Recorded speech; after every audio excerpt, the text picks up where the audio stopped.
Okay, can you hear me?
Days and chains of lost, got to keep the movies on the heart.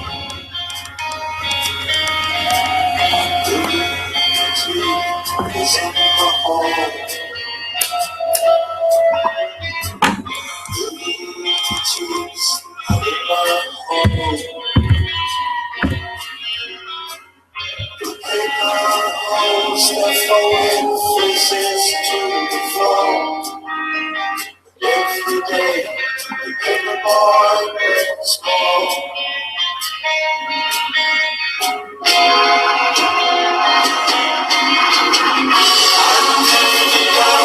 So many years and so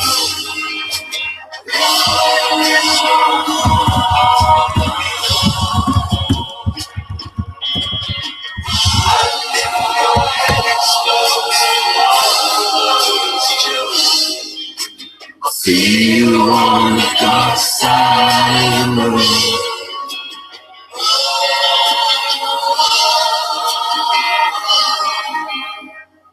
The beauty is in my head.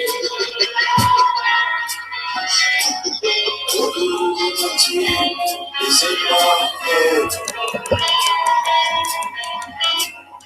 You raise the pain, you make the change, you rearrange the terrains. You lock the door, throw away the key.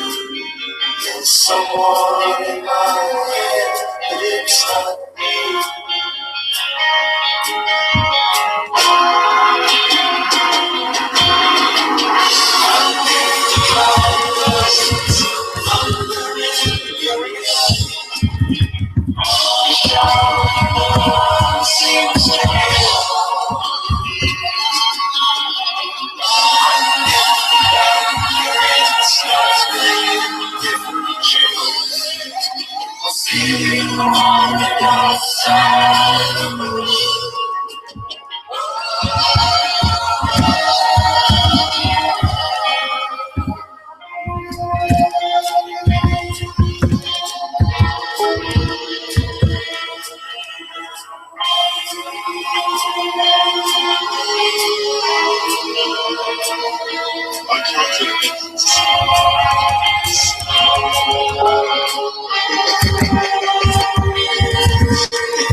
Hello?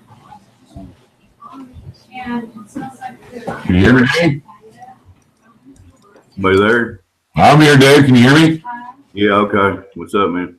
Hey, buddy. Can you see me? Now your icon ain't showing up. I guess you're on here. Yeah, I got my Skype camera. I'm talking to you on my Skype camera. I wonder why you're not seeing me. There you are. I see you now. Oh, cool. Hey, buddy. What's up, Con? Not much, man. Are we chatting or what? I was just playing music till somebody got in here. Albert's out there too. He's getting ready to come in, I think. Cool. Good deal. Thank you for doing this. Just took a second. You just go to YouTube, just took 3 clicks or so. But somebody's phone's ringing. Are you doing something with Skype? Is that your phone ringing, Con? Is my phone ringing, sweet? No. I heard a phone ringing. It's not mine. George, go take Ralph out. Maybe it's somebody, that sounded like, I don't know, that sounded like a noise that I heard a while ago. I wonder what that noise is. I think it might be the Skype thing. Sorry. I don't know, that sounded like a noise that I heard a while ago. I wonder what that noise is. Well, I first time I heard it was like an hour ago when sorry. I don't know, that sounded like a noise. I'm getting an echo. Hold on a second. I need to check something.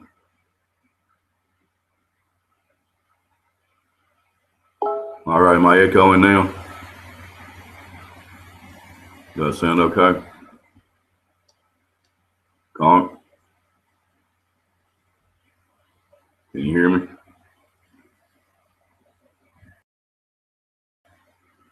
Hello?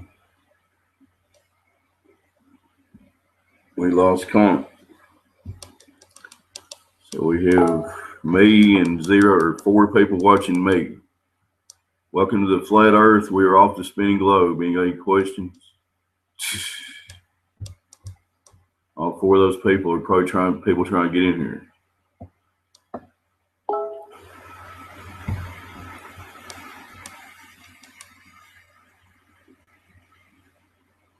What was that noise? You there, Con?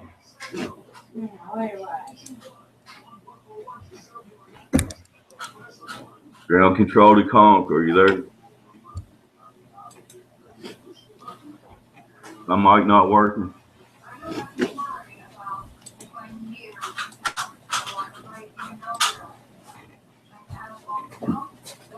You got me, Dave? Can you hear me? I can hear you. Can you see me and hear me? Yeah. You dropped You know out. what's weird? I don't know what that dang noise is. I really don't.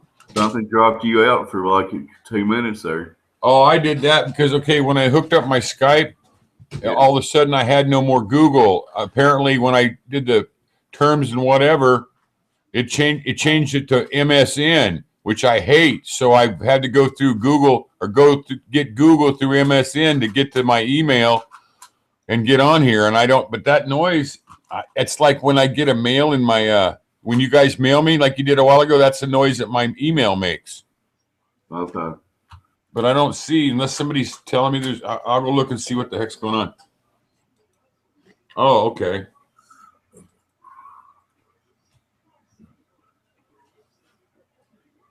Oh, okay.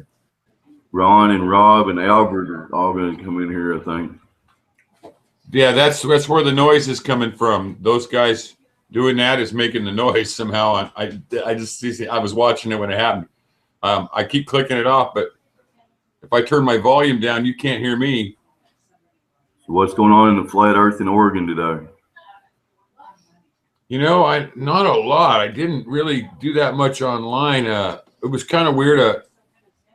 I found, I talked all night with Rose, so I slept in part of the day. I was pretty tired, but I found this site.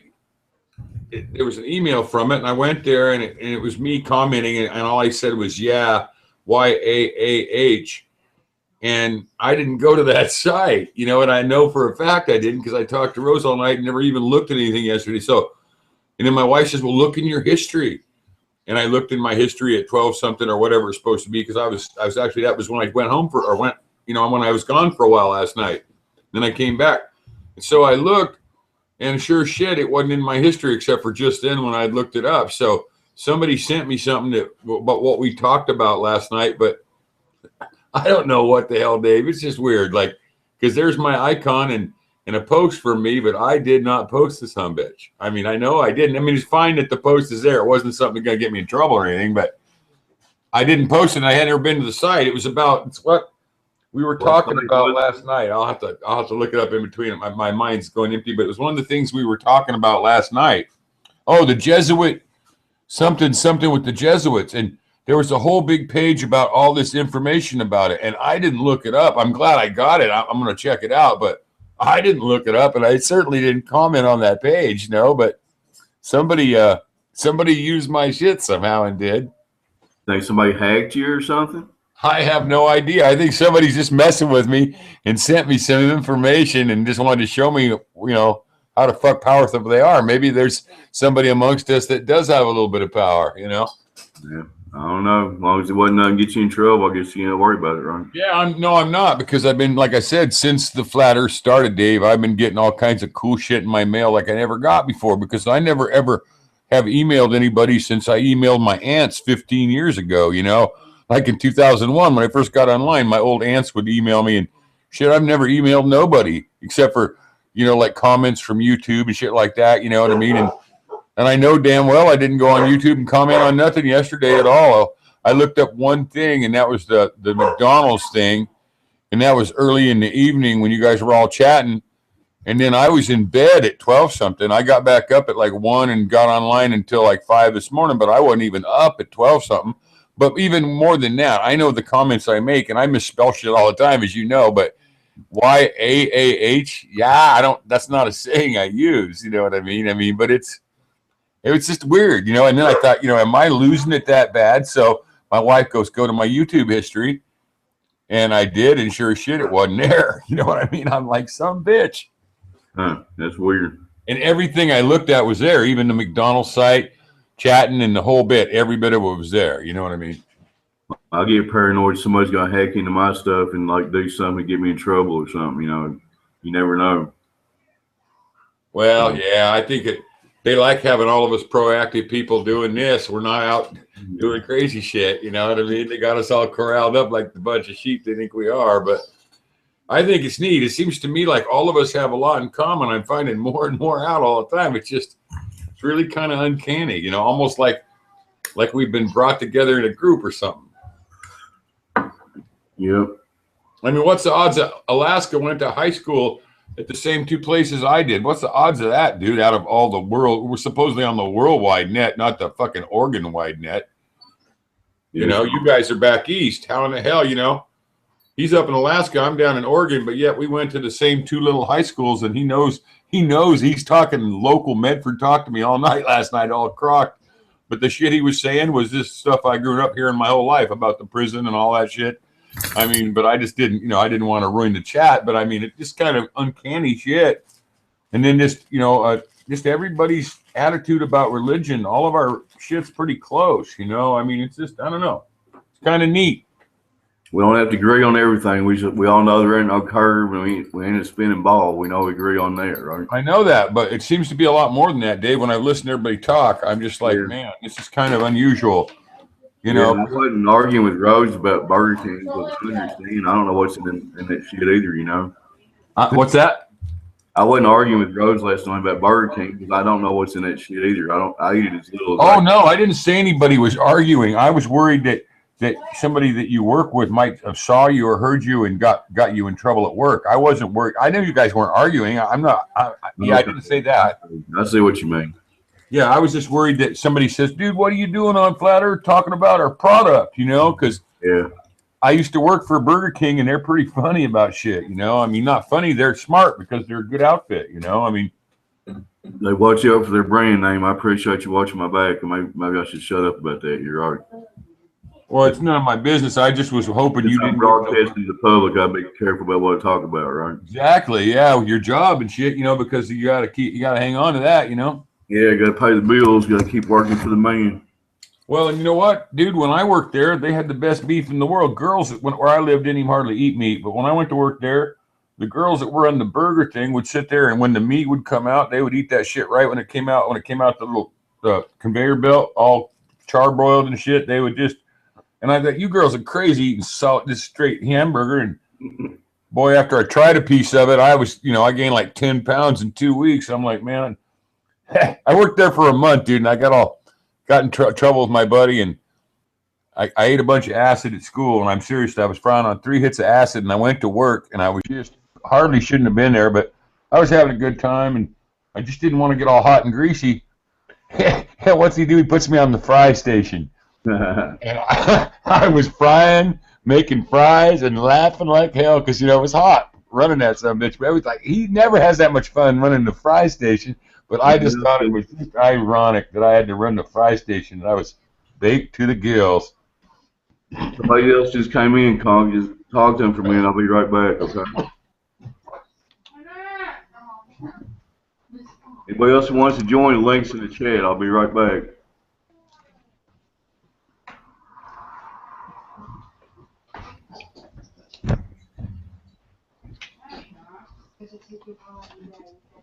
Bill, whose picture is that?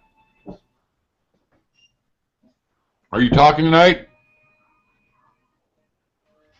Or typing? Oh! There he is.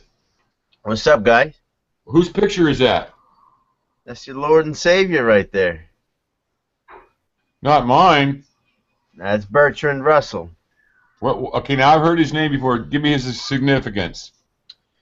Well, he's a prominent philosopher in the 20th century, mathematician, pacifist. Yeah.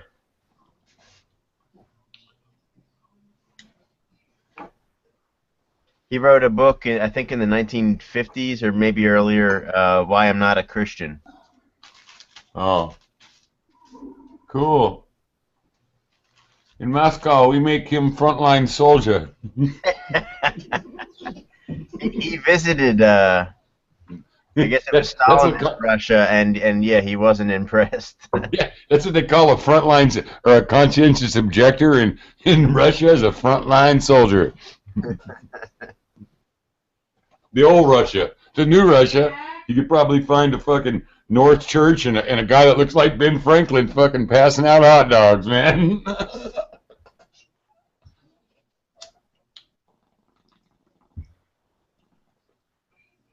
Oops.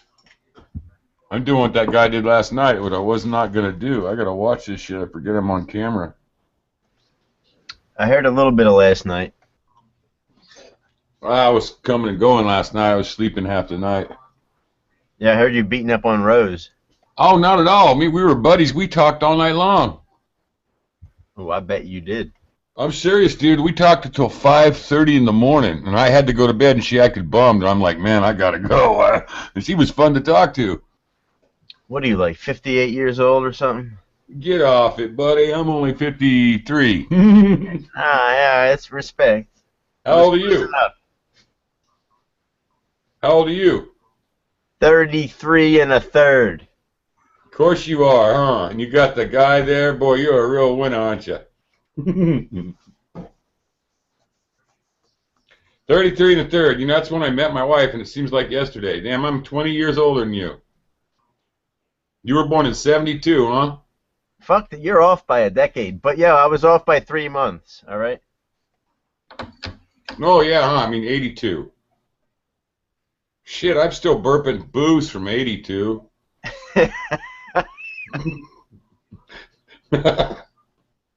That's when I lived in L.A.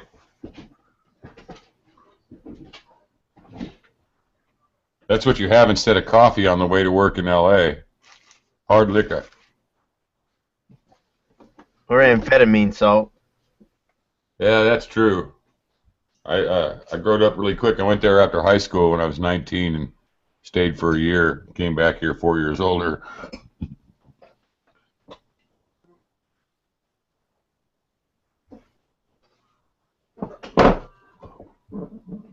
Where's everybody at?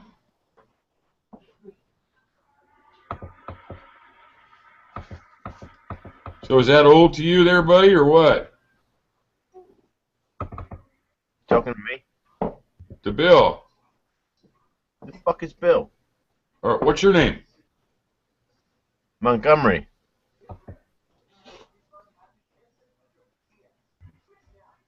For reals? No, it's Dan. Dan. Oh, Dan. Our Dan? Our fucking Dan. Who you think you're talking to? Shit. What does it say when I talk? It doesn't say anything. I like over my picture. There's no words? No, there's circles, but it does say Dan down in the corner. Okay, I got you. I'm new to this, Dan. Yeah, I know. It's not like you've spent dozens upon dozens of hours on here. Just in the last couple days. Right? Seriously. The first time I was ever in a chat was a week and a half, 2 weeks ago or something like that. You know, not very long. Maybe 2 weeks ago. I don't know. It's been a while. Not very long ago. I've been online since 2001. I've just, never done I'm kind of funny about putting my shit all over the country, but I guess we got to do what we got to do right now if we want to have a fucking country. That's kind of where I'm at. Oh, your country's at stake, huh? Well, yeah. Why isn't it your country too, Dan? Why is your country at stake? No, I ask you a question, Dan. Isn't it your country too?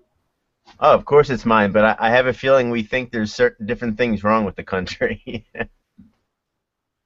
What do you think's wrong with the country, Dan? I think that the government is too greatly influenced by power. I mean, it's not like a new thing. It kind of goes with the history of humans, but like we should have a voice and like stop that shit, or at least. Right.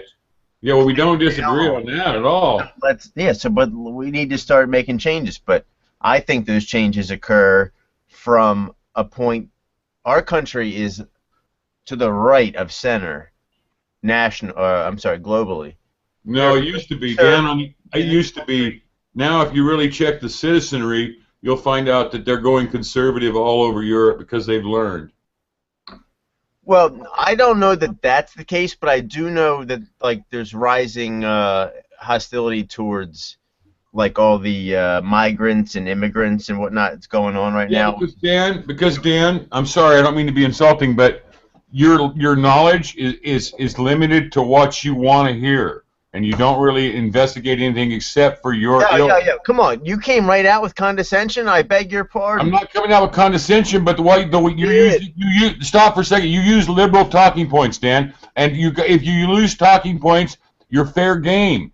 You use liberal talking points like rule of thumb. That's how much a guy could beat his woman, and stuff like that. Instead of really addressing the issue, Dan. I mean, now Europe is fucked up. If you try to act like it's all about people being mean to Arabs, then you haven't watched the news, brother. You don't have a conversation. Don't yell at me. Well, don't start with the condescension and shit like that, because you're not going to browbeat me. You understand? I'm not attempting to. I wish you would. Well, then watch your language. Have some respect. You've Hey just guys, been yelling at me for no I need reason. to take a piss. What's going on here, Dave? The referee. Let's have Apparently, Be a referee, because I'd like a fair referee. let's just have a fair, civil conversation. What were y'all talking I about? said nothing uncivil. He went down my throat immediately. But anyway, we can move on from that. Well, Let's- listen, okay, you know what? I'm mellow. Your voice is going 100 miles an hour. I think, whatever. We'll see. We'll see, you're being Dan. come on, you're being unreasonable, and it's frustrating me. Of course. I just asked you what you thought was wrong with the country, and you haven't given me an answer. You started going off on me and my personality and what I need. You already know me so good, Dan. I mean, I can't believe it. Pardon, may I get a moment? I didn't Yeah, say go. about you. What I said was that the country is blah blah blah, and then you said, "Hold on, Dan, let me interrupt you," and you apologized, and then you interrupted me. That's what happened. I was telling my thing, and then you took over. No, not exactly. Well, You it's started recorded. using talking points. You started using talking points instead of addressing the Okay. actual what we were talking about. What was my talking point? About the Arab thing, however you worded it, about hostility towards people that No, it's not a talking point. It was a fact that the there's hostility is if you knew the news, the hostility is 80% on the Muslim side towards the Europeans. Dude, The Europeans welcome these people into their country, Dan, and they are raping the Stop citizenry. lecturing, man. Let me explain myself. Jesus Christ. Well, if you're gonna back these people, take the heat that comes with them. I'm not backing anyone, dude. When did I ever back anybody? Let me speak for the next 30 seconds, please. I didn't back anyone. I said that you said there's a rising conservative. If you use talking points on me, I'm not going to listen. I'm going to give All it right, back, you're being Dan. unreasonable. I'm trying to explain myself. You're being so disrespectful, man. Come on. You got 30 seconds, Dan. I was talking in my 30 seconds, and you stopped me. What the fuck, man? Go ahead and make your point, Dan. Jesus Christ. Go ahead and make your point.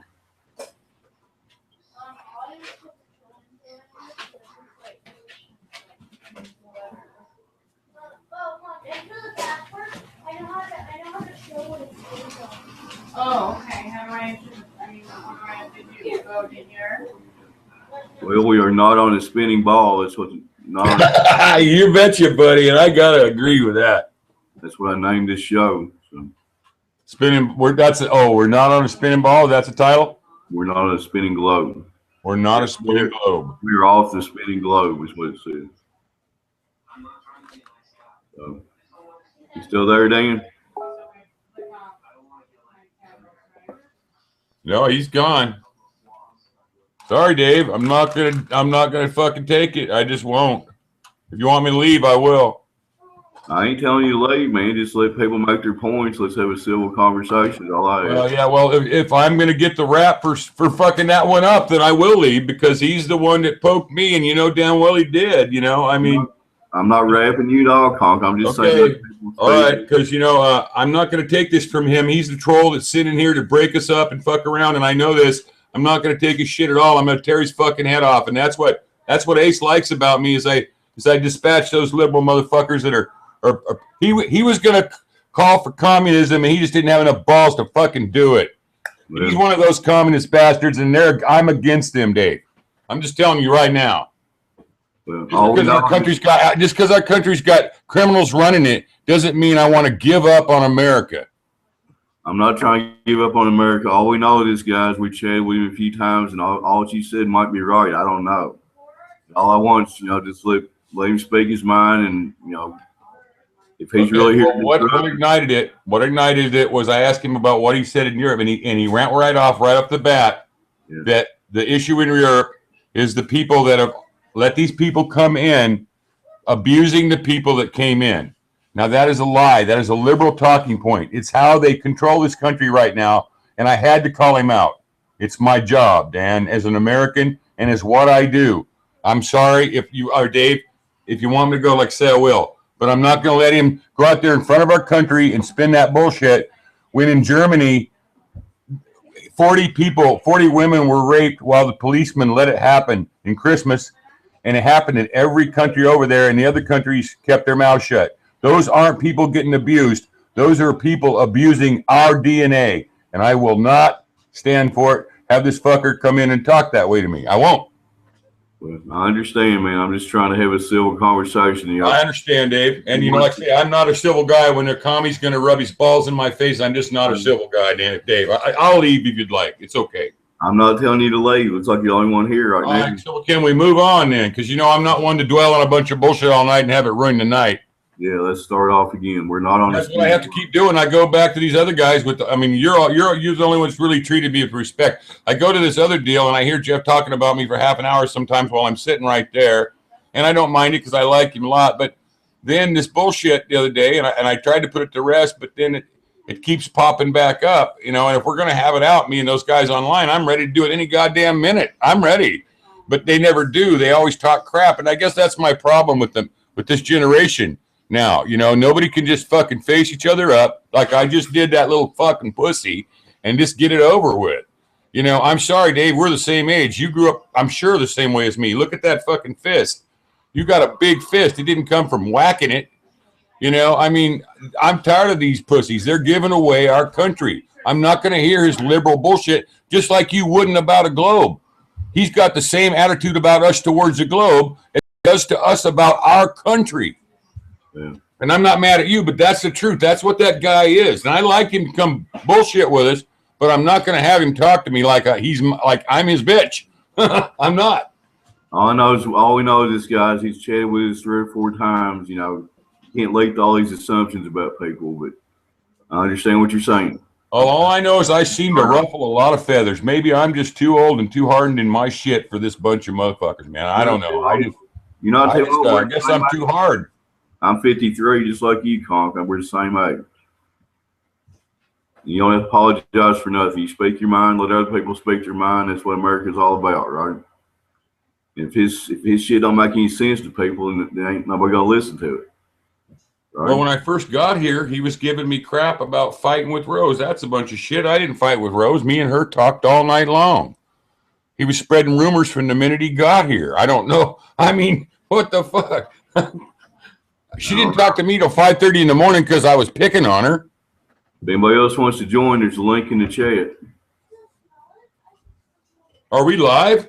Yeah. Holy shit, I thought we were talking in private, Dave. No, we've been live this whole time. Great. Howdy, America. But you know what's weird? Is I got this brand new Sky camera, and I know it's really good, but I can't see it. All I can see is, well, I guess all I can see is your picture, which is cool, but I'm just saying that's just weird because it's, you know, knowing that I'm on camera and not being able to see it like when I hooked it up an hour ago. Like, when you hook it up, it's right in front of you, you know, and it's just there for an hour. Kind of weird. Well, Dan put in the chat that he said, well, that didn't work out. I guess he's not coming back. What's that? Dan just put in the chat that didn't work out, so I guess he's not coming back. So. Oh, Dan? Well, that's too bad. I'm sorry. It's what it is. Let's move on. Well, I shut up and waited for him to talk. Of course, you know, he had to, you know, at that point he realized he probably didn't have nothing, so he fucking took off and blamed it on me. I know how that goes. Ain't the first time I've fucking done that. I mean, it's the first time I've ever done it live in front of the world. It happens to me blogging all the time. 15 years of blogging with these people. I've seen every technique in the world, and most of them are 4 techniques. And one of them is right off the bat trying to marginalize your intelligence just the way he was doing, and he's not going to do it to me. I'm not going to have it. If I'm going to go fight somebody, just like the first time I rolled at the church, I'm going to do it on my terms, not theirs. This ain't supposed to be about a fight. This is supposed to be about us advancing truth, though. I know, but he took it to a fight instantly, Dave. I'm sorry, he just did. I mean, if you disagree with me, I mean, tell me what I did. Tell me how I did it. I wouldn't have reacted the same way as you, but we got different perspectives on stuff, so it's just like. Well, I've talked to him more than you, maybe. I mean, he always comes after me when we chat. This is like the 6th or 7th time. I mean, it ain't the first time for me and him. I mean, he's judged me as being this whacked out Bible Belt Christian that asks God before I take a shit. And just because I believe in the Creator doesn't mean I believe in religion. And the problem is when you tell somebody where you're at, they look right at you, this ilk that I'm talking about, this particular ilk, and they look right at you and they keep talking about you and don't hear a damn word what you just said about you. And he wants to tell me what kind of person I am. And he's judged me wrong. Just because I believe in creation. I mean, science and history proved creation to me, but I didn't need it proved to me because I already believed. But if I hadn't believed, it would have been proved to me by science and creation. For one, when I'm 6 years old, I'm picking up seashells above Hoover Dam. Have you ever been up to Hoover Dam? It's pretty tall. It's up at the top of a canyon, at the very pinnacle of this canyon. And up above that, there's some caves and some mountains. And when I'm 7 years old, I'm finding ocean fish and shells all up there. You know, and the same vacation, I saw dinosaur tracks and man tracks alongside of it. I mean, it's like I got showed when I was little. I got showed reality, and no amount of fucking History Channel and some guy talking in an English accent gonna change that. You know, I mean, that's just where I'm at. But I get tired of online when somebody knows you're. Well, I don't know. You probably don't have to deal with it, but when I get into an argument online, especially if they know I'm a creationist, they just destroy. You see how bad my typing is when I'm trying to type in a hurry, but I type slow and methodically, and I make sure there's no errors, and I post, and then it just gets whacked. I came back to one today where I've got all the top comments for months now that I fixed a bunch of times, and every single paragraph, and I've been to this site 100 times, every single paragraph was so I couldn't even read it, Dave. Wow. I mean, couldn't even read it. It wasn't misspelled. It was words blended together and out of order and just looked like somebody just laughed. I mean, but they usually do it. Sometimes, Dave, lately, since I've been into the flat earth, and this is no shit, I'll be typing a comment and about half, like you've heard Jeff say, I'll type a page. I do type a bunch. And I'll be halfway down, and I'll like the other day I said something about NASA's science fictionist. And I'd already, kind of been rude in the early part of the thing. They didn't give a shit about that. But when I wrote NASA's science fictionist, they left the NASA, but they crossed out the science fictionist and about a foot of the line right as I'm writing it, before I even posted it or anything. That's pretty weird. And it's happened 3 times since I've been in a month and a half, 2 months that I've been around the flat earth. Again. The guy in the chat says he's starting a campaign against this crowd. Against what? Flat Earth or talking online? Flat Earth. You see the chat? A guy named Cobra TV. What's it called? Cobra TV is in the chat. Are you looking at the chat? Oh, no. You know what? I guess I better go there, but I got a problem now. Like I told you, my freaking computer's on MSN, so I got to go through 2 pages to get anywhere. I'll go do it real quick. Oh, wait, maybe I have 2. I think I have 2 of your links open.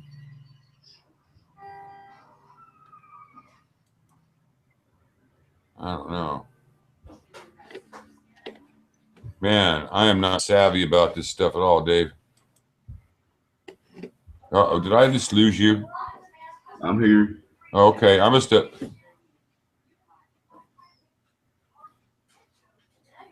All right. I'll just open up a new one here. How's it look? Is my picture look okay? Yeah. Cool, because I never, like I say, I can't see it, and I've never used one before.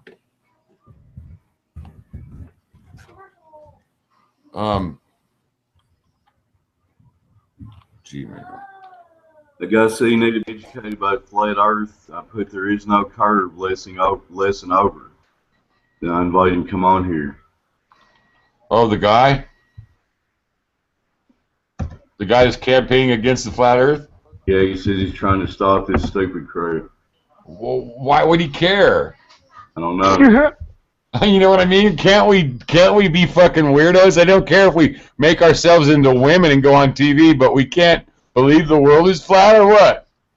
Ace is here. The only thing you can't do. Okay, so is Ace here? Cool. Yeah, I guess I missed the first part, but Oh, whatever. Yeah, I was up to my old shenanigans, just making people mad.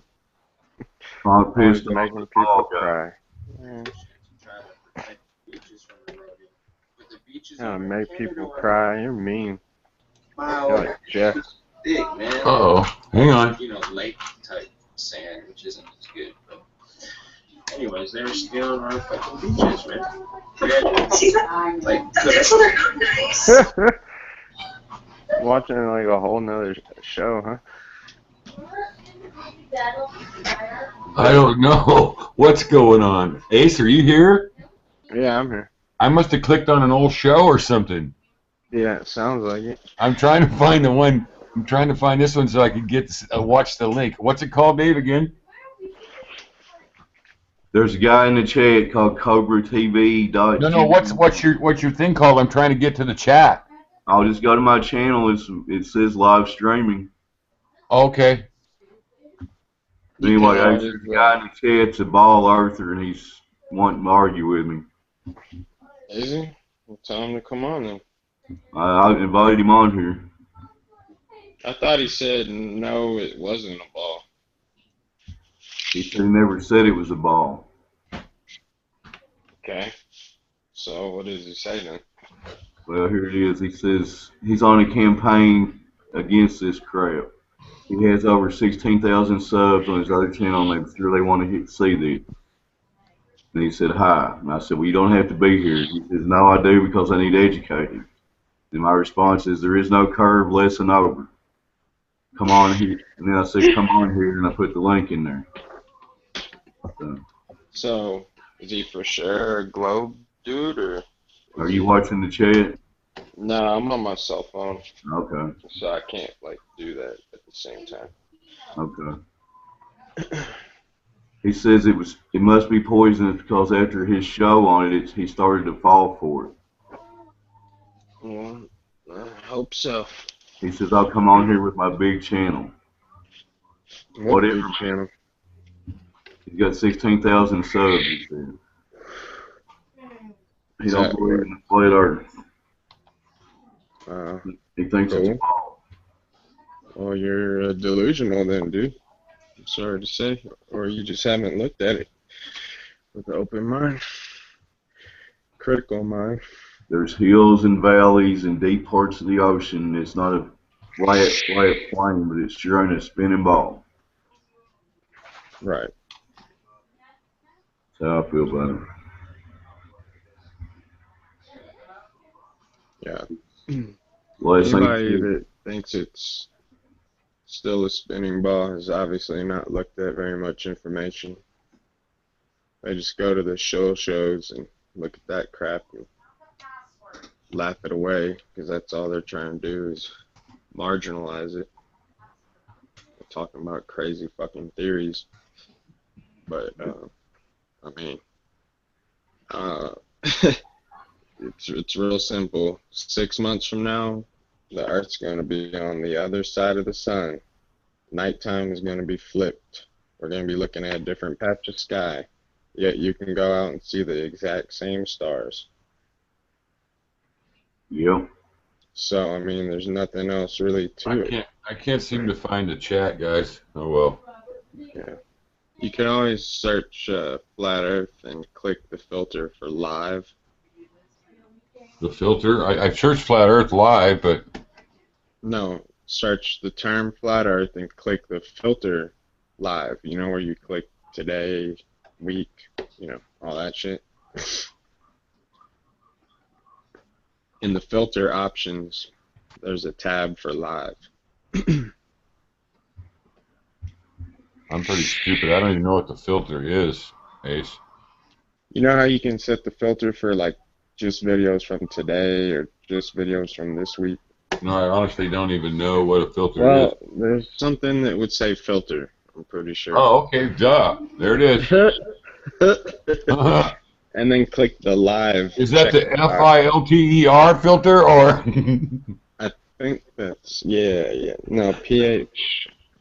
I don't see live on here, though. Where's the live at? Oh, there it is. Little checkbox. Cool. Getting closer. Oh, here we go, I think. There we go. No, sometimes I have to do it that way. So.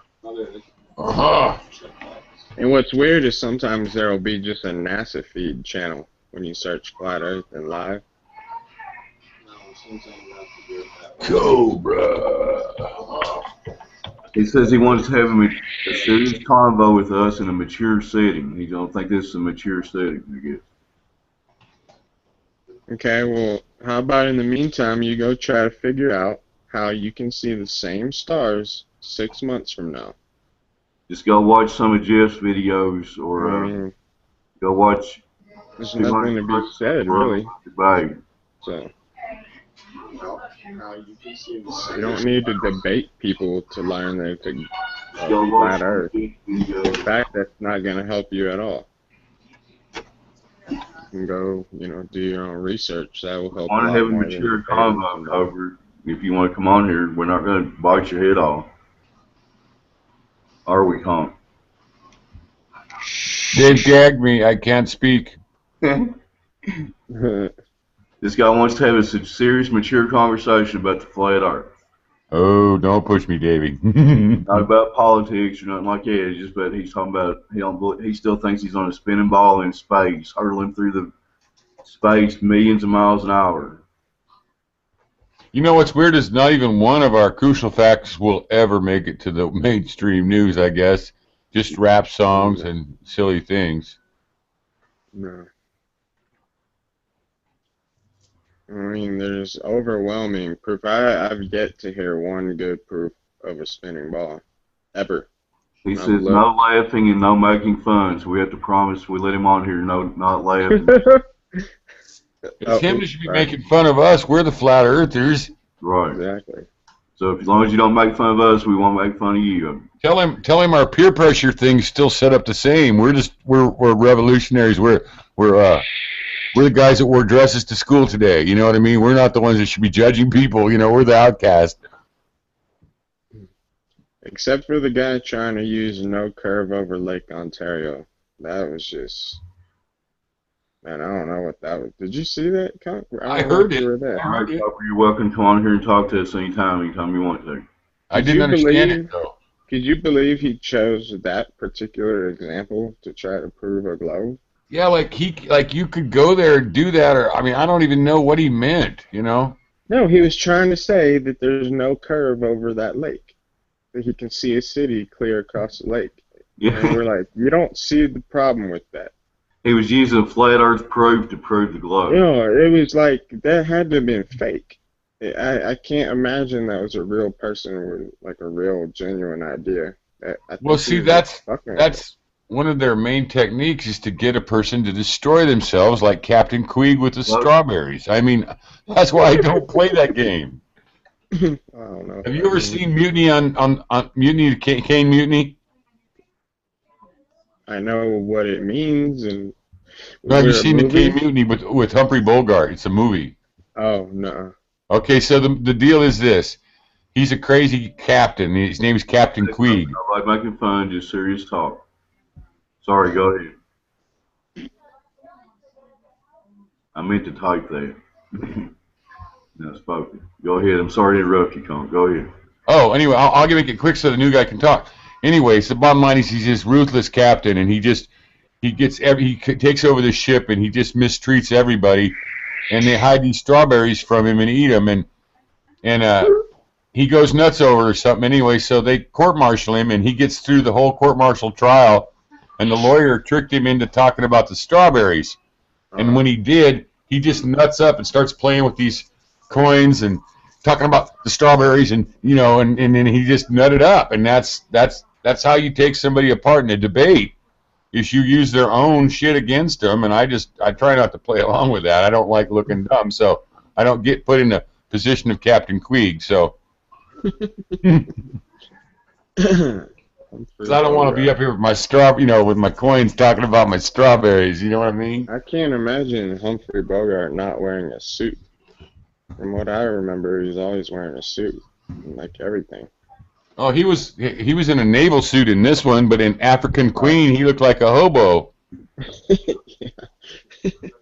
I watched all those old movies. This is what's weird, man. I watched them all as a kid and forgot about them all until I was in the hospital a year ago, medicated, all broken up, and I was watching the Turner Channel, and all these old movies from the 20s, 30s, and 40s, and 50s, and 60s would come on, and I knew all the stars. I mean, people I didn't even know that day.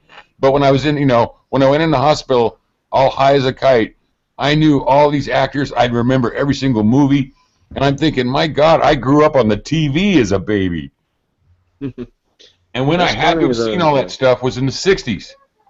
It's funny, those old movies, you don't get the emotional roller coasters like from modern movies. You kind of just sit there in one facial expression the whole time, Oh, they're wonderful. Almost sort of boring, but you can't turn them off either. You know what I'm talking about? Well, yeah, I guess if you get, I used to be into action, and I used to think the same thing. But I tell you what, I really came to appreciate them in the hospital. I really did. No, I'm not saying they're not good. Put so much. Yeah, exactly. I like the plots were. Well, look at Robin Hood. Dynamic. Yeah. Robin Hood was filmed, in California. Robin Hood, the original Robin Hood, 1939 or whatever, down in Chico, California, a park I used to go to. And I remember my dad and mom both telling me that it was filmed there, along with some other famous movie. But it's bitching. Oh, Tarzan! All the old Tarzan movies were filmed there too. Shit. And I watched it when I was up there in the hospital, and I just couldn't. I remember I looked at it, I went, "Oh my God, that's Bidwell Park," Wow. That would be weird watching a movie where the setting, It's weird enough when they're showing, like, your hometown in a movie, even for a few minutes. Hey, Ace Paul left you a message in the chat. Are you looking at chat? No, I'm on my cell phone, so I can't really read the chat. He said, did you get my message? What he said. Let me see. Anyway, this Cobra TV guy says he's looking into it, and he'll get back to us maybe. I told him to prove the globe to himself and come on here and defend it. He wants to, and we'll be civil to him. That was a genius move, because you know what? That's how half the flat earthers came here, Dave, was going out to debunk people like us and just going, oh my God, they're right, Yeah, there's a lot of evidence. Think about all the evidence on the flat earth side and all the evidence on the other side. Well, that's the old duck rule, but this is like a whole flock of ducks. You know what I mean? If this was a court case, the globe would be in trouble. Oh my God. Yeah. If the glove don't fit, you must quit, The globe would get a life sentence for fucking premeditated murder of your soul. We got to admit, now listen, I don't even think we should throw him in jail. I think we should give him a medal I guess we should give him some more money for the best kept lie in history. I mean, they really should get a medal for this. Yeah, it's Hey, one of the main reasons why we can't believe is, how many people would have to keep a secret? It's like, well, 4 or 5, Yeah. The ones that kept everybody else from ever going near it. If you look at percentage of the population, you're talking about 1 to 2% of the people would have to be in on it. Yeah. Not even. Yeah. All you do is make sure no planes ever fly near it. Yeah. You mean block off North Pole and South Pole? Yeah, exactly. Dude, just think about all those disappearances down in the Bermuda Triangle now, like all those planes that disappeared in 1945 and stuff. You got to wonder, does it have something to do with the funky globe or what, Well, because if they actually had global charts, they might have been sailing for Florida and ended up in fucking halfway to Africa before they ran out of gas. no shit, right? Hey guys. What up, Paul? What up? What's going on, Paul? Ace. Hello. What's happening down in Florida, Paul? Just trying to avoid the sinkholes, getting swallowed up. Oh, they're still having sinkholes? That guy that got swallowed up that sinkhole last year was like right down the street from me. So it's pretty crazy. Real? Yeah, no, it's real. That guy? I saw a Russian video land on it. Russian video, what his name? He's got the Roddy. But yeah, he's off by that because my sister owned the house right across the street, and yeah, that was all real. Those are not crisis actors. And he died? Yeah, he literally got swallowed up, his brother went down there to get him, and they pulled him back up. They didn't let anybody try to rescue him or nothing. It was pretty sad. Did he get his body? Yet they let firefighters and shit go into falling down. No, they didn't let anybody go and try to save him. No, they just Yeah, I know. It's kind of. they just buried him in there. It's pretty sad. Very interesting. But yeah, it was. I wanted to write him back, and because I was here, I know the family, and they're not actors. That was all, unfortunately, real. I mean, that was nothing. You know, that wasn't anything. You know, believe me, I'm a Mr. Conspiracy through the end. But well, no, the only reason I asked you, brother, is I thought it was real, and somebody last night or night before last said it wasn't. So I was like, really? You know, I just heard that it wasn't real. I'd always thought it was. No, that particular one was real, and I don't know, you know, the Corvette dealership thing. I can't speak for that, but this I know is real. I know the family that lived in the house. I talked to the brother. I walked down there every day. It was a big. The national news media was down here. It was nuts. It was a circus, and it's literally like, you know, a quarter of a mile. Still beautiful in Florida, or what? Yeah, it's beautiful. It was beautiful today. Like. You know, I was there in '69, dude. When I was 7 years old, and I still remember. I've always wanted to go back, but my wife watches these crime shows, and like almost every murder and shit takes place in Florida. It's crazy. Yeah, there's a lot of drug addicts down here, and a lot of homeless, but it can get pretty crazy. So you got to watch yourself. These are like doctors and lawyers and women killing their husbands, and it's crazy shit. A lot of it's because of drugs, and you know, people they get on the painkillers, and a lot of it's a lot of crazy shit down here. But man, there's a whole industry pushing medicine just for people on painkillers that can't take a shit. It's like, damn, it can come to that now. My opiates make me constipated, basically, is what it's saying, in nicer terms. I can't take a shit, so I'm going to take this other medicine now, too, which is probably toxic. Yeah, I mean, most everything you can cure yourself naturally. You know, it's just people need to look into that. Yeah. Oh, well. So where's the Cobra Kai guy? Is he coming on or what? Oh, is that what his name was? Yeah, Karate Kid, Cobra Kai, wherever he is. Okay. Is he gonna bring it on? Come on, I'm ready. No, I told him a flat Earth fact, and he had to go research it about the stars being different in 6 months.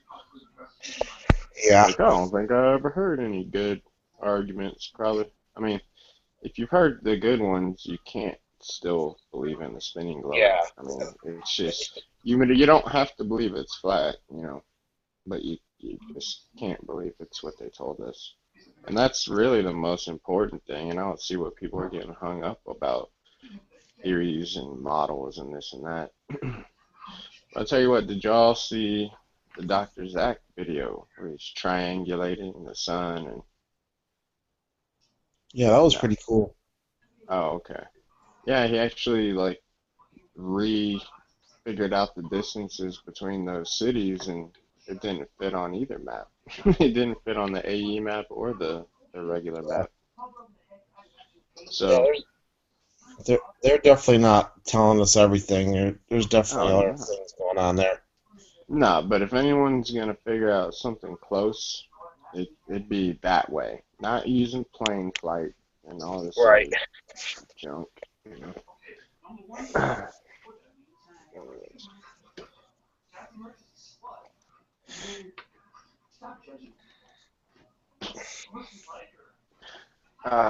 Yeah, let me know how the weather is in August, though. Way too hot. Man, today is 15% humidity. Nice. Can you believe that? I don't even, like, I'm from Houston. I don't even know what that is. It's pretty cool. Is that GS? Yeah, GS. Going, guys. What's up? Man, whatever. Where's Yvette and Cynthia? Where's the rest of the crew? That just showed up on chat right now. Dude, that head is badass. You like that head? I like it. What is that? A deer? It kind of looks like one of them royal, lion things. Okay, Yeah, I can't it's like it's an alien head with like a kind of like a shield on Well, it. I know. Yeah, I know it's an alien head, but I just didn't know. I didn't see that it was a rampant lion. It just kind of looks different. Yeah, it's like a lion with a sword on it. Looks like it'd be on the Kinda back like of a Joker card or something. Well, you know how they look like on a shield, like a Scottish Yeah. shield or whatever you want to call them. It's kind of what Family it looks crest type stuff. like. Yeah. I wouldn't want to mess with a lion that had a sword too. Yeah, never mind an alien lion with a sword. Oh yeah. That's badass. I just finished watching a pretty good movie tonight. The Box. No, Boston, Mass. Anybody ever see it? Never heard of it. What's it called? It's a newer release. Boston, Mass. I think that's what it's called. As in the city and state.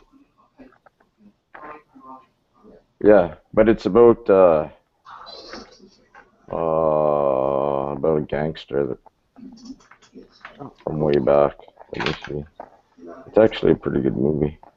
Or Black Mass, it's called. Sorry. Black Mass. There's Johnny Depp. Yeah. It's about the Oh, gangster. His name was James Whitey Bulger. Anybody ever hear of him? No. It's based on a true story. He's pretty good. He's from the 1970s. He was a big-time gangster in the 1970s. Crazy. Check it out sometime. It's pretty good. To check it out. They have some big collars in that movie or what? Yeah, Johnny Depp's in there. Michael, or what's that guy's name? Kevin Baldwin? Some Oh, other geez. people in there. You don't like him? No, I'm just saying. The Baldwin family. Crazy bunch. Johnny Depp, he did a pretty good job. Yeah, he's pretty much badass in every movie. Yeah, he's pretty good. I like him. I think it just came out this month. Actually, I don't even know if it's on DVD or not because I downloaded it off of iTunes. Sometimes they put stuff on there that's not on DVD yet. Interesting. So what are you guys up to tonight? Not too much. I just watched X-Files earlier. How was that for It's interesting. you? The Interesting. last episode was about Mulder taking mushrooms, magic mushrooms. That'd be interesting. Yeah. It's not what I thought it was going to be after watching the first one, though. They were talking about all the real conspiracies. It kind of got off into the, werewolf territory and all that kind of stuff. So. Talking about conspiracy, have you guys seen that new video on YouTube? It's Obama talking, and he's basically saying that conspiracy theorists are going to be terrorists in the future type thing. Yeah, when did that come out? Yeah, did you see that one? I think I sent it to you today. Yeah, I watched it a few minutes ago. You know where he got that cue, don't you?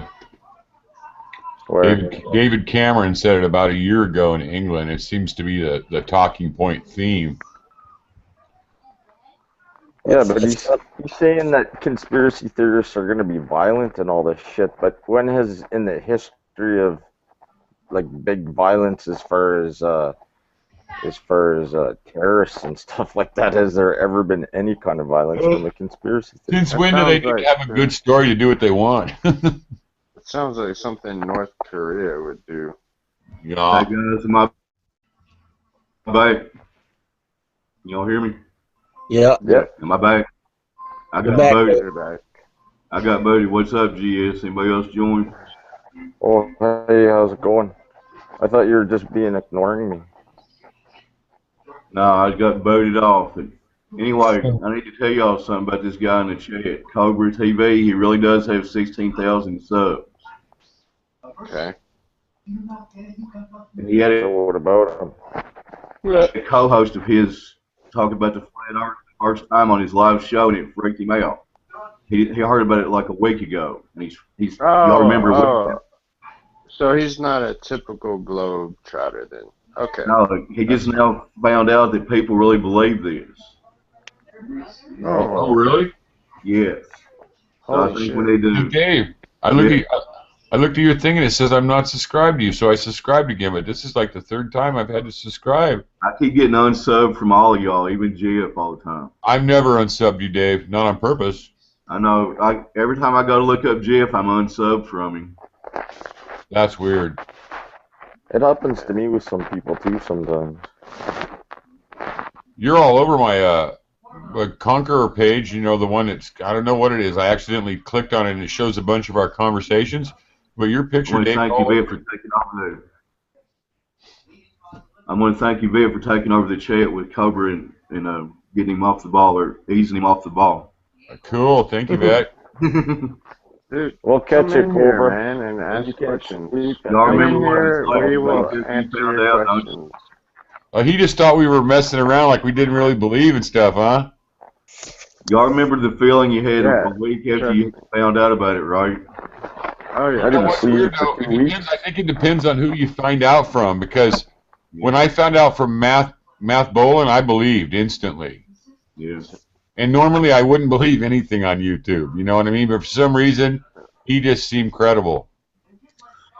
This was the first stuff that got me curious, and then honestly watching Eric DeBay and the 200 Pros is what nailed it down for me.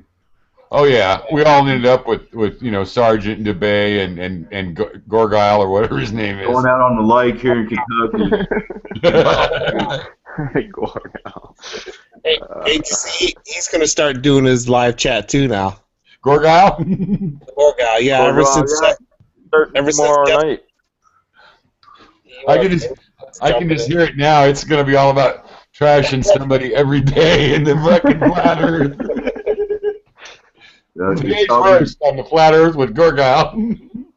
But listen, Cobra, I want to tell Cobra if he's still listening. I know how you're feeling a week after you found out about it, man. Just do those 10 videos that you've had suggested, and if you still feel like you're going to spin and ball after that, I can't help you.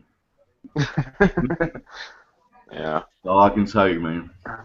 Have you guys seen the one where the lady died trying to cross Antarctica like 70, 80 years ago? Oh, jeez. No. That one's Oh yeah, important, what's her dude. name? She was on. They found her skidoo and stuff apparently in a letter or some crap. She was an English lady.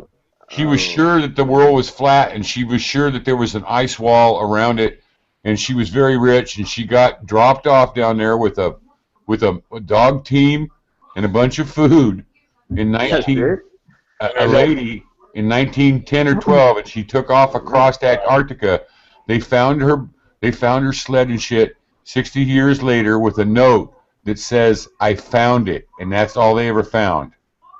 Yeah, that's great. She said, "I found it." And she went looking for the ice wall. Yep. And they released that to public domain, or I mean, there's lots of people that knew this and tried to find out before the big brainwash started on us. Okay. Man. Wow. Cobra said that he should be sleeping right now. I told him he may not sleep for weeks if he decides to get Oh, on this yeah. road. If you value your sleep, you might as well just turn this off. That's the truth. Give up now if you want to sleep. Look at Flat Earth again. You know, It's real, dude. Trust me. These aren't just a bunch of uneducated fools, you know. And Yeah. you know, Oh. most of the people aren't your normal just conspiracy theorists, anyways. This is like their first, you know, real delve into any kind of conspiracies. It's just once you see it and you know it, you just know it. You know, it's not a theory anymore.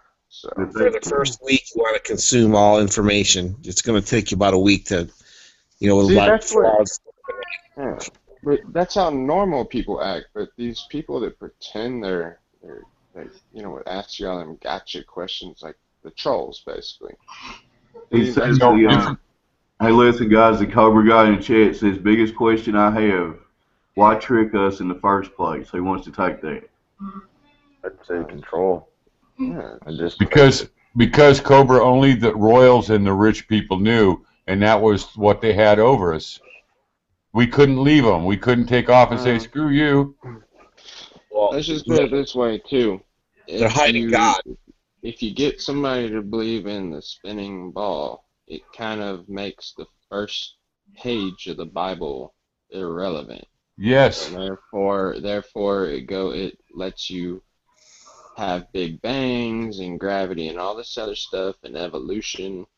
Right. The main lies they teach us to keep us as unspiritual and as productive and working as possible. Bottom line, they don't want you to believe in God. Bottom line. Yeah, I want to read Yvette's answer to him in chat. She said, to keep God from us, withholding knowledge is the highest form of control. It's ultimate mind control. Guys, tell him to look at that NASA conspiracy with, Parsons and all that started NASA. Yeah. Well, is this Cobra guy a conspiracy guy? Like, does he already know about NASA? No, but I don't know, but why don't you? He wants to know why they covered it up. It's real important to know about NASA. Yeah. I've looked up his channel. He really has 16,000 subs, so he's not bullshitting. So he's got some kind of radio show. It's called GNN Cobra. You can look it up on YouTube. Cobra GNN. Cobra.GNN. He's got 16 grand, 16K sub. Well, he's afraid of losing the subs. He's like any of the big channels, Yeah, Andrea Burns. That's what that girl's name was. Yeah, I've heard that story. Suppose they found a camera and the guy that opened the camera and exposed the film, so she might have had a picture of the edge, supposedly. Somewhere there's still a party from like 100 years ago that's froze on the beach and they left him there. I don't know where exactly that's at, but I've seen the pictures before.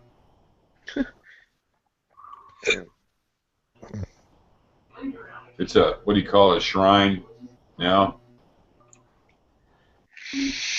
I don't know, but I know one thing. They're not kidding when they say the truth is stranger than fiction. Oh, definitely. I don't know. I think a flat Earth seems pretty normal to me. Makes more sense. Spinning ball in space. Yeah, but it's the whole spinning ball going 4 directions in space. That seems pretty crazy. I think you gotta believe in the globe than you do the Earth. You gotta believe a lot more. What's that? You've got to believe more about the spinning globe than you do the flat Earth. There's a lot more to believe on that. Yeah, but we don't realize that when it's fed to us when we're 3. All right. Here, take a big spoonful of globe. That's really good. So they tell you about it, and then they move right on this. Time to actually think about what you actually believe if you're on the globe. There's so many things that don't make sense if you actually think about it. Nobody ever takes the time to just stop and think about it. They just believe what they were told. Yep. And I was there too. I know how the people feel. I was shocked when I first realized that it wasn't a fucking globe. I was just shocked. I just spent a couple days, I didn't even get on the computer. I was just walking around. Yeah. Yep. That's how I was. Yeah, I know the feeling. what's weird is, you know, I found it, and then I got into it, and then I got in that smash with the truck, and I forgot about it. And when I picked it up a month and a half ago, it was accidental. I was watching something else on the net, and one of Mark Sargent's vids come on about the dome. And I don't know what was going on, but I started listening to it in the background, and I actually listened to the whole show. And then in the morning, I went outside and I looked up at the sky, and it had this rainbow, and it just looked like a freaking dome. And I just went, you know, not that I believe in the dome, I'm not saying I do, but it made me go right in and hook up the computer, you know, and take a look. And there I sat for about 4 days without sleep, pretty much. So I don't think I've missed too many of the Flat Earth vids. A lot of it's repetitive, but it's like every couple of months it'll take a breath and new stuff will come out. Because you know what? It hasn't been thoroughly investigated like the other thing. Yeah, more people come forward too. More professional people are coming forward, just verifying the truth too as well. The old explorers sold it to me too, knowing that 4 or 5 explorers through the years, through 500 years, have recorded things that confirm the flat Earth, not the globe. When they get down in that southern hemisphere, their charts never lined up. They were always way off, and they put it in their logs. Exactly. A lot more space in them. Yeah, they said, they were saying that, I mean, I can't remember them verbatim, but they were basically saying that things were way off from where they should be. That the area was a lot bigger than it should have been, the area between South America and Africa. There's got an attack dog. Is that you, Kong? What's that? That your attack dog out here? My tags? Attack dog. It sounds like a dog barking. Oh yeah, somebody came to my door. I got 4 big old beautiful dogs, or 5 actually. Sound like a German Shepherd. They look like the dog on the RCA album. They're like the big American pit. They got like a great big lab head, though. You know, I mean, they're just beautiful pits. They're not ugly pit bulls. They're beautiful pit bulls. They're not cut up. You know, I don't cut their ears or their tails or none of that. They're just big old lovey indoor dogs that scare the shit out of people.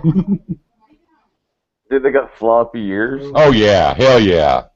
They're beautiful. I mean, and they're lovers. I mean, they take care of one another. They have so much compassion for one another. I'm just blown away by this pack of dogs of mine. I mean, when I give somebody some food, they'll go over and share it and give it to the other dogs and come back and get more for themselves. I mean, it's really sweet. Hey, did y'all know Jeff put a new video out today? Y'all seen it? No. No, it didn't come up. You may play it on here? Hell yeah. Think you mind? Yeah. Hey, does anybody else have any questions? No, I don't think you'd mind you. Does Cobra have any more questions? GS is talking to him in the chat, ain't you, GS? Yeah, I'm talking to him in the chat, you bet. He's not really asking questions. I'm just asking him questions more than anything, just to see where he stands. Yeah. See if I can help him out. Yeah, check 200 proofs out first. That'll get you going. The rest kind of goes down smooth after you take the chaser. Okay, Cobra, here. I just want to say one quick thing. Rather than typing it all out, I want to tell him about satellites. See, the thing with satellites is we all have cell phones. Our cell phones are operated by cell towers, and all our smartphones have GPS on them. Like, they can tell you what... you can go into a big city and they'll tell you what corner you're standing on in the city. That's all done without satellites. That's just cell phone towers. So there's no need for satellites, really. As well as, Cobra, you should look into the Google Loom project, because Google's bragging right now about how they're sending balloons up into the atmosphere in the southern hemisphere to bring the internet to the entire world for people that don't have the internet. Try to find one legitimate picture of a satellite. It's all cartoon. Yeah, of an actual real satellite, not a computer generated image. You can also look. You can also satellites. It's an Jeff- amazing Oh, that's an hoax, old man. video. That's They've just been a able to repost. perpetrate. Then that's the video you're talking about. Yeah, he did that probably a couple of weeks ago, actually. How they all melt. No, it's a Yeah. new one. It's new information. Oh, is it? It's about What the about- Ford. It starts off about the Ford factory, though. Dave? Oh, well, maybe it is a repost then. You already seen that? Yeah, it is. Yeah, he did Okay. that one a couple of weeks ago. You bet. Yeah, that's a repost. Well, never mind. Also, I won't post It it. was new to Over, me. you can look up look up how like 80 or probably I think even 90%. You can look it up. I can't remember the percentage, but all our communications and internet communications. Look up what's that called? The submarine cable lines. They go across the ocean, and that's where actually we get all our communications from. Sorry, that was my rant. I'm done. That's what gets me is so much information is on our side, and we can't even get anything on TV. I mean, it's amazing. All we get is a rapper fighting with an idiot scientist. Agreed. Yeah, agreed. Somebody to make that scientist look good because that he needs a handicap. Right. He never addressed the main point of the curvature that's 16 miles away the city that B.O.B. was standing in front of. Never once addressed that. So, some of the conspiracy shows will talk about how the moon landing was faked and stuff. Like 10 years ago, I saw a show on that, but they'll never talk about the shape of the Earth being flat. I mean, that's taboo. Hey, John. Yeah. Also, Cobra asked about what about TPS. Well, it was World War I or World War II. Maybe it was World War II, but one of the two wars, the Americans were bragging about their, I think it was the Loran system, is that what it was called? And that was all ground-based, where they were bragging about how they could fly their planes through fog and at nighttime and everything else and know exactly where they were at because of that system.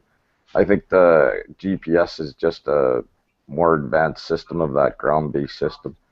Like I said, our phones can be triangulated with cell towers, so you don't need GPS. You don't need satellites, I should say. Well Or said. GPS to work. I agree with all that. Like it's a big scam because I have probably not everybody, but almost everybody has a smartphone nowadays, and these smartphones can pinpoint exactly where you're at. Like they can give you your coordinates, longitude and latitude, by cell towers. So why do we think just because we go by a unit that only does tracking, like a GPS unit we'd call it, why do we think that runs on satellites but our phone runs on cell towers? Why would you make two systems when obviously the cell tower triangulation works perfectly fine and it's very accurate? It makes no sense. You don't need satellites to do that. That's exactly it. You don't need them. Why would you have them? Why would you spend more money? Why would you spend all that money? Yeah, exactly. And why would the Google Loon project be bragging about how these balloons are going to bring satellite to the southern hemisphere and it's the fix to bring them? Hey guys, or look not at the satellite, chat. sorry, internet to the southern hemisphere. Sorry to interrupt, but look at the chat. Cobra says he's going to be, but he's inviting us to come on his show Sunday night in front of his 16,000 subs. Awesome. Who wants to do it? I'll do it. Me. I'm too scared. I'm shy. When is it, Dave? Ace, you gonna do it? You there, Ace? I got work Sunday night. I'm sorry. Yeah, I'm down. Let's do it, Ace. Ace and Conquer represent for us, okay? I promise I'll keep my I've been attitude looking at over, I this promise. every day for a year now, so pretty much got all the points down, you know. So There you go, Cobra. You got two people have accepted your invitation. We appreciate it. What night, Sunday? I'll do some homework, man. I'll get some stuff fixed up. Sunday night. All you need to know is there ain't no curve. It's not. You got to do it on Skype, though, guys. all you need to know so is it's a video game and you can do whatever. Just is that the line you're gonna take, Ace? yeah, man. Better Take it rub from it. the pros. No, hell no. Come on. I'm not saying nothing, but I just had a dream that me and Ace proved the world was flat. No. I'm sorry if I talked over anybody. My shit keeps freezing up here. You're not, dude. You're always having real good manners, Dave. Okay. Way better than mine. Yeah. Do good, I'm Dave. sorry too if I'm talking over anybody. I'm just a loudmouth, though. It has nothing to do with my computer breaking up. Listen, guys, it says add him on Skype, and then on Sunday he'll call you on Skype, and y'all get on his show. Oh, Skype, huh? You got Yeah. Skype, Yeah, Ace? there's his name. Uh, There's his name. Is that an LP or IP? Oh, I Oh, have it. I've probably just IP. never used it. I downloaded it, but I never used it. It's He says he kind does of all his show frustrating. calls on Skype. I got Skype today. That just worked out great, huh? What do you know? that must be a sign, Conk. It must be a sign. I saw the sign. But he put his Skype address in the chat, so y'all got it. Okie doke. Can you put that in the Hangout or something, or you know? Yeah, I will. Yeah, I can't get I'll tell you what I'll do is I'm going to go down and get like a few of the best things that I've seen in the last couple months, and you know I've seen everything. So I don't know. What are you going to do, Ace? Just wing it. You went If I mute had on me. Skype, I'd go on there too. Oh, I'm sorry. Oh, Hang yeah. on, I can't No. hear you, Ace. You think Jeff will do it? No. No, Jeff's got his own gig, man. I don't think he wants to. You know, not. I mean, I wouldn't Yeah. think. I'm just saying, you know. He does know a lot and could probably do the best. Yvette could do a good job too if she got Skype. Okay, Ace, I put that in the chat, in the group chat, and that is a little L is his first letter. Yeah, Wait. what's group chat? LPOLI Sorry. 1622. Little L, P-O-L, big L, then I. You No, said wait. What group chat? on the Hangout page. Okay, I got it, Dave. But what? No, what? Oh, is it the little one or the big one? The first letter is a little L. Oh, it is a little L. Okay. Yeah, he's just clarifying that they're both L's because you didn't know if it was a capital I or little L, but when he first wrote it. That's his Skype number, okay, or his Yeah. Skype name. Can Take you it all post it on the Hangout Messenger though? 'Cause I can't see that chat either on my cell phone.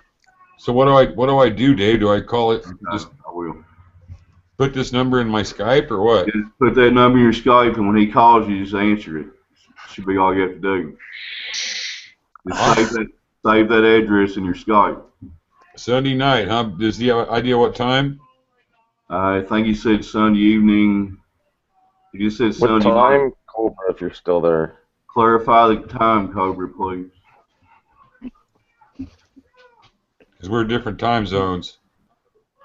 Probably. Yeah, you have to say your time zone, Area Cobra, too. Does anybody code. know where he lives? I have no idea. A guy could probably look at his site, too, and see what time. Well, if Maybe. he's a snake, I'd You say a could hole tell. in the ground. Oh, here he is. Hey, 9 Cobra. o'clock Eastern, 9 Eastern. So roughly. that's 6 p.m. here. Okay. 6 p.m. Cobra, I'm Conk. Cobra, I'll be there. I'll call you at 6 or 9 where you are.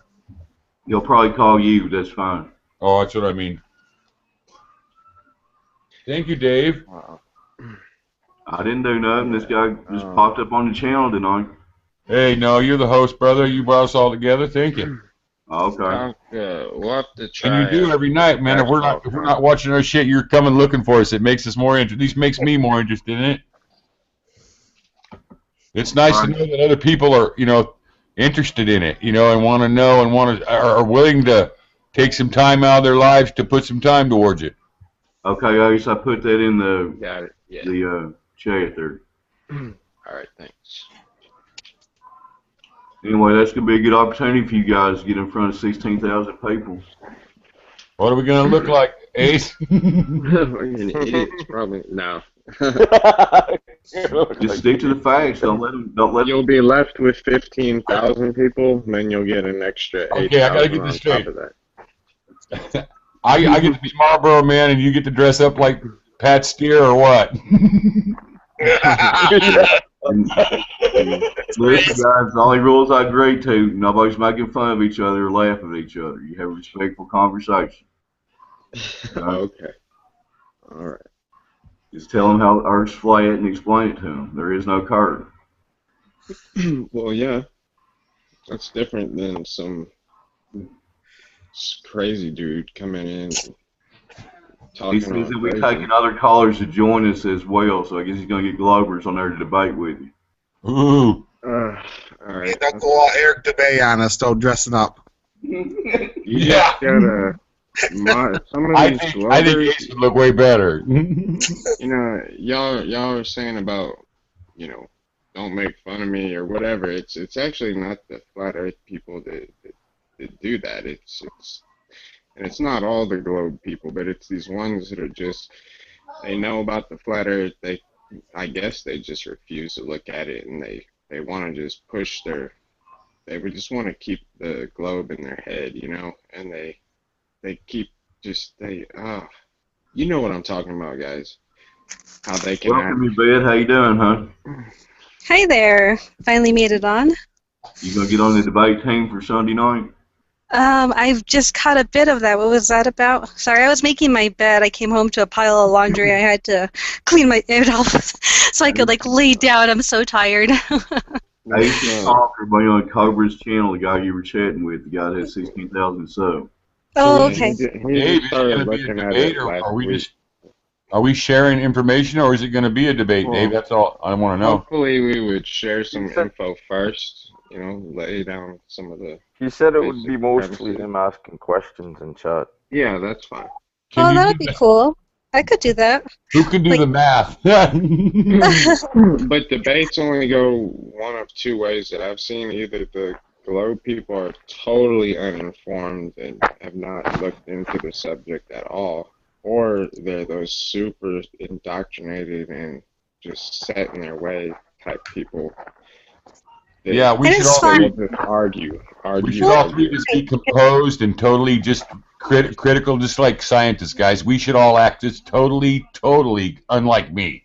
You know what I mean? Let's use our critical thinking hats and let's just be analytical scientists. They're going to try to fuck us up, guaranteed. Well, It I doesn't find sound I like he could wants be. to debate, though. Can you guys hear me? Yeah, you sound great. Sorry, I talked over you. I was gonna say I could be super technical. I could bring the math. But people get lost on that, even though they think they want to hear it, they don't. And my specialty has always been just bringing the technical stuff down to people talk. The way normal people talk. This is why doctors can't even talk to people, their patients, because they forget how to talk to normal people. And I can do that. I can look at lab reports, results, data, and just present it in terms that everyone understands. I could make my dog understand it. You just have to speak the language, and I hate technical speak. I hate all of that jargon. I hate jargon. So I just keep it real. But if you guys want me to do math, I'll do math, but I'd rather not. No, I was kidding about the technical speak. I didn't mean technical. I mean just keep. I'll just quiet down real low, and we'll just act really, like we all act like we're in our front rooms here, bonging out. We don't have to act like that everywhere. I mean, I'll try to be on my best behavior, is what I'm saying, and I'll try to pull off my smart guy act. Oh, that's very I gotta good. see Yeah. that. No, well, definitely, yeah. We can't just be all blar blar the way we are usually during our casual hangouts. See, me and Dan already had a prize fight earlier. Then when I let him have a free punch, he ran away. Wait, what happened? What did I miss? My goodness. I got in trouble. I'm in trouble with Dave, and I'm sorry, Dave. No, you ain't in trouble with me. You can go back and listen to the first of it tomorrow. We ain't gonna rehash it. Well, we all have thick skins. Sometimes we're like, "Argh," but we get over it pretty fast. Mine's too thick, apparently. It's not a big deal. They just kind of got into a little verbal fisticuffs, but I see. Hey, we're all pissy, man. That's fine. We have a lot of shit to deal with, especially when people bombard us with, if the Earth is flat, then how come there's tides? If the Earth is flat, then what about the Coriolis? Oh, if the Earth is flat, then how come the water is that question, and they start addressing my mental capacity. I mean, It's not. It's the stuff like that, or the stuff where you bring something up and they just avoid it completely. Yeah, they completely avoid it. They'll on to the next question without even Or- listening. Yeah, or just keep saying the same thing you guys- over and over. It's like, Exactly. God, So wait. that's what you call a troll, and you know. You guys need to clarify with him how many people he wants on the show. You know, I'm not sure he didn't say, did he? You're the manager, Dave. Well, if he's still listening, you know, On he can let ping. us know, I guess, if he wants or whatever. I'll let y'all know sometime between now and Sunday. What's tonight, Friday? So, Yeah, something like that. I don't care You could either way. always contact him on his account and ask him too. yeah, I guess he'll let y'all know what's what the ground rules and stuff are. But y'all just represent good. I trust you. I got to work, or I'll try to switch it if I can. But right now I got to work Sunday night. I No, can't. you should play it over the intercom there, man. So is he not in? Like, did he turn it off, or is he listening in the background, or is he gone? You went to He bed. said he went to bed. Oh, okay. I guess he'll contact y'all and give y'all he'll confirm all details with you, I guess. And the Hey, first time he heard back about it in was less than a week ago. But The I looked up his channel. He is legit. It looks like he's got a lot of videos. Yeah. Am I taking this right, Dave? In other words, he's kind of opening his mind to consider the idea, or what? Yeah. Seems like it. He wants to know what it's all about. Yeah, His question.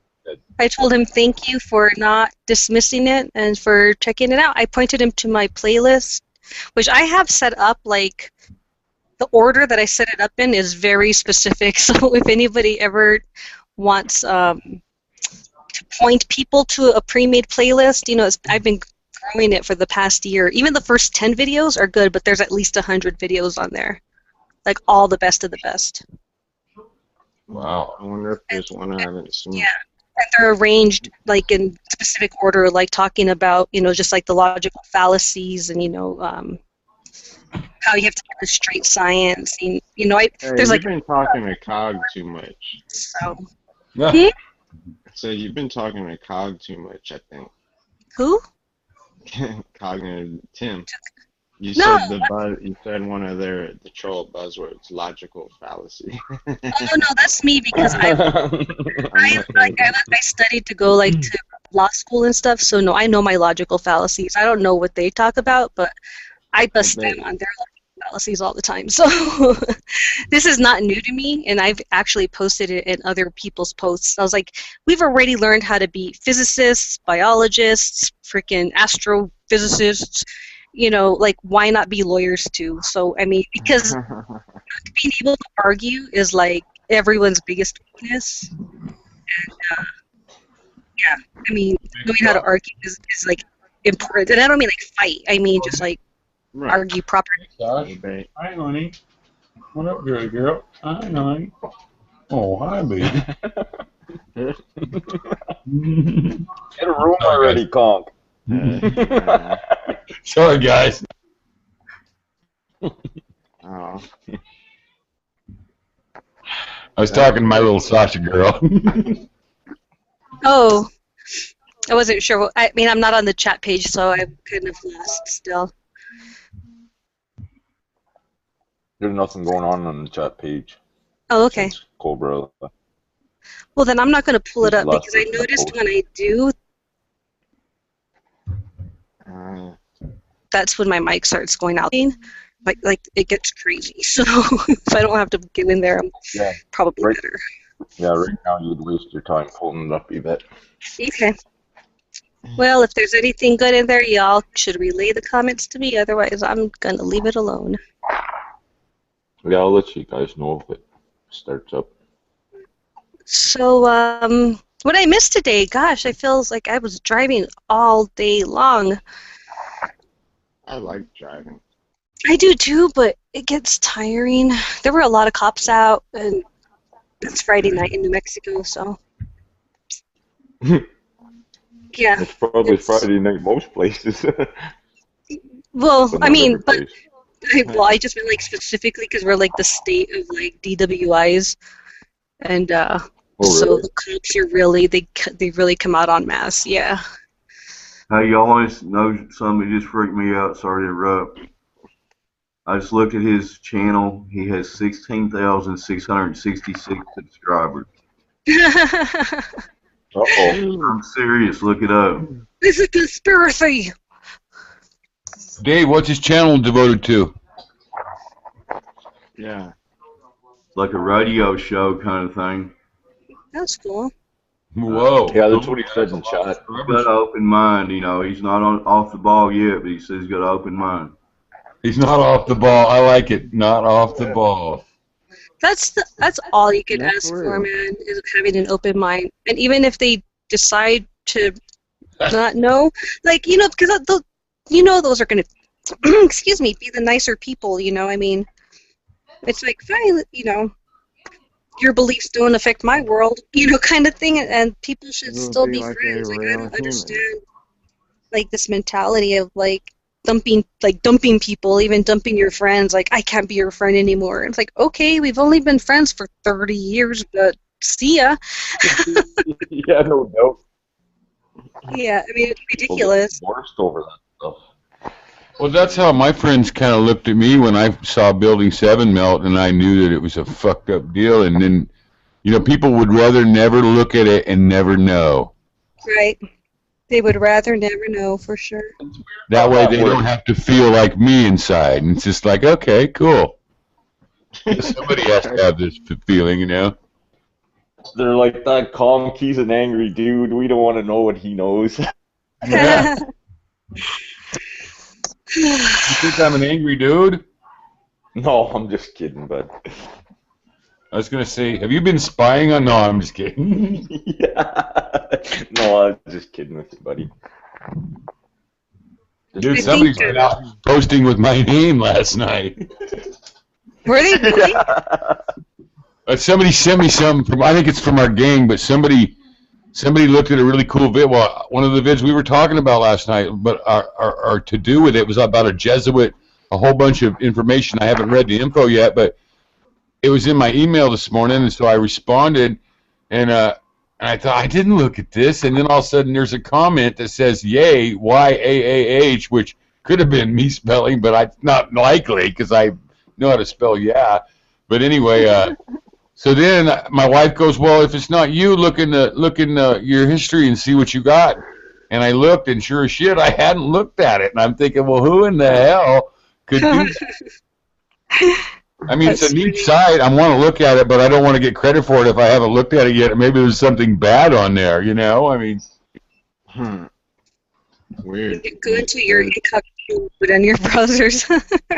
Maybe you're a werewolf. I looked at one site about, I think it was Nazis or Jewish people or something one time. It just popped up, and I looked at it. And it took me like 3 years to get that crap out of my email. Every time I went there was all these vids that I didn't really want to look at all. And I'm like, good Lord. You might have accidentally subscribed to, like, the alerts or something. Oh, the other night when we were, like, a week ago, we were just talking about pot. Nobody was literally on the film smoking it like last night. But, I mean, we were just talking about it. And the next morning on my YouTube page was 2 or 3 sites about marijuana. That's funny. Yeah, You know what? Okay, so on the front page, when you see those like recommended videos and you're just like, why is this coming up? Don't click on it or anything, but when you mouse over the front of it, you'll get those 3 little dots. When you click on that, you'll get a little pop-up that says not interested, and you click that and you're like, don't fucking show me this again. I want to do that because I can't even believe it. I didn't ever push on that ever. I mean, I've smoked bud for 40 years. I would never put it in my computer. And we talk about it on the Flat Earth, and the next day it's on my YouTube, and I'm like, what in the hell? No, Yeah. man. Well, That's it's real also shit. the people that you subscribe to, and then the things they look at, like I think it like grabs like those videos and shows you. It's like, well, if these people are your friends and those friends all looked at this video, you'd probably like it too. So I think that's why. Not necessarily because you're just talking about it, but all Okay, your what's friends are with all these stoners. messages? Or did you remember, like on James Bond, those little teeny microphones they used to stick everywhere in the house? Imagine having one that's 1.5 feet by 1.5 feet sitting on your desk in front of your head. What? This is a great big snooping device for the government. The guy that owns Facebook says, what did he say? He goes, it's an account with the CIA or something like that. That's what Zuckerberg said about it. It's like, I mean, it's Because counted. the CIA could never have Yeah, imagined. something, I mean, that's basically it. I mean, they do But shit. look, It's this is not all real your shit. imagination. It's really happening. It's real shit. I swear they just listen all the time.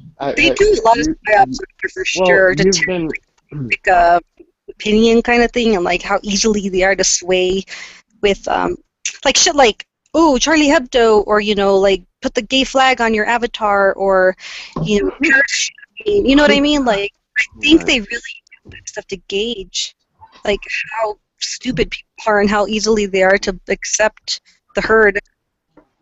Like, I'm going to stand behind this, even though they know absolutely nothing about it. yeah, changing They're wise the to me icon to now. the Paris flag.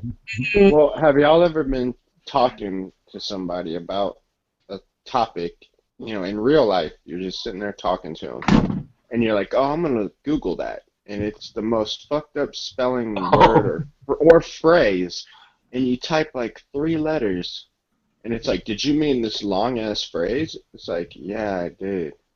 Yeah, because other people have Yeah, definitely I did. searched it, but No, not that. Yeah, I mean, you're just you think talking there should about. be hearing you. Yes. I've proven this to my friends and stuff too. Like, My entire chat history like this is with you guys. This is the only time I've ever done it in 15 years of being online was with you guys. I never did it before.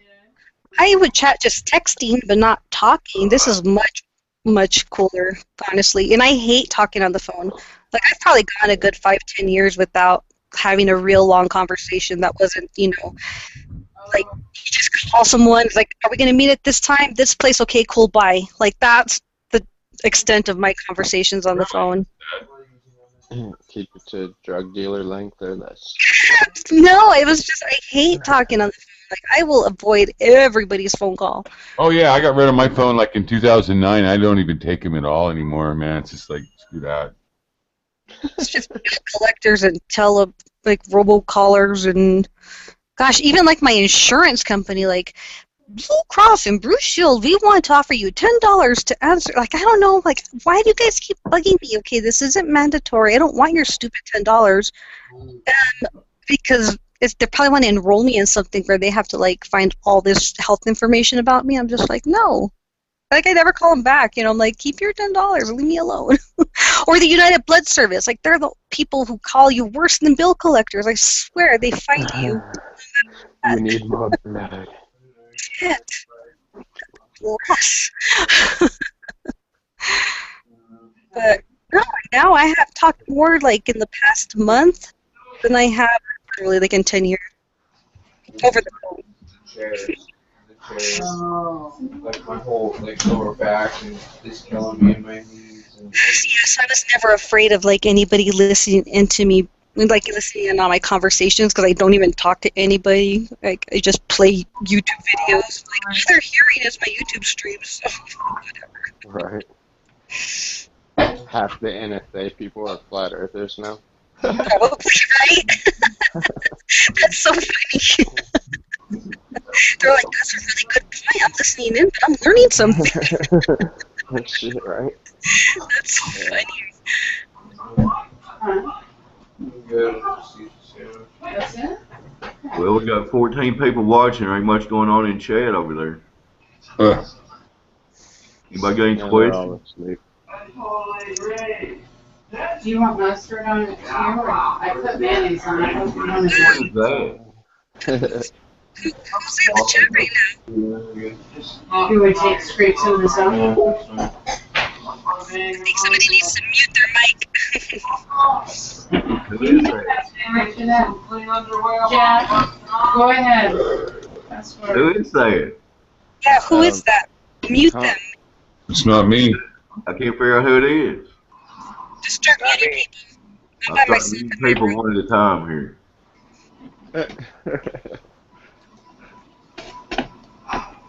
It went away now, I guess. Everybody there? Yeah. So what's the words of wisdom from our female perspective in New Mexico tonight? Words of wisdom. Are we still flat out there? You know, I was I was sending pictures to Ace and GS while I was driving, and I'm like, man, where are my horizons? Because I'm just surrounded by mountains. So, like, I don't ever get to see a flat horizon because the mountains, like, exceed my middle point of view, and they just go on forever. Yeah, it's like I'm in the hills of Kentucky. I can't really see a flat, but I can see a flat lake over here. I used to go to school at New Mexico Highlands University, which is on the east, like, so we have the Rocky Mountains, and then right past them, it's the beginning of the Great Plains, and that's where my university was. And that's a very interesting area to live in. It's like all this weird energy from the plains and the mountains. I don't know. But it's really cool, so I need to go back for a drive out that way and then check out the horizons over there for sure. Because I can get up to like 12,000 feet and then just look out onto the prairies. That should be pretty fun. You should get a picture there. Yeah. I need a better camera. I mean, I only have my phone. Yeah.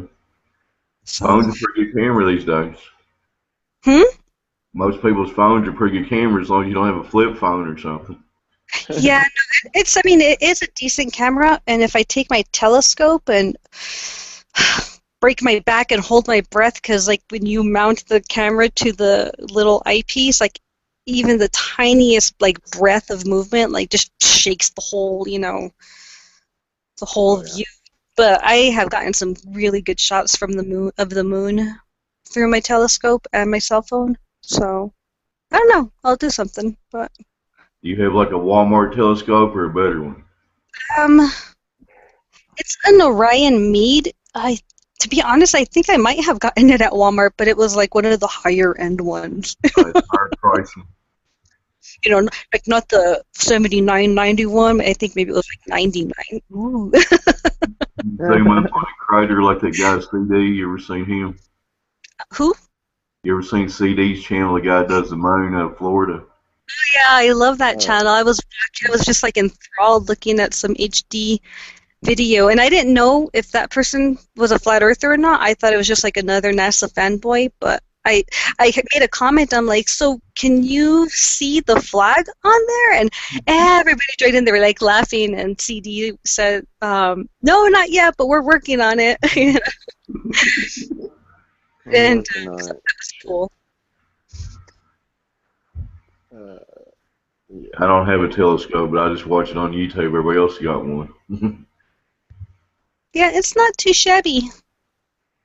It's pretty sturdy, actually, because my parents have, I think, one of the $50 Walmart telescopes. That thing sucks. It's, like, way more narrow, and it won't even, like, hold its position because the weight of it just, like, brings it down to the ground, and, like, you can't lock it. Oh, man, that thing's terrible. But man, if I could just get like a mount, something to like clamp the phone lens onto it, or get like a attachment, that way I don't have to putz with it, because that's the hardest part, is aligning the little camera to the eyepiece. I mean, it doesn't sound like it would be difficult, but it's the most difficult thing in the world.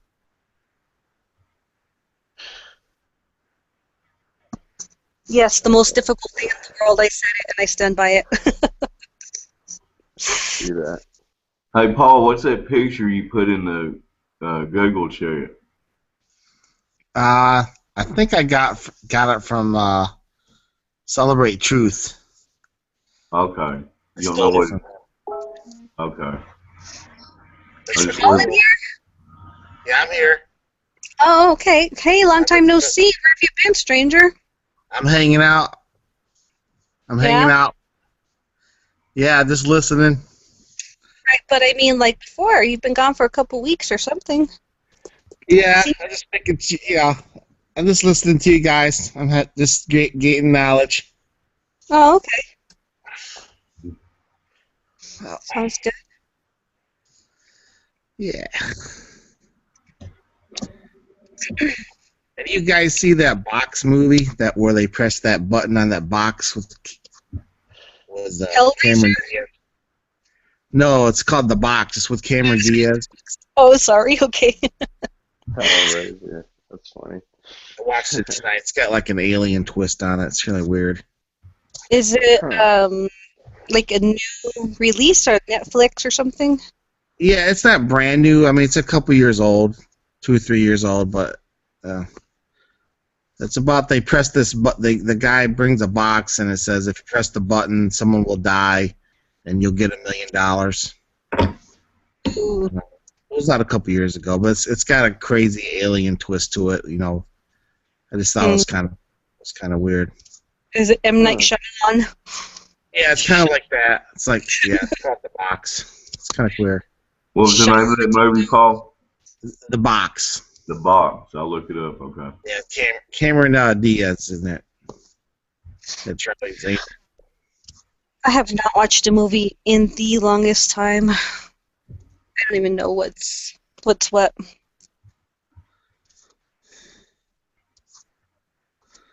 And The last, I haven't seen one in a couple of years myself. I mean, it hasn't been a couple years. I saw one last October. Ex Machina. Yeah. That was a good one. That was interesting. About the android, the clones, and yeah, I can't even remember what I saw before that. Maybe it'd been another year since I've seen anything. What about you other guys? Y'all seen movies lately?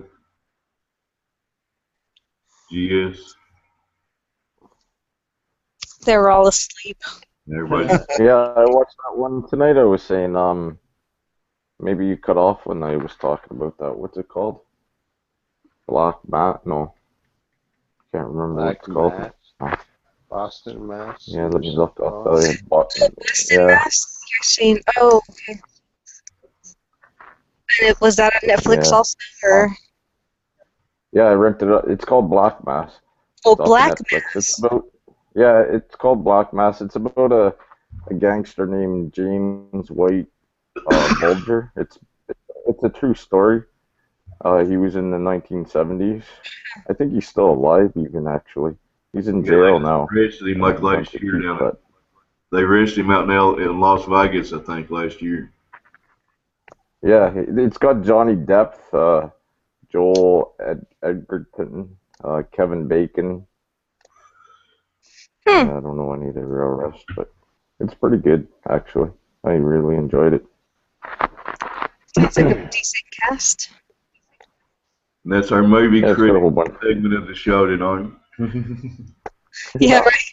We're like the most uninteresting, uneducated people on movies. We're like, oh, okay, sounds cool. And people are probably like, oh, Star Wars release and blah blah blah, or whenever that was. I totally wasn't into it. And I normally would be over that shit.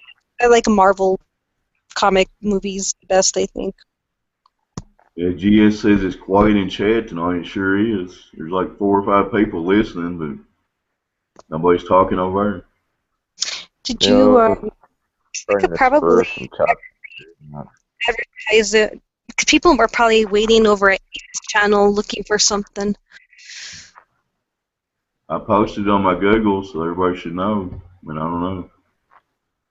Yeah, well, I mean, if everybody that we normally listens to us goes to your Google, subscribed.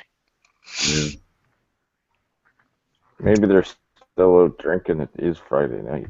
You might It's get Friday a bunch night. Letter, of there's drunk. Yeah, you might nobody. get a couple of straight drunks later that we can argue with. What's going on in the Great Northwest on Friday night? That GS? You're looking at it. Is there a bunch of moose walking around?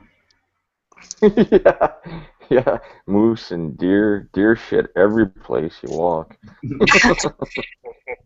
Who wins the fight between a moose and a deer? Have you ever seen one? A what?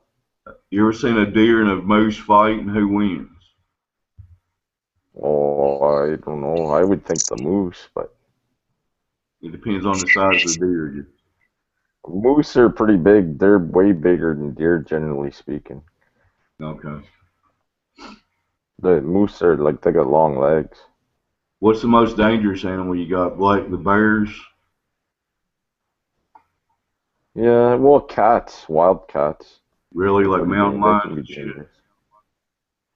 No, like cougars and I think jaguars. We might have some of them too.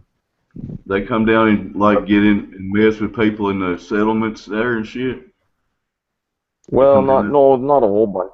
Like, no, not really. They're pretty hard to. They usually stay pretty hidden actually. But you mean dangerous for people? Yeah. Like you ever hear about anybody getting attacked by a cougar or anything? Every now and then, but it's pretty rare. Like every couple of years or something, you might hear it. Same thing with bears. It's pretty rare that a bear will attack you. You pretty much gotta. You'd have to like corner where it felt like it couldn't get any place. They'll take off before you ever get close to them. Now just to picture you on the globe, I mean not the globe, the the plane. You're on Alberta, right? Northern Canada. Yeah. Okay. So you're closer Not to like Alaska. the extreme, not extreme North Canada, but You're closer to Alaska than you are Montreal, right? oh yeah, by far, yeah. Okay.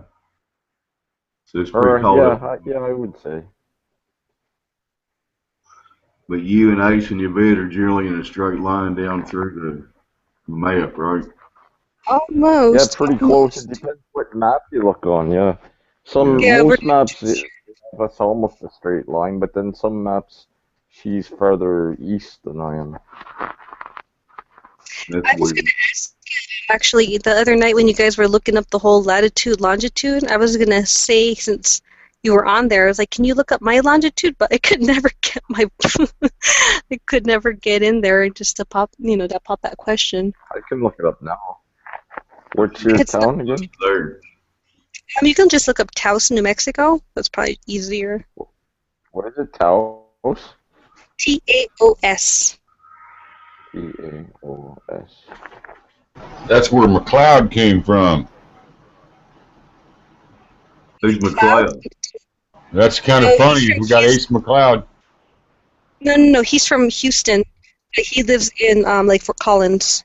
No, remember the TV show McLeod. He was from Taos, New Mexico. Dennis McLeod is a detective. I remember. It was before you were born, Yvette. Yeah, that dates me and you, Con. Huh? Is it McLeod? I thought it was. That dates you and me. We're both 53. We remember that show. I can't even hear you, Dave. Hang on a second. I'm just saying we both remember that show because of our age. They was Oh, you like remember late it too? 70s. That show was on like the late 70s, early 80s. Yeah, he was a cop that went to New York, Yvette, and he was from Taos, New Mexico. Yeah. He went to New York to fight crime. He was a big detective. And he had to put up with a bunch of liberal cops in New York and stuff, and he was always the one they made fun of, but he'd always bust the guys, Yeah. With good old cowboy logic. Look it up. It's pretty cool. I will look at it. I never heard of that. Do you know what the actor? Who the actor? Dennis Weaver. Dennis Weaver was the star, yeah. Dennis Weaver? Yeah, he used to play Chester on Gunsmoke when we were real little. Oh, yeah. God, that goes way back then for sure. I don't know. Because I know we have another famous dude who lives in Taos, is Dennis Hopper. Oh, yeah, Dennis Hopper's been in a lot of good movies. Yeah, he died. What? He did? What? Yeah. Cancer. Dennis Hopper? Dennis Hopper, yeah, he died about 4 or 5 years ago now. I missed that, man. I gotta look that up now. You sure? Yep. We got Jane Fonda. You guys see Hellride? That was a cool movie, man. He was in Hellride, and then he died. He used to be way back before that one he's famous for. He was in biker movies and stuff. Before that, I saw a bunch of them. Like I say, when I got messed up last year, I watched a bunch of TV up there on that old TV channel, and I got to catch all these old crazy biker movies from the 60s, and he was in a bunch of them. Yeah, he died May 29th, 2010 in Venice Beach, California. Prostate cancer was cause of death.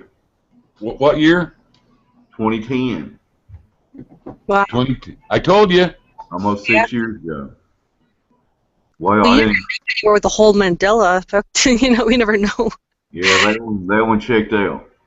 I think Jane Fonda also lives up in Taos, and Julia Roberts does too.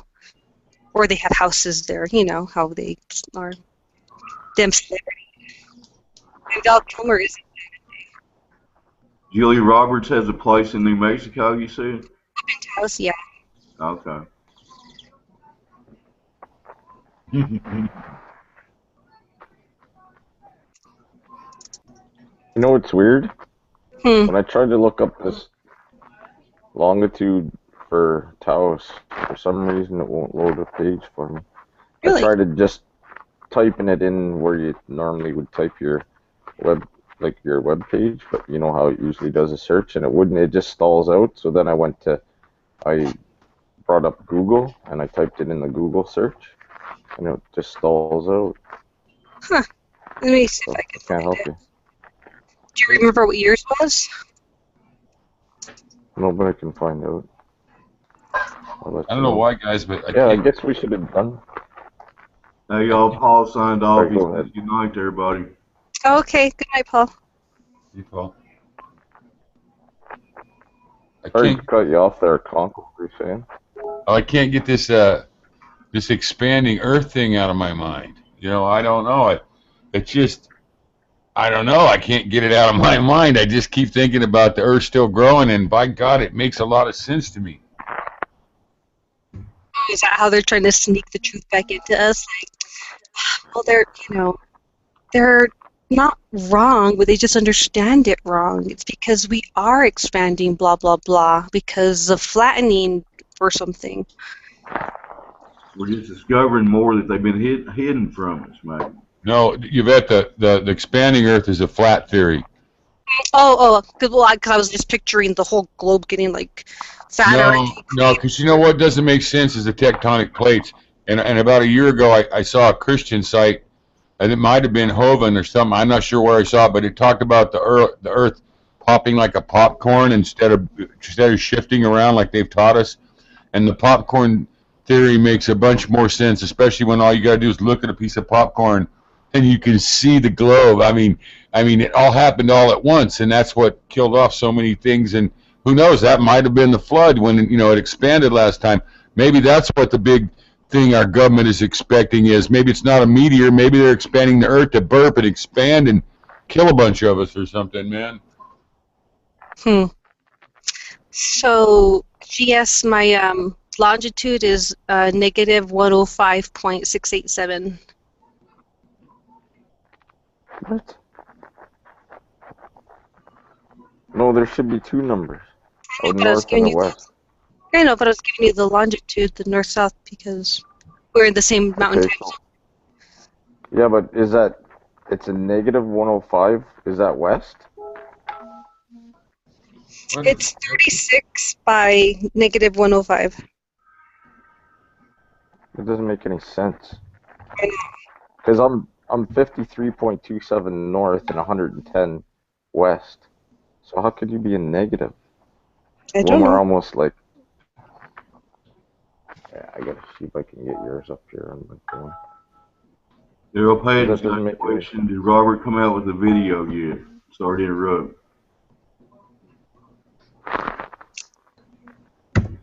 No, Jeff said maybe this weekend. Yeah. That's what Jeff said, maybe Saturday, tomorrow. But Daryl, I put the link in chat if you want to get in here, man. Guy from Oregon out there by Conk.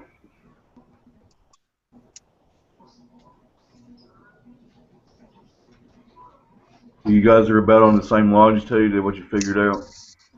No, it's even negative for some reason. No, you're not negative. You're 105 west, Yvette. Well, I just typed You it and in.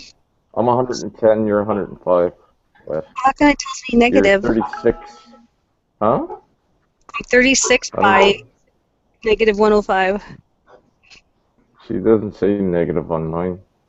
On either yours or mine, they both say it doesn't say anything. It just says 1010 for me and 105 for you. So how far is it? Huh? And it's my town. I'm looking at all the landmarks. Yeah, but look, I'll send you a screenshot of what I'm looking at.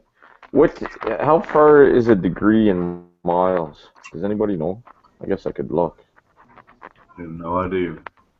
Yeah, I think the key to understanding here is what are we actually looking at?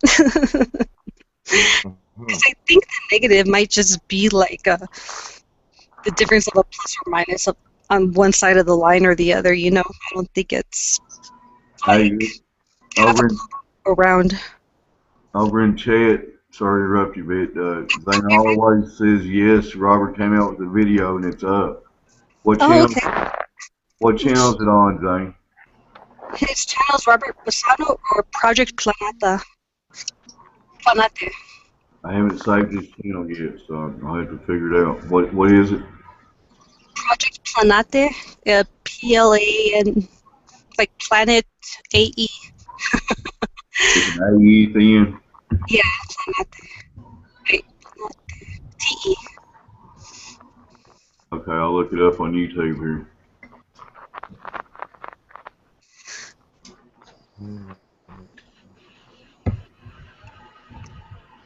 So, I'm busting up old school.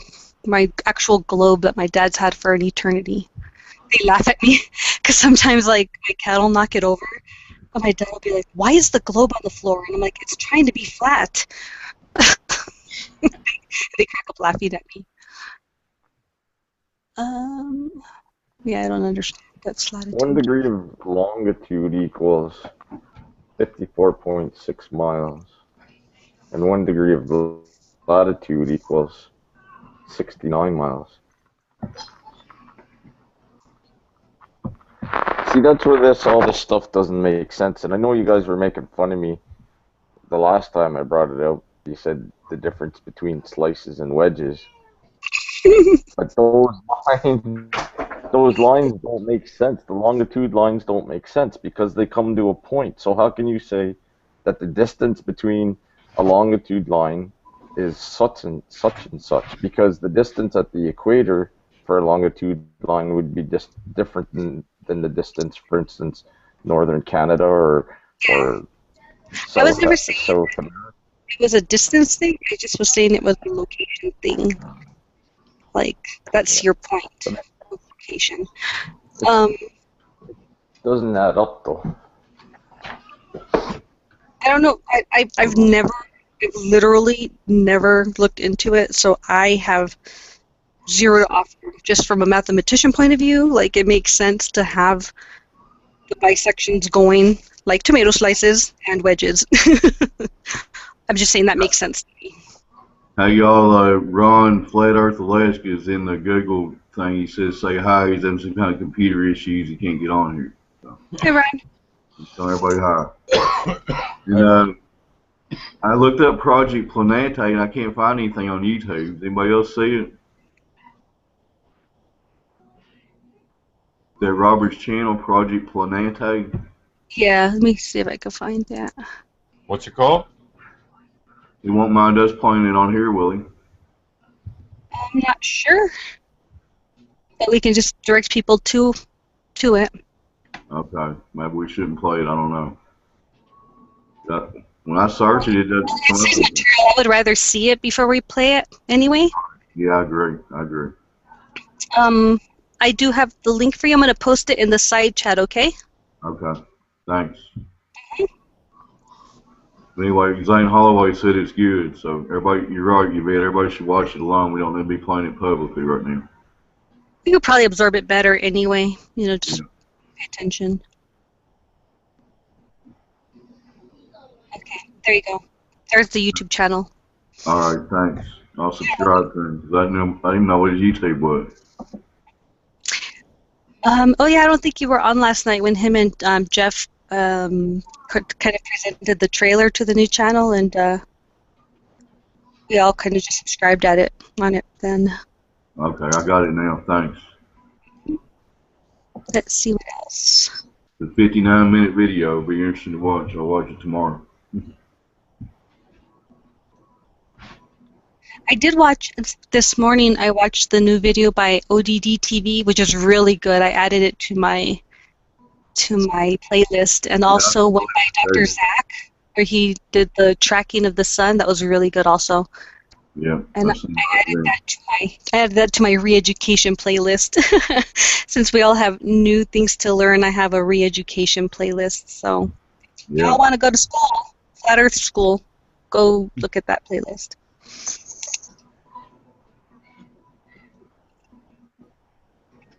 See who else got something to say besides me and your bed here? H, you there? You caught me at a good time. I could probably talk all night because I've had one of these amp energy drinks, which I never, ever, ever drink. And I'm so wired right now, like my heart's beating out of my chest. I'm not even kidding. Well, go ahead, get up on your soapbox and give us your best speech. Go ahead. Well, I don't have a soapbox. I mean, I'm not feeling. I mean, I need a question. I mean, I don't know how to just launch into tirade. Do you really know the math? Yeah, well, I have a degree in math, actually. That is so awesome because they're going to try to pin us with that tomorrow. They're going to say some, you know, whatever on Monday or on Sunday. They're going to have a couple of pseudo experts, and you knowing math, that's going to be great. Well, I mean, I've always wanted to be a teacher. Like, I want to teach calculus. That's my thing. But as far as just doing math, like, I don't know. It's me and math have a very strange relationship. Like, when other people start doing it, I'm like, awesome, you do that. I'm not going to. Because I've done so much math in my life. Like, it's, I don't know. Well, if you can just do their math, they're gonna, you know, even kind of do it. That'd be great because that's the only way they're gonna be able to throw us off our game. I bet because, you know, I'm gonna go through the 200 proofs, kind of, you know, and I'll get a couple of those, and I'll go to the newer ones, and we'll get some stuff that can't be debunked easily, and we won't overload them, but the 4 or 5 things we have will be hard to swallow.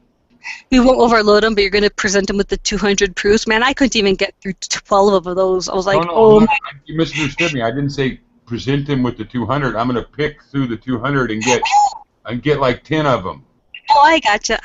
Good call. Yeah, you know what I mean? Because there's 200 to choose. There's 200 to choose from. I can choose the best 5 or whatever, you know?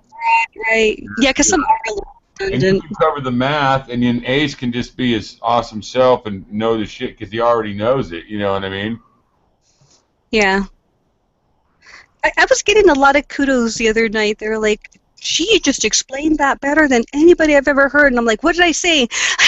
By the time I read the chat, I forgot what I had talked about, and they didn't reply. I'll just keep my mouth shut. You can just point at me and I'll grunt. I'm just happy to go. That's cool, man, that we're getting some. The guy's got all these viewers.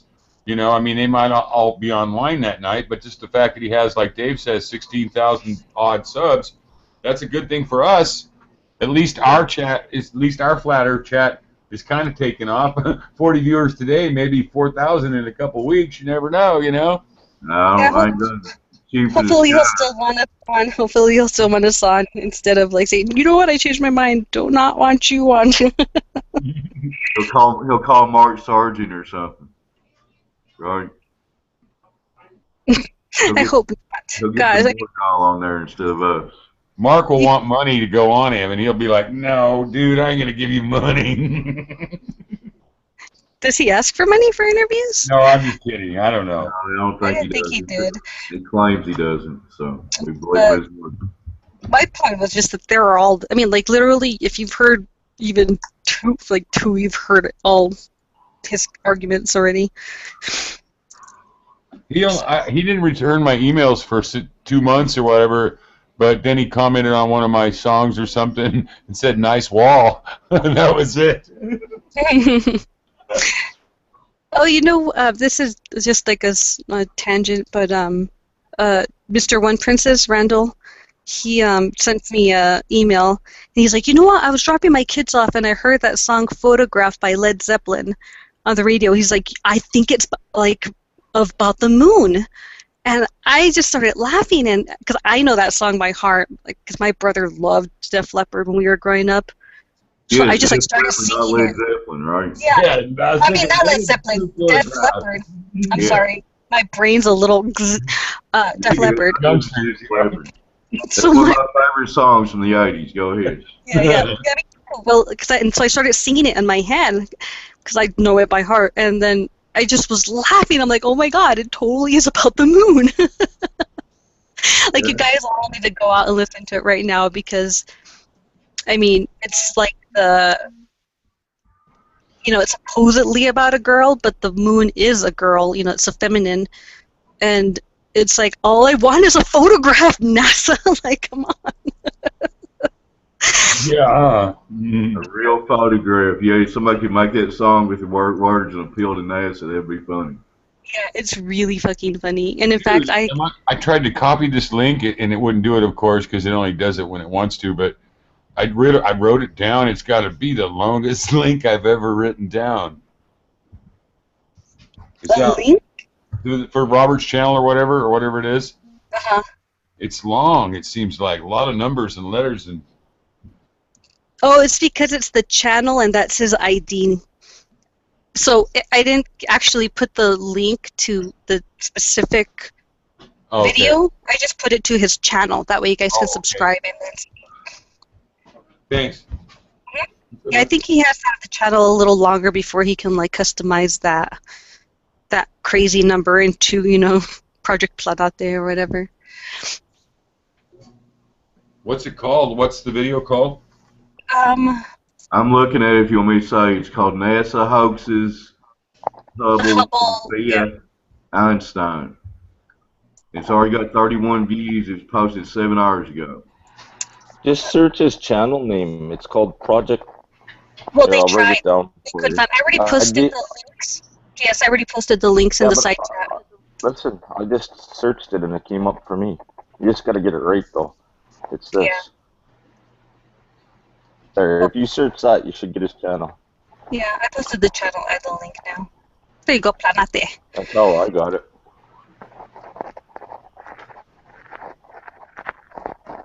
Because I just added him on my phone. That's how I got it.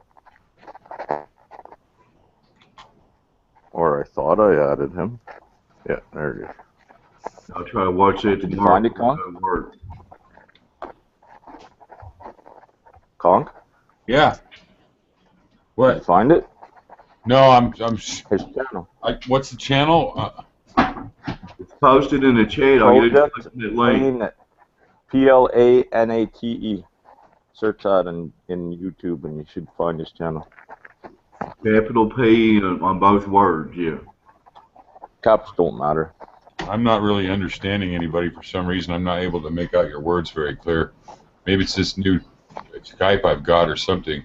Maybe you need to reboot or something. Can you hear us okay?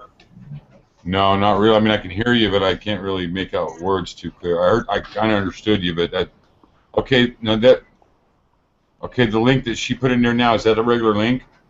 Yes, you can click on it. Yeah. They'll take you to Robert's channel. Okay, I know what I got to do. I got to open up another one of these channels so I don't screw up my link with you guys. Right. Okay. Thanks. I love its newfangled technology, don't you, Con? Yeah, my computer seems to be acting pretty good tonight. Knock on wood. Hold on. I've already got turned off here twice tonight. That's funny. I'm the host of it tonight, and I get booted off twice. Oh no! On your own thing you started? That's lame. Yeah. It might be a processor thing. Are you using Google Chrome or Google or Firefox? I'm running Mozilla Firefox. Huh. I don't know. My Chrome won't even open up since I first started talking to Ace and Jeff the day I first chatted with them. Yeah, Chrome is weird. Like it processes, and man, that thing clogs up your processing. Yeah,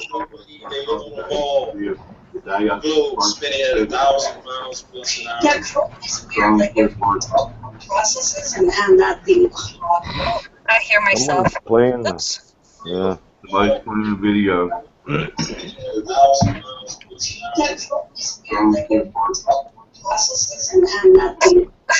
Somebody's turn off your watch change. That's my Conk. Conk, you gotta. So, just real quick, I wanted to show you that my longitude and latitude, it shows negative. And even if I delete it, it puts it back in.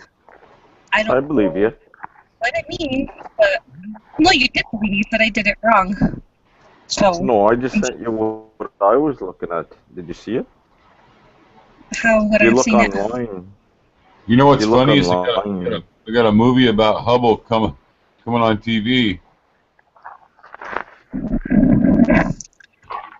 There's a thing on Hubble right now.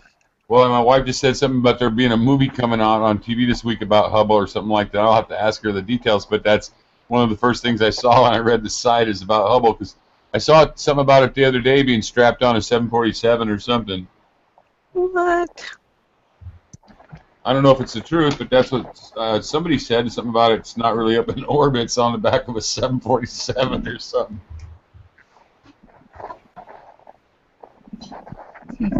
How do you operate a telescope that's on the back of a 747 flying through the air? Very carefully. I got to mute out for a minute. I'll be right back. Okay. I don't know, but the Hubble thing kind of weirds me out, because when they came back with the first pictures about 20 years ago or whatever, or 25, they just looked fake. The first thing I said was, those look like they were done with a color pencil. And then when I saw Mouth Bolin, that's the first thing. I didn't even think about the moon betrayal, because I was already kind of knowing that. But the first thing I thought of was that stupid Time Life magazine with the Hubble photos in it that I got in the mail. I was like, oh man, I knew it. You know, because I'm an artist of sorts, not a great one. But, you know, when you just see it, and you can see it's not a fucking picture, you know? I mean, a All photo. cartoons. Yeah, all the photos and cartoons that they show us. Well, I mean, they have the technology to probably make a perfect one, but they just don't use it. They're too cheap. You think if you got money for free, you could at least do a good job of faking it. Oh no, I think they hire like third graders to do cut and paste on it with their like. Well, we know they hire partiers, don't we? Alright, I can't see. They don't have to do a good job, though. That's the thing, Conk. Yeah, because Matt said that part of his stuff was used in big pictures. You know, they make collages out of everybody's art. That way, they can't just say, that's my drawing, I drew that. It's like, no, just a part of their drawing is in there, you know? Yeah. Because I guess part of their biggest expenditure at NASA is for artists. Why would they need artists? I thought they were a rocket place, you know? I mean, come on.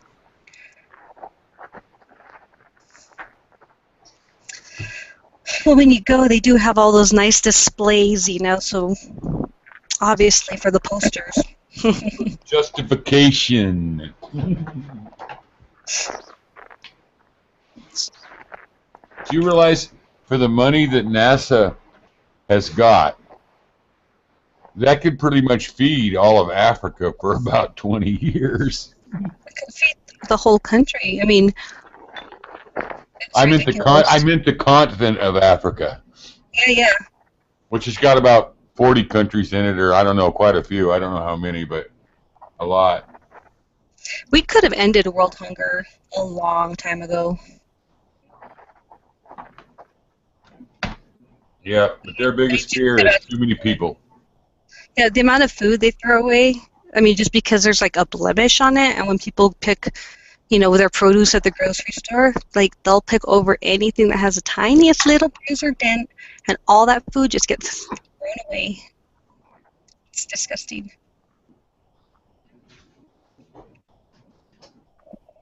I think most of it goes to churches nowadays, doesn't it? I'm not sure. I think like people need to actually physically go to the store.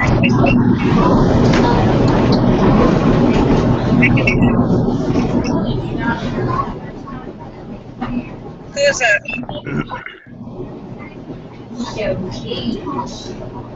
That Crank or Dave? Dave is muted. Not me.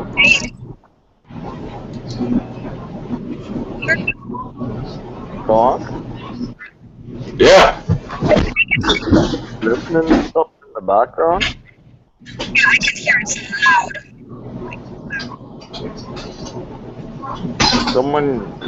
Someone has controls. Try muting Ace. Ace isn't muted. Oh wait, now maybe I can mute him. Yeah, there. Oh, it's still going. You see me or my icon? I think, oh, Con, can you mute yourself real quick? Sure, hang on.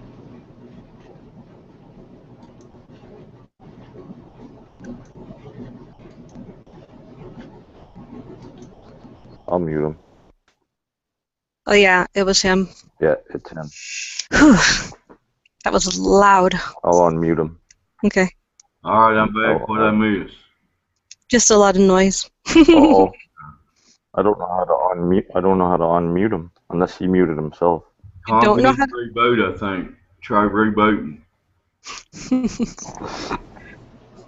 I don't have the option. Oh, there. I just Did you get her fixed, Con?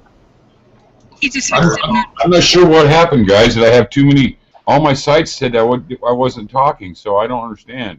It sounded like there was like a windstorm going on behind you or something.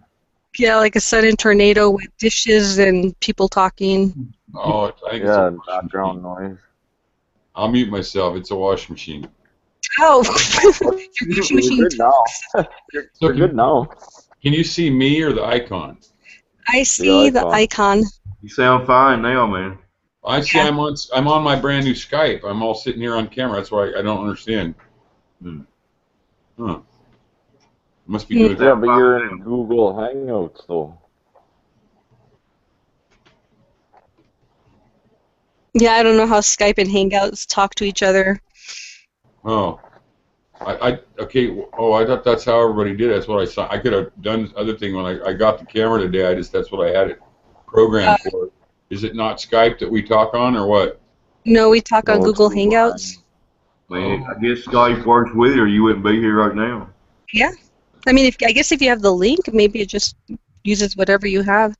Yeah, because I'm talking on it right now. Did you see me at first, Dave, or just the icon? I saw your icon and everything. Oh, you saw the icon. See, I was asking you if you saw me because I was sitting there in my cowboy hat and shit. No, I haven't seen you at all. Oh, okay. Well, that tells me a lot because I'm sitting here on my camera. I can see me, but that's weird. I got to figure this out. All I see is your little moving cane guy. That's a sword, Dave. Yeah. Kane, you've been talking to Jeff, boy. I think it's neat how he moves around. The light comes on different shade and stuff. That's a total accident. That's the best accident that ever happened to me. I'm serious. I mean, that's the coolest accident that ever happened.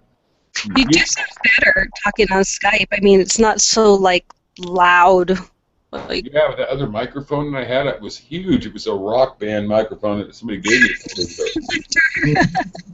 The size matters.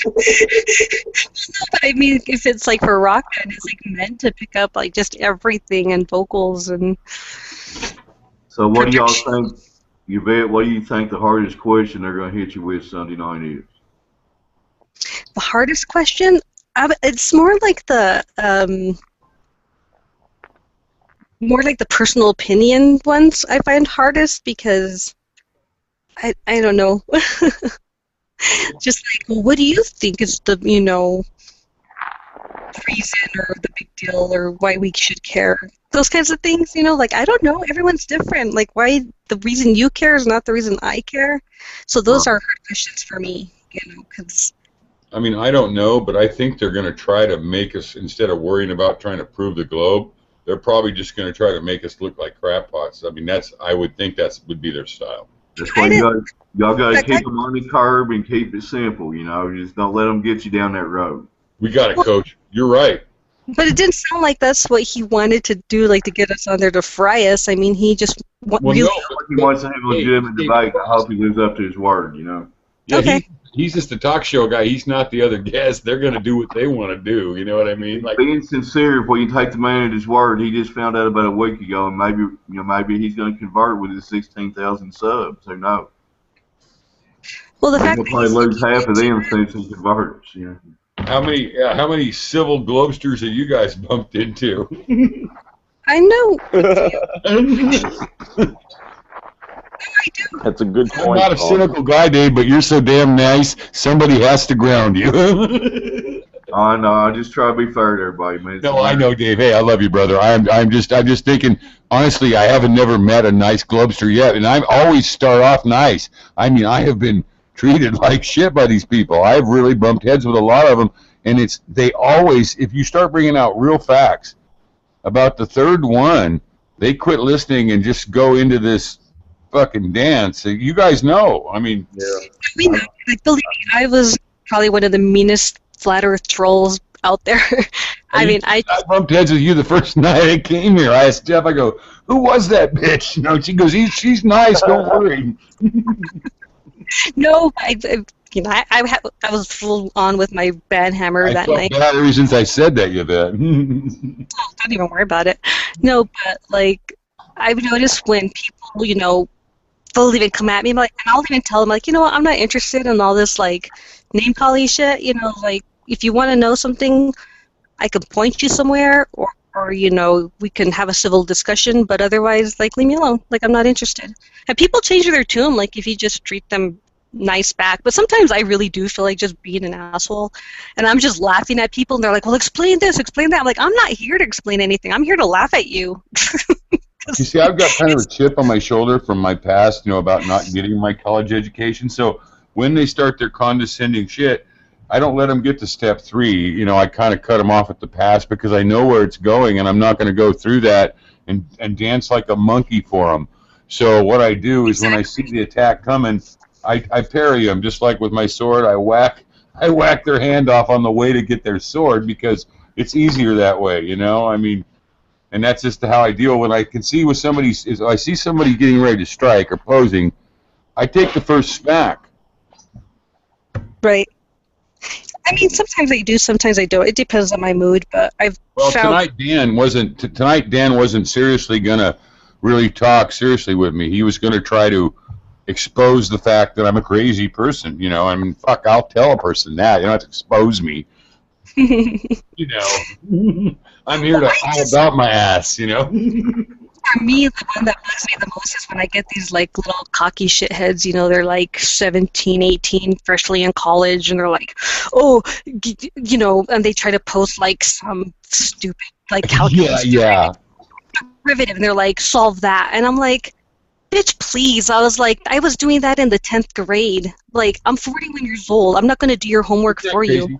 When I was 41, I felt like I was the oldest guy in the world. I had a crew of 15 kids, or 10 kids working for me that were in their teens and 20s, and I felt like I was a grown-up old person. Now, when I think of you as a kid, and I'm only 53. But that's how life is. When I'm 70, I'll think of people that are 53 as kids, because that's just how.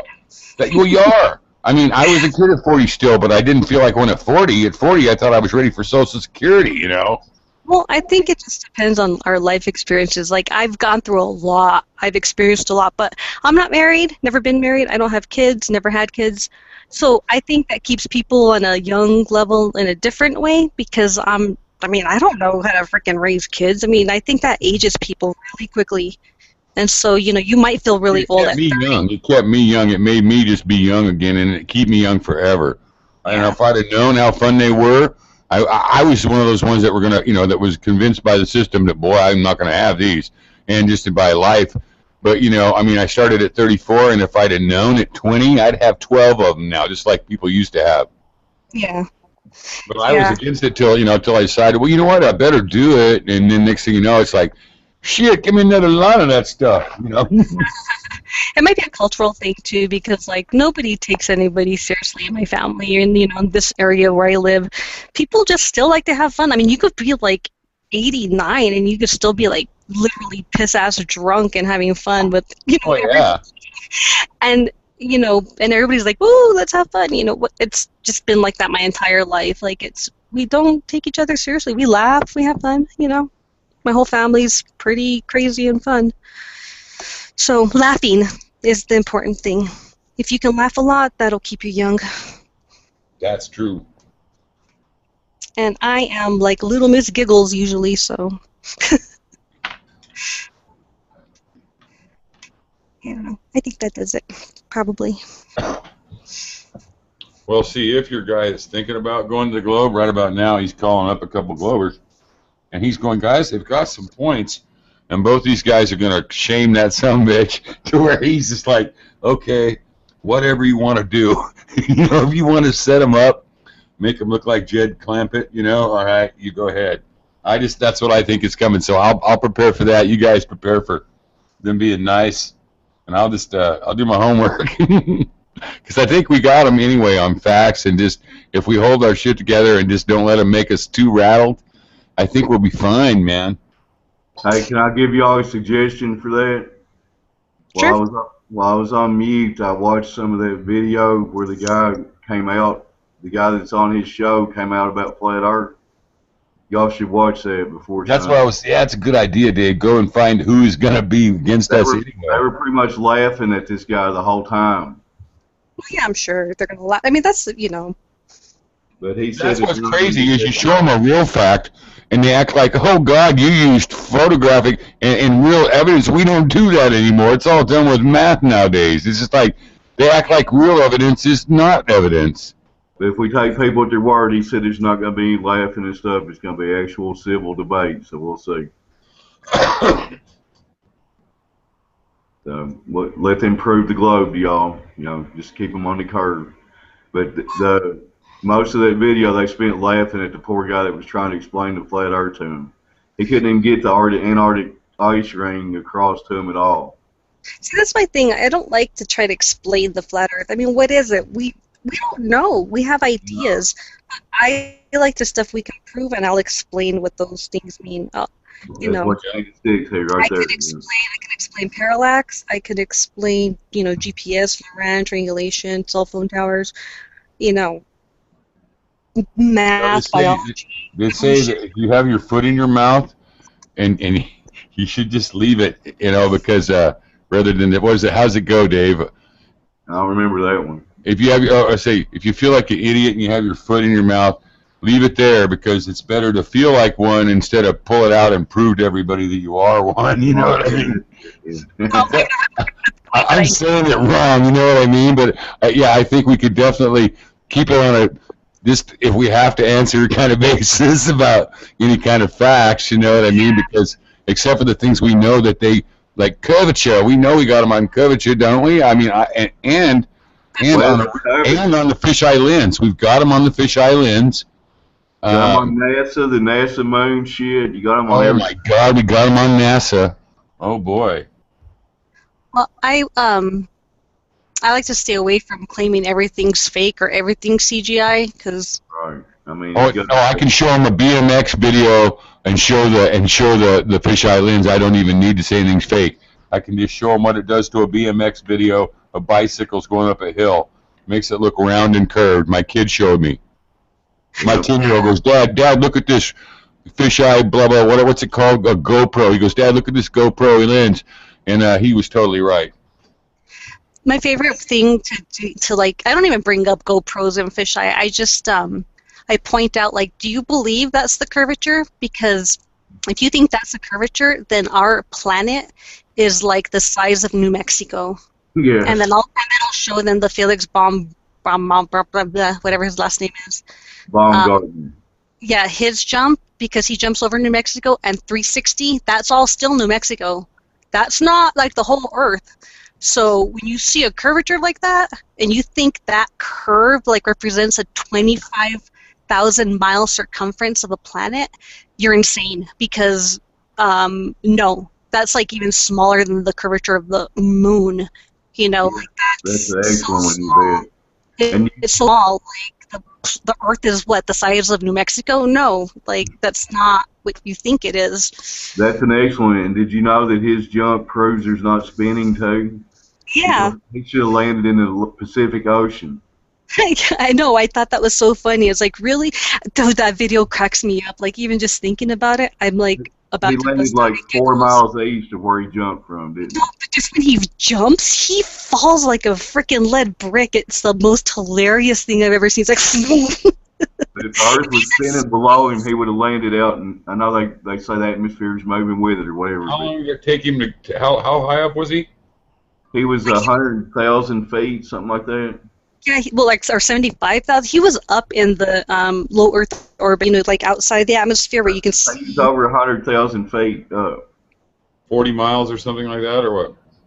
Yeah, I'd have to look it up. I'm not like a fact hoarder, but it was so funny because it's like So the It's ISS. the time that commodities on the edge of space or whatever, And he right? fell like a rock. I'm gonna have to watch it. I saw shots of it, but I've never actually watched it. He fell like a rock, and it's the funniest fucking thing I've ever seen. I just die. I don't know. I'm easily amused, but that's funny as fuck to me. Like, really, really, really funny. And that shot when he's leaving the cabin, you can see a flat line on the horizon when he's coming out. Oh yeah, I saw that. X marks the spot. I think he was only off of the mark by like 16 feet or something ridiculously nominal. Right, if the Earth's spinning below him, he should have been out in the Pacific Ocean. That's And hilarious. he was outside of the quote-unquote atmosphere, so there shouldn't have been any excuse. Right. You know, not only that, if he was up in geostationary quote-unquote orbit for him to be still long enough to jump, like, he would have technically, so like when you leave the ground, the surface of the Earth, and you go up in space, they say, oh, well, you're already spinning with the Earth, so you don't have to like gain that extra velocity. But the higher you go up, you do have to increase in velocity. And they're not increasing by like another 100 miles an hour, 200, 300, 400, 500 miles an hour to keep up with the 1,000-mile-per-hour orbit when you're that high up. Because if you're that high up, you have to be going faster than Right. the person. So when did they increase that speed velocity? Exactly. Everything about his jump proves a flat Earth to me. I mean, he went up in like some kind of balloon type thing. I mean, come on, that's not increasing in speed like a freaking, Mach 7 jet. Right, he just floated up there, didn't he? Yep. So. Well, any questions out of chat? We got 14 people watching, but 6 of them are on the panel. I just lost Pocket Jacks in a poker game, if anybody cares. I hate Pocket Jacks. Pocket Jacks? I love Pocket Jacks. They just screwed me. I just went all in with them and lost. Dude, I've lost with Pocket Aces before. I was fucking livid. I was like, fuck this game, it's rigged. I lost tonight with Pocket Aces at an earlier table. I threw all in, a guy called a Queen 10, he flopped a straight. Yeah, I always wait for the flop. But man, you never know, man. Those last 2 cards, you can get like 4 of a kind and forget it. I've had a royal straight flush before a couple times online. It's pretty wild. I've never. No, online. I did have that once. I did. And I even lost on a straight fucking flush because I had it to the king and someone had it to the ace. Oh, lower flush. That's the most brutal one in poker. I know. It was a lower like, full house. I hate having a lower full house or the bottom end of a straight. It's not good. Full house is my favorite hand by far. Yeah. But anyway, I guess we're supposed to be talking about flat arts, not poker, right? I don't think anybody cares. I don't know where the rest of our crew is. Anybody else awake? You awake, Ace? GS? Hello? I don't think he's asleep. I think he said he had family over. Okay. So yeah, he's got family. But that's Something okay. I was gonna say earlier about the atmosphere and stuff too is when I've been looking into this Google Loon project quite a bit lately, and they claim that the way they get their balloons to go where they want them is by changing the altitude because there's wind streams in the atmosphere that go different directions. So depending on whether they want the balloons to go east or west, they change the altitude. Now, if supposedly our atmosphere completely goes with the Earth, you wouldn't think you'd have different layers of wind streams up there in order for them to be able to direct their balloons. I know exactly what you're saying. And it does actually go like different layers because I have a lot of video from hot air balloons, and like you'll see like a layer of clouds just moving over your head like to the east really fast, but then the balloons are like going in the other direction, and you can see these. They're not even high up, like not high at all. I'm talking like maybe, I don't know, 100 feet in the air. Like you'll see. Yeah, that's how they navigate them through altitude. And that's why Mexico, Albuquerque is really popular for the International Balloon Fiesta because we have a lot of these like little valleys of mountains, and Albuquerque's kind of like this big dust bowl because it's really dirty and dusty. But the way the wind moves through there, we get like these cool pockets of like hot and cold air, and it just stays kind of like circling the whole city within the mountain ranges. And yeah, people love hot air ballooning here. So yeah, it's because of exactly for the layers of temperature and air going up and down. And they get up in them hot air balloons and they see a curve on the earth, don't they? No, I actually have video from up there, and it's just straight as can be. Yeah. Flat as can be.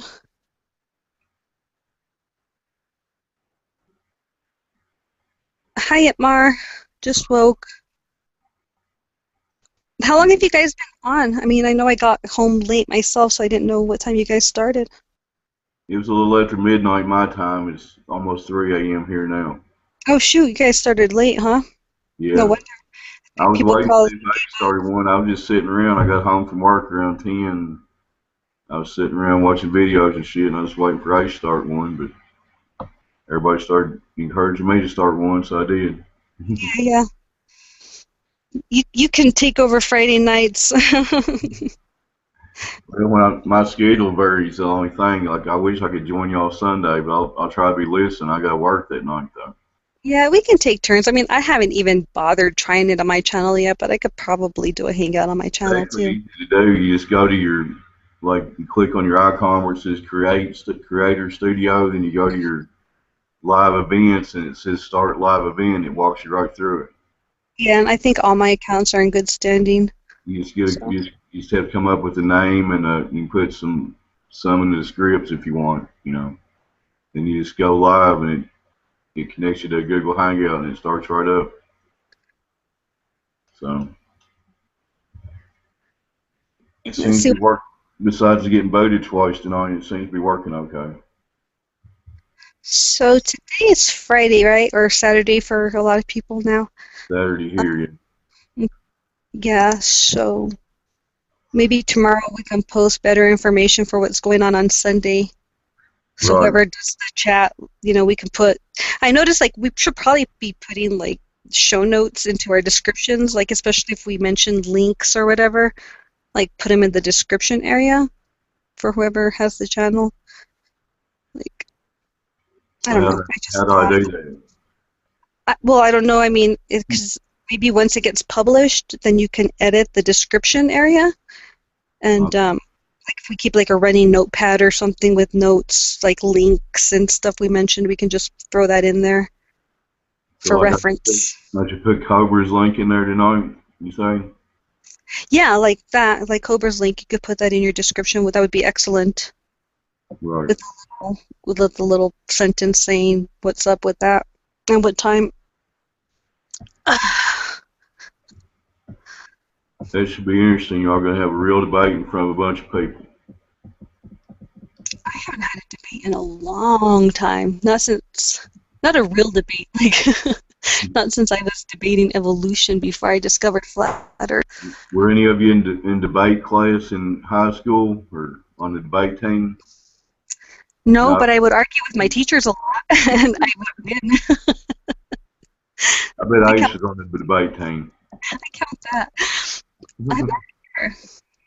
That's more like preppy school stuff. I'm not even kidding. Like, I've never, ever seen that or even heard of any. I don't think my high school here in Kentucky had a debate team, but now I think about it. Yeah, I think it's like a prep school kind of thing, like preppy, like politician preparation or something. Ivy League thing, kind of, right? Yeah. Oh, not all guys. Hey, I was on the debate team, man. You were? Yeah, they had it in regular high school here, but it was a bitch, I tell you. School? What? You were in Alaska, weren't you?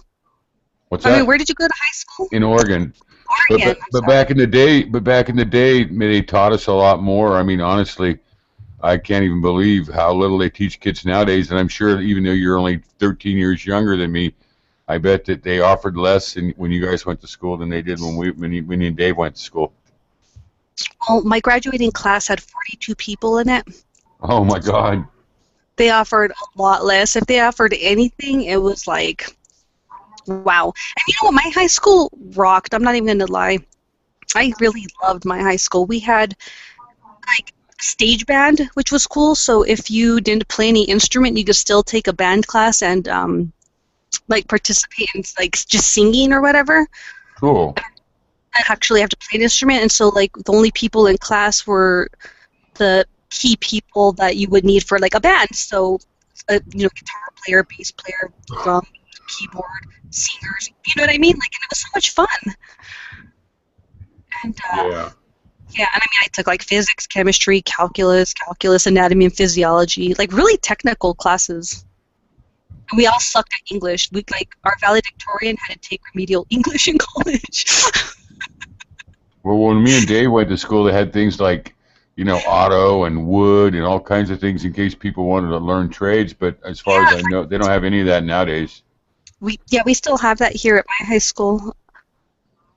Really, it's very cool. Construction, I mean not construction, carpentry, mechanics, and Hey all those guys, good they're things. asking in chat what's going on Sunday, by the way. Just so Yeah, you know, man. sorry to interrupt.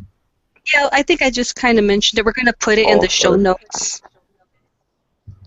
So, If I can, I hope I can figure out how to do that. I'll just do, yeah, I guess you just posted. I'll read it for you, Dave. So a guy named Cobra came on, and he just barely learned about Flat Earth about a week ago, so he was in here listening and wanting to know what it was about. And he said he would like to have a few of us on his show on Sunday. He's legit. He's got like a radio show with another co-host, and they have like 16,000 subs. And yeah, so all of us are really going to go on there as guests, talk about it, answer some questions, and it might turn into a debate. Which it probably will, but we'll see. I don't know how the format goes for this show, so. Well, so far it's you, me, and Ace. I think they just want to ask questions. Yeah, I thought he just wanted to ask questions also, but it might end up It debating. doesn't sound like it's going to be a debate. I Yeah, don't think I it guess did you never either. know. The guy ask y'all questions is what he said. So I thought he said 2 people for a debate. no, he never said nothing. In I the think chat, I interjected the word debate. He said he's going to ask y'all questions. Oh, Wait, in the see- chat wait, I'm see talking what he about. said. I read it in the chat, I'm pretty sure. Y'all can just wait, see what he says. He'll give you the ground rules, I'm sure. Just it's gonna be a civil discourse, and y'all gonna explain to him how they're not on a ball. Yeah, and he was very polite. He was really sincerely interested in. He wasn't trolling at all. He was asking legitimate questions that these people are just realizing that you got to go take yourself back to when you first realized you weren't on a ball. How you feel. And that's how this guy's going through right now. And it's a good chance for y'all to get in front of a bigger audience. So don't blow it. I'll try to keep it civil. I'm just going to use the name Dave from Kentucky.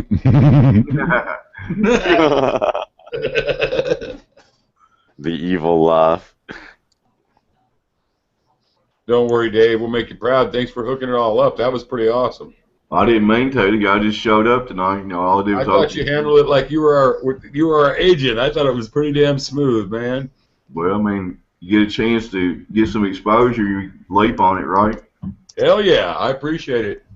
I mean, the more people we get talking about this, the more people will realize it ain't spinning and ain't a ball. I don't see how it could be. I mean, nothing makes sense with that whole gravity thing anyway. Or, I mean, come on, it can't hold the water to the earth. I mean, I mean, come on, that just doesn't make sense. Can you explain all the globe math to them? No, but Rebel's going to do that. I mean, I could try, but they don't listen anyway. I mean, No, they're going to ask you specifically about a couple of them, probably, is what I'm thinking. that's fine, and I'll just tell them it's your math. Like, we didn't make up flat Earth math to make it, legit for us. I don't even think it would, how can they prove that it's real anyway? I don't think it's provable anyway, even if they had to prove it, and I don't think they could.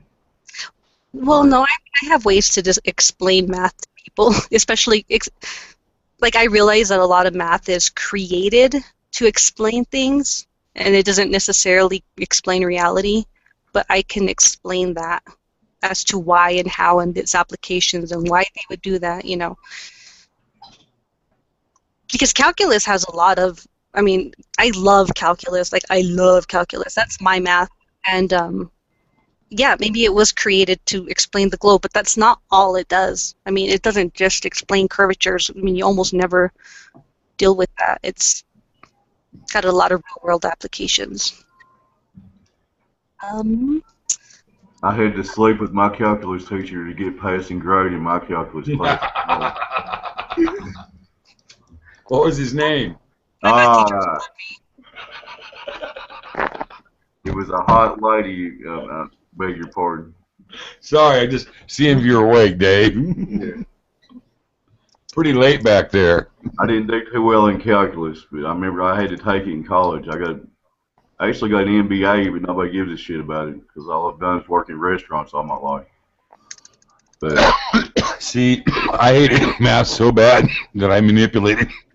I took a year of applied math, and that's like the easiest math there is, right? It's a year class, and that could get me completely out of all the math in high school. It was the dummies math, and then I cheated in that class and got an A plus, and the teacher was so pissed at me because a real kid, this black kid in class, actually worked and got an A minus.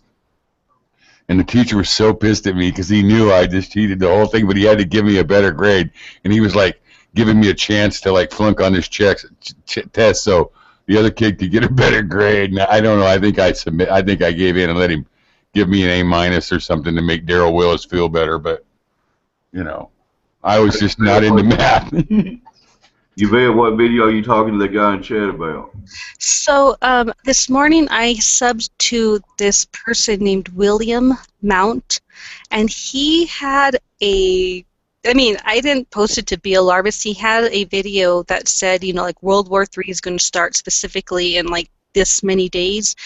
But I clicked it, okay, so I was listening to him, and it wasn't that I was like, oh my god, war's going to start. He said a lot of really interesting things in the video, and he seems pretty legit. If y'all want to listen to him, you know, he's got a lot of short little videos. And I'll check him out. William Mount, you see? William Mount. Yeah, I can link his channel because I'm looking at it right now. Yeah, Itmar was asking me, like, what's this guy about? I'm like, oh, I don't know. I sub a lot of people. But then I went and looked. I'm like, oh, yeah, this morning he caught my attention. I shared a video on my Google Plus page. And you can make an argument World War III's already going on. They just haven't officially declared it yet. yeah, I mean, I think it's been going on for a few years now. Right. Um, In America's 200-year history, how many years have we not been at war with somebody? Isn't it like 10? They're Like terrorists. Didn't Obama or somebody say today that terrorists are going to recruit conspiracy theorists? Or some shit. I don't know. They're saying that we're gonna. Huh? Yeah, GS was saying something about that earlier. Right? Yes, can you fill us in on that? Because I was driving when I read that, and I didn't really.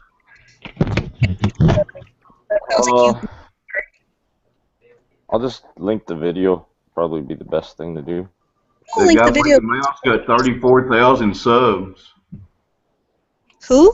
William Mount that you're talking about has got 34,000 subs. I know, that's why I thought he might be kind of legit. Sounds like he went to jail.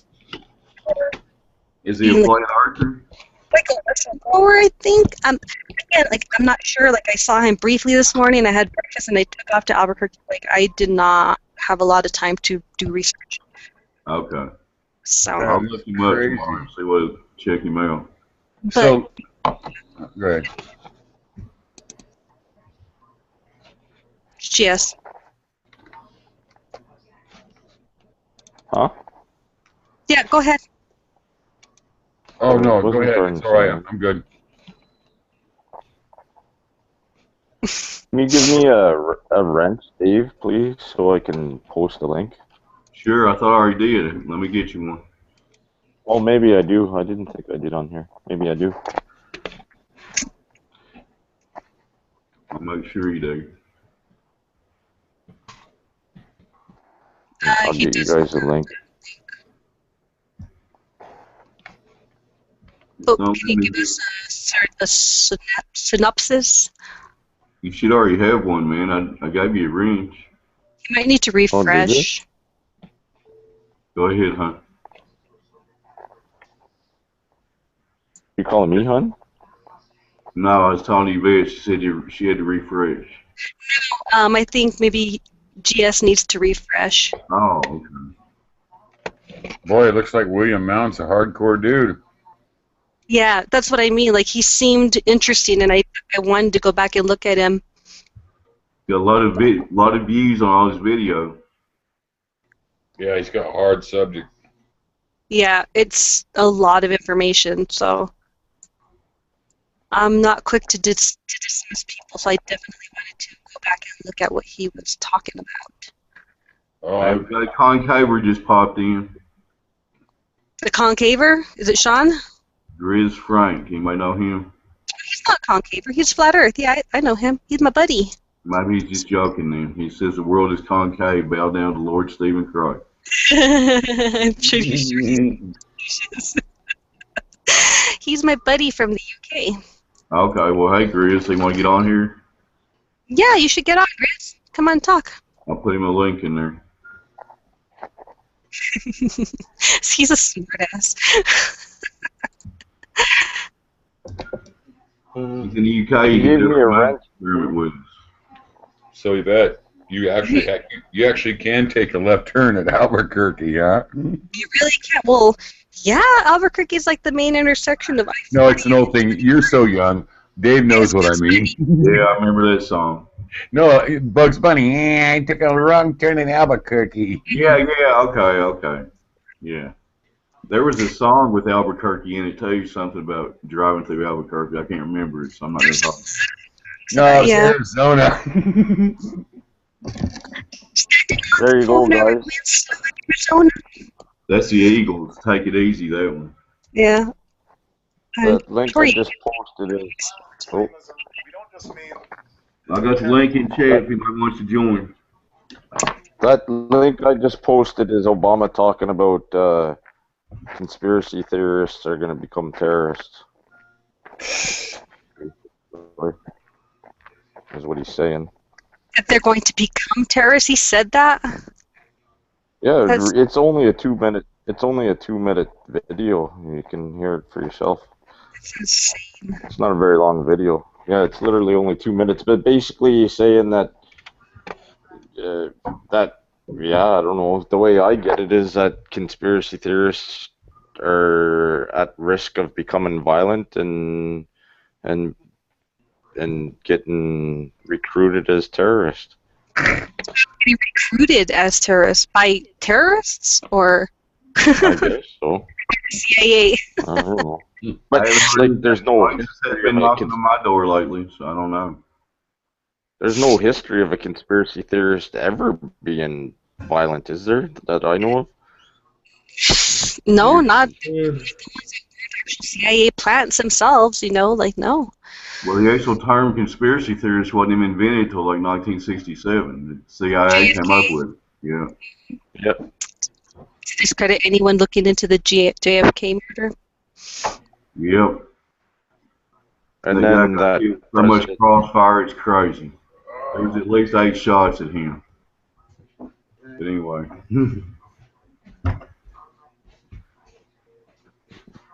To me, conspiracy theorists I never heard that one. I mean, I don't know that for a fact, but there was people in at least 6 different sniper positions on him. Yeah, more than that. Maybe more. There's some people that claim there's up to 8 snipers in position. I think up to 8. That's what I heard. There was even one in the well below the street. The what do you call it? The sewer drain. Yeah. There was a guy in the sewer drain with a rifle. I thought he was the one that actually finally hit. The front shot. He's the one that did the headshot. I never even heard any. Back into the left. Right. Yeah. I always get I hate it when you can see with your own eyes, like his head's you know, like it's obviously getting shot from the front. And people are like, yeah, you can tell that it's getting shot from the back, you know. And I hate it when they repeat that, like they're trying to convince you you're not seeing what you're seeing. You're like, I can tell that his head goes back first and then goes forward. Yeah. It's and I remember oh man, I have a really vivid memory of Glenn Beck talking about the plane going into the Pentagon. I remember those like 3 frames they released, which showed literally fuck all, like nothing. Right. He was like, how can people look at this and say there's not a plane there? It's obviously a plane. And he's pointing to a fucking empty screen. And he's like, it's obviously a plane. It's obviously a plane. I'm like, what the fuck is wrong with people? Like, I was just, what? And we're talking about the Pentagon, the head security building of the United States. How many cameras do you think were out on the front of the Pentagon that day? At like least 100, maybe. Like 100 easily around it. We get to see 5 frames of a little white dot flying across the screen in a big explosion. And all of this is like besides the point. The Right. point, the main point, is like nothing should have even entered the airspace because there's literally automatic ballistics that will just aim and they get like a warning. You've been warned. Bam! They shoot it before they can even get close. Right. And this is automated. This is not like human control. No, that's not human error. This is human disablement. Like they turned that shit off. Right. There were some stand-down orders from somebody. That's fucked up. And like, so people who work at the Pentagon who were injured but lived, like, what happened to all those people? I mean, they have to know. Like, that's like probably like basic orientation when you start working at the Pentagon. Like, oh yeah, we have all these protection systems, blah, blah, blah. Can you imagine trying to go back to work the next day? Well, not the next day, but you know what I mean. Like, Yeah. months later, like, fuck all y'all. Like, I can't believe all those people didn't just group together and give them the biggest middle finger ever and just say, like, you can't silence us all. Like, that would be suspicious. Yeah. So, I don't know. So Grizz says he can't join in right now. So. Come on, Grizz. Grizzle. My Grizzle! It takes 10 minutes to say yo. You're Grizzleback. So what else going on? You're one with all the caffeine in you, baby. Dude, I got so much caffeine and I'm exhausted at the same time. It's probably a good time to talk to me because I'm not going to feel. You think that Jeff will approve of y'all having that little thing on the guy with the 16K subscribers? I hope he will. I'm sorry, what was that again? I'm sure Jeff will approve of y'all getting on that guy's channel and talking to 16,000 people. They'll be happy with that. No, that's cool. Support's always good. I don't need approval, but support's good. Yeah, I mean, I'm sure he'll support it. I'm not trying to say there's any leaders or anything, but you know, I'm sure he'll agree that it's good to get exposure like that. That's my biggest problem. Like, I know I can't be like a conformist because I'm always like, I don't give a fuck what people think. Like, I'll do it by myself if I have to, you know. Yeah. Even Dave, what do you think of? What do you think are some of the good points besides one of the ones I mentioned? You know, or the Y'all got all the good points. You don't even have to sweat that. You just got to. You know, North Star Well, sometimes different people think of different things, you know. I just thought, you know, with the 3 ones that stick out to me are the fact that there really is no curvature when you're going out on the ocean. The fact that no measurable curvature anywhere on the earth, as far as we know. It's been proven that I've seen. No measurable curvature anywhere. Yeah, but we're gonna have to break it down against them so it sounds bigger, you know, because we got to separate the rockets that go up from the ships because that's 2 different things that prove the same thing. Right. So they're going to be 2 different things. I'm going to tell them, you know, hey, well then the rockets that go up, actually when you see the real shots, prove that there's no curvature. But what else besides that? And what was the other thing I said a few minutes ago?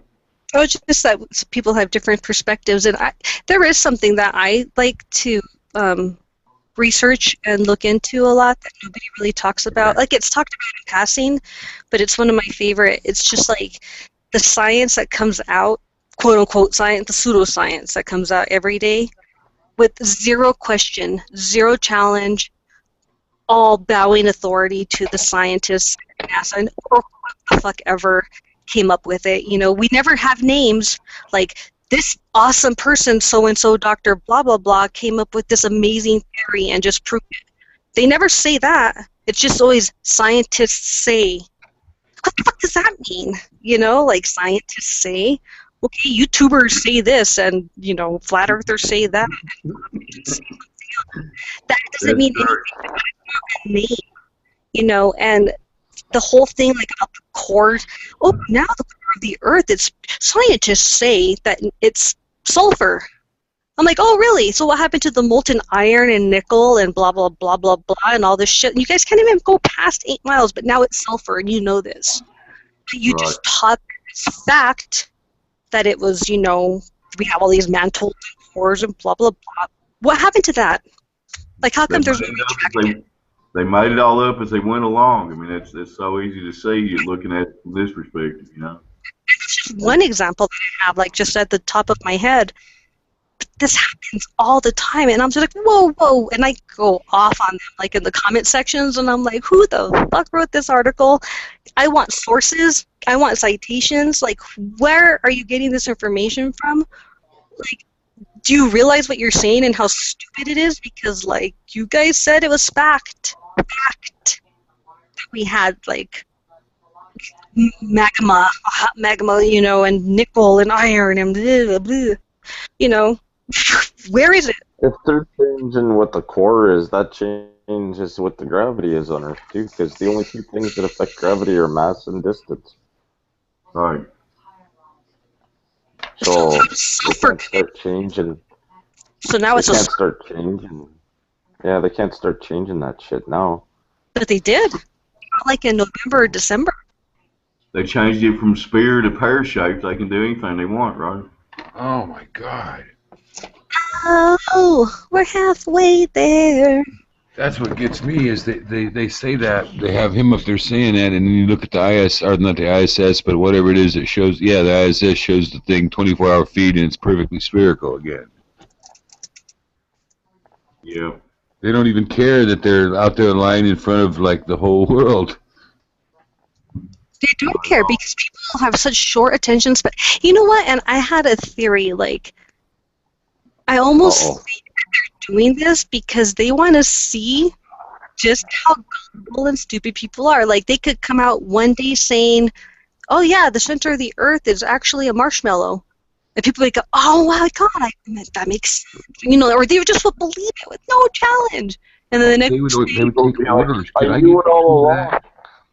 You know, I wonder how deep that psyop goes. Like, I think they're testing, like the percentage of the population. Like, yep, still at 99%, still believe everything we say. Cool. Like, I literally think they're testing that because it's ridiculous what they come out with. Even this whole gravitational wave, it's not falsifiable. If it's not falsifiable, it's pseudoscience. They're just selling a bunch of fucking woo to us. They're woo peddlers. That's all they are.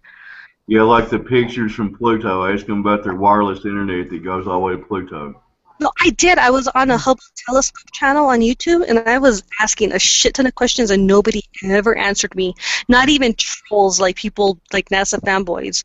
I was like, really, you remote controlled the camera as you approached Pluto to investigate valleys. I was like, what kind of delay time is that? Is that like a 12-month delay? Like, how do you maneuver that exactly? And nobody would answer me. I was like, okay. This is like an Atari game. You just play Pong with it and you pretend like you're doing shit. I don't understand. I love trolling the Hubble telescope channel. It's like this big ass fucking camera with a mirror and like the megapixel potential of my first cell phone in 1992. Okay, not 92. 2000.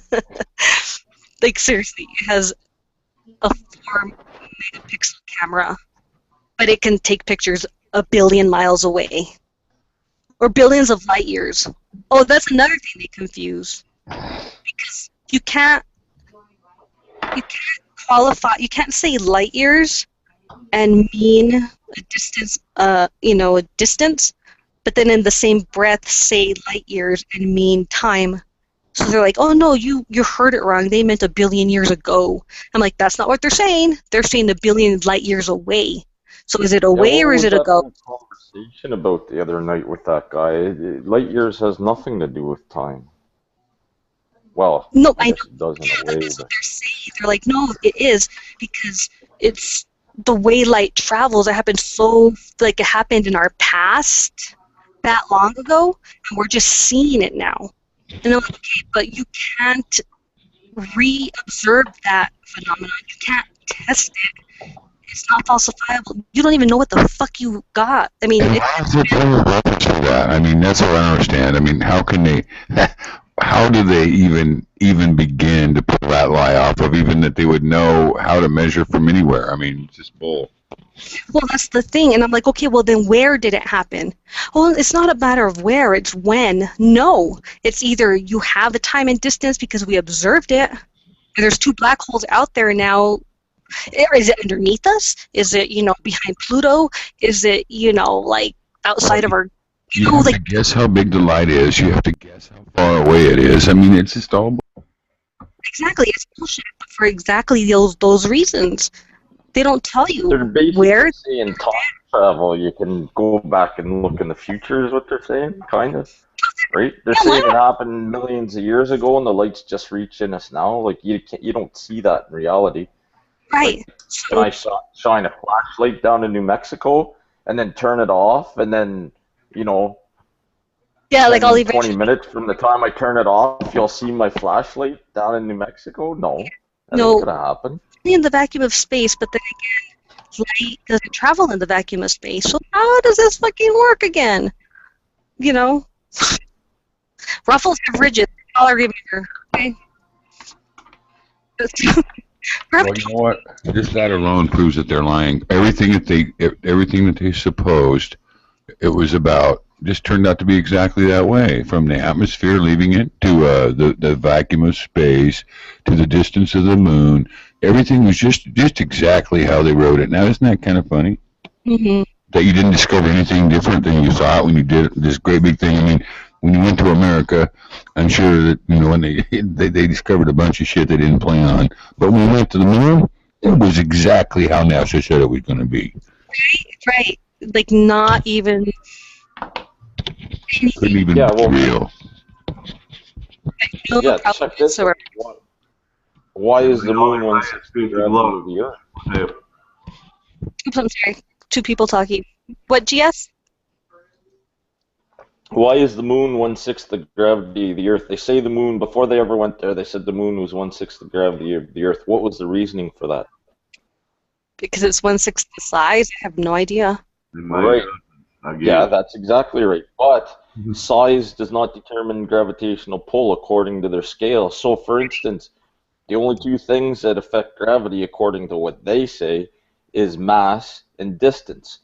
So, for instance, in order for a piece of wood to have the same supposed gravitational pull as a piece of lead, the piece of wood is going to be way bigger than the piece of lead because the lead's denser, which gives it more mass than the wood. So the wood needs to be bigger to have the same mass because the density is different.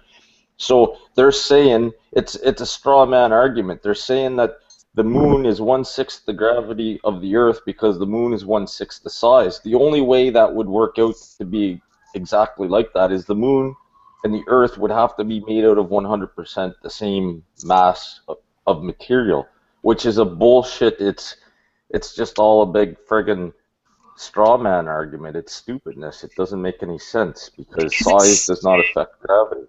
Because it's pseudoscience. You know what? I had a funny. I really like Monty Python a lot, and you guys have probably heard me like put quotes in the side chat, but nobody ever gets it because I don't think there's a lot of Monty Python fans in the flat Earth. But I'm a big fan. I know the Philosopher song. I'm not going to sing it for you. You know what I'm talking about. Yeah. But I'm talking. Real pit Santa was very rarely stable. Remember that one? Anyway, go ahead. You mock me. You mock me. marked in your general direction. Run away, be afraid, retreat. It's only a flesh wound. Come back and fight like a man. Yeah, he's got no arms and no legs. I'm not done with you yet. Just only a flesh wound. You don't have any arms. I'll bite your knees off. No, anyway, but the scene that I'm talking about is the whole, like, when they burn the witch, right? We got a witch, burn her, right? Burn the witch. I remember. So then they go through the whole, like, logical philosophy of, why does a witch burn? Because she's made out of wood. Right.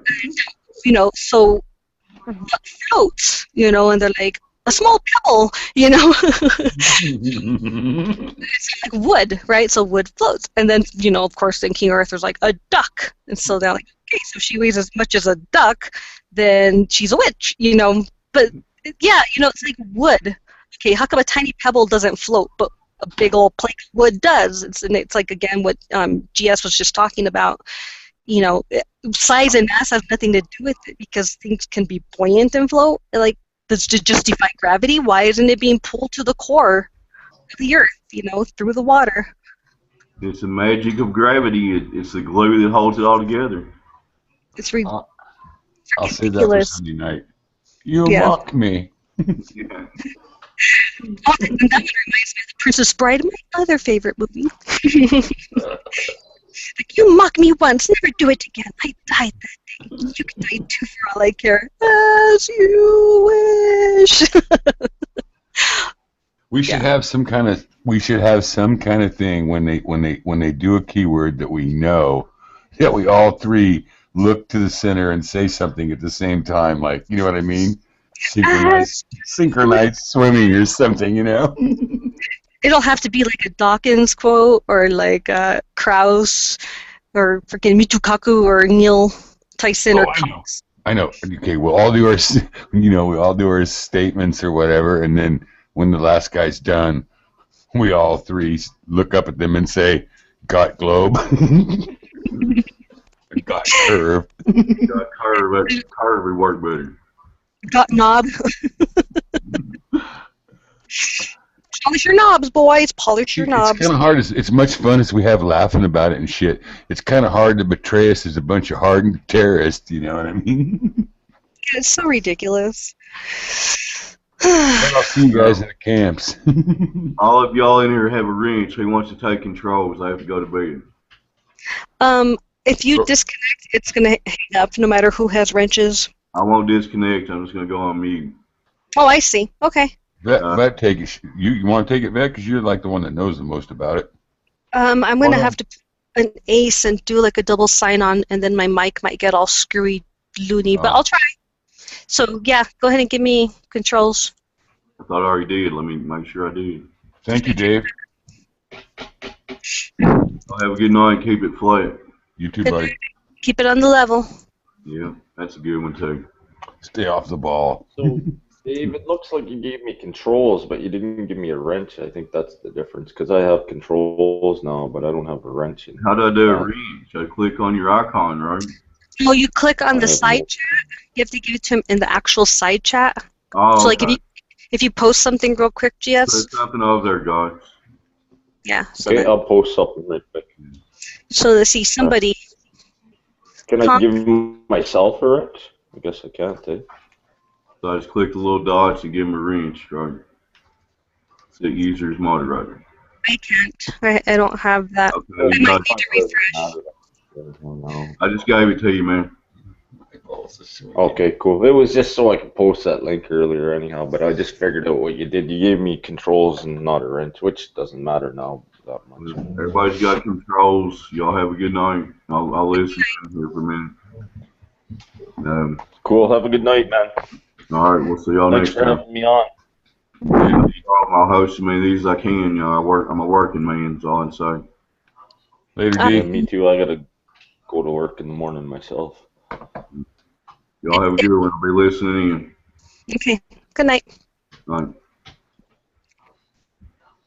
Mark says conk you see with Get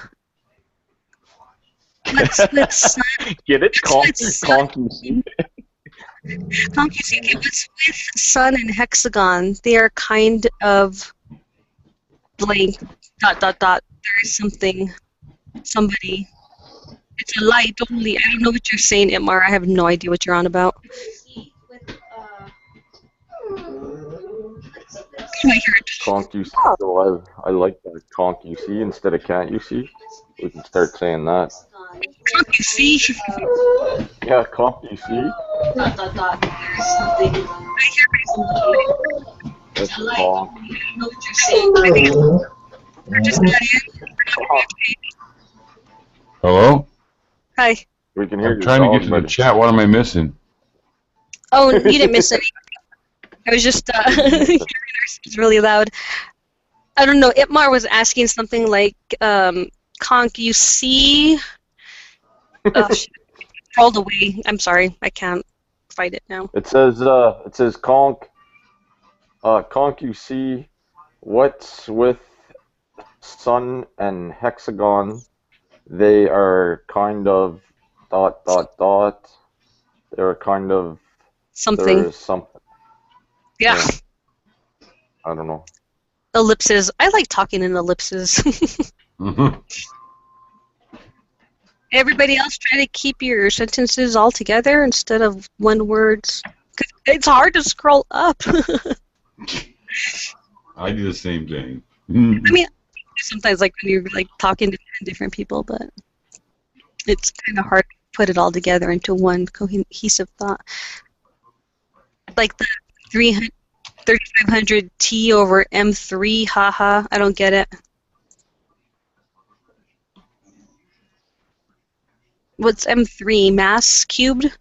3500 times mass? I have no idea what that is. I posted a funny Meters picture. squared. Meters cubed. 3,500 tons over meters cubed, I think is what he's saying. I could be wrong, though. Yeah, but... I don't know why he said it, but...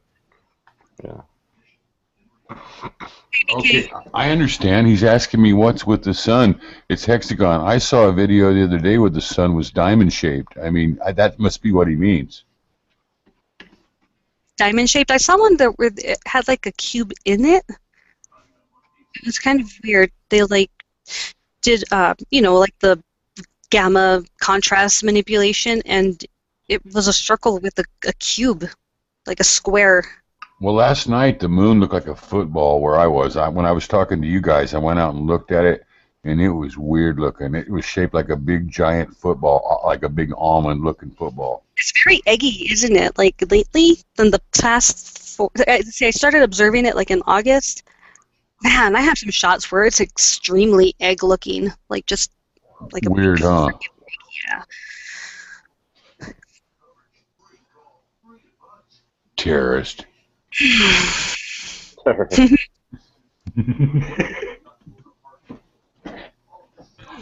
Did you all see the Minion? No. Video that Rory did, my perspective against Malcolm Bowden, because he came out with, because he was very almost flat Earth. I mean, all his arguments were geocentric, but they were also kind of definitely flat Earth. And he just came out of nowhere like, oh my God, retarded morons, of course, you know, because these intelligent people all of a sudden like revert back to, you know, second grade and can't think of anything else but to call us retards and morons. And Rory like tore him apart in his video, and it's fucking hilarious because he uses the Minions, and he's like he calls him a banana. I don't know. It's just fucking funny. You guys have to watch it if you haven't. I thought Malcolm was flat Earth at first, but Yeah, me too. Or you know, just maybe not overtly saying it, but I mean, all his proofs and videos were Michelson Morley, you know, Harry's failure, the Bedford experiment. Bedford level experiment, yeah. Yeah, I was sure he was basically a flat Earth guy. Me too. So that was really surprising and disappointing. Another freaking shill psyop, dude. But Another Siamese Dan. Siamese Dan. Where is that guy anyhow? He just dropped right off the map. Well, he's not a tiger anymore. Yeah, he's just a pussycat. He's just a kitten now. I get it. Whoa. That's funny. That's a good one, Con. He's laughing. He just freaking lost it. Like, he lost his mind. Like, really? Because you couldn't figure out the map? Like, step away from it and come back to it later. You know, like, you know how many times I didn't own map because I got 3 times. Like, I had to take it 4 times. Math, that was not an easy class. But can you imagine? Like, he just, now fuck everything, you know? Like, I'm gonna burn this place down. I don't think that's what really happened, though. I mean, That's no, just a cover the story. outward, that's the outward image, Yeah. you know, regardless of whatever fucking I underhanded. heard her, I did. She said she was going to burn the school down with the children in it. Movie, Office Space, the guy with the red stapler. It's like, well, you took my red stapler, I'm gonna burn that place down.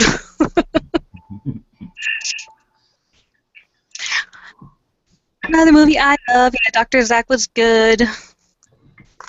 Rory, and so those 3 videos today. And Rory. Your mic's buggering up again, Yvette, quite a bit. Okay. You were literally good up don't. until Yeah, and you know, I it's don't know really. if you did something different. Nope, I literally never do anything different when it does, when people alert me. Like, not even turn my head, like, I haven't even moved. But it's the DSL here in Penasco, but nobody's on this late. Like, people are just not even nerdy in this town enough to hog the DSL bandwidth. You know, it's where I suddenly don't have enough mic. I don't know. It's a YouTube thing, I think, quite honestly. Like, I don't know. I don't fucking know. I'm not going to pretend to.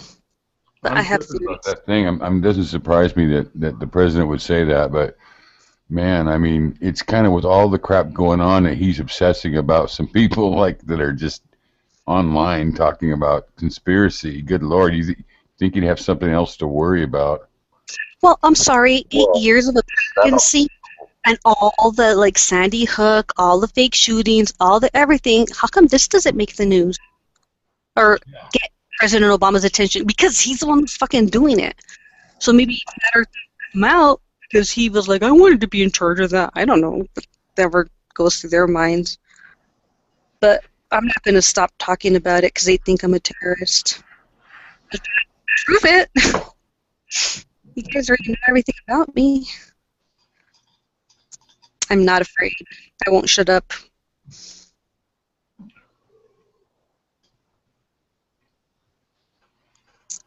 No, I just shut up because I was checking a message. That's funny. Sorry. I think it's bad that they're setting us up to be, setting people up that think differently. You're not being an activist or anything like that. It's not like you're out on the street corner with signs being an activist or anything like that. You're just talking about stuff and about ideas and about things that aren't right, that don't seem right or whatever, and then they're going to try and label people like that as a terrorist.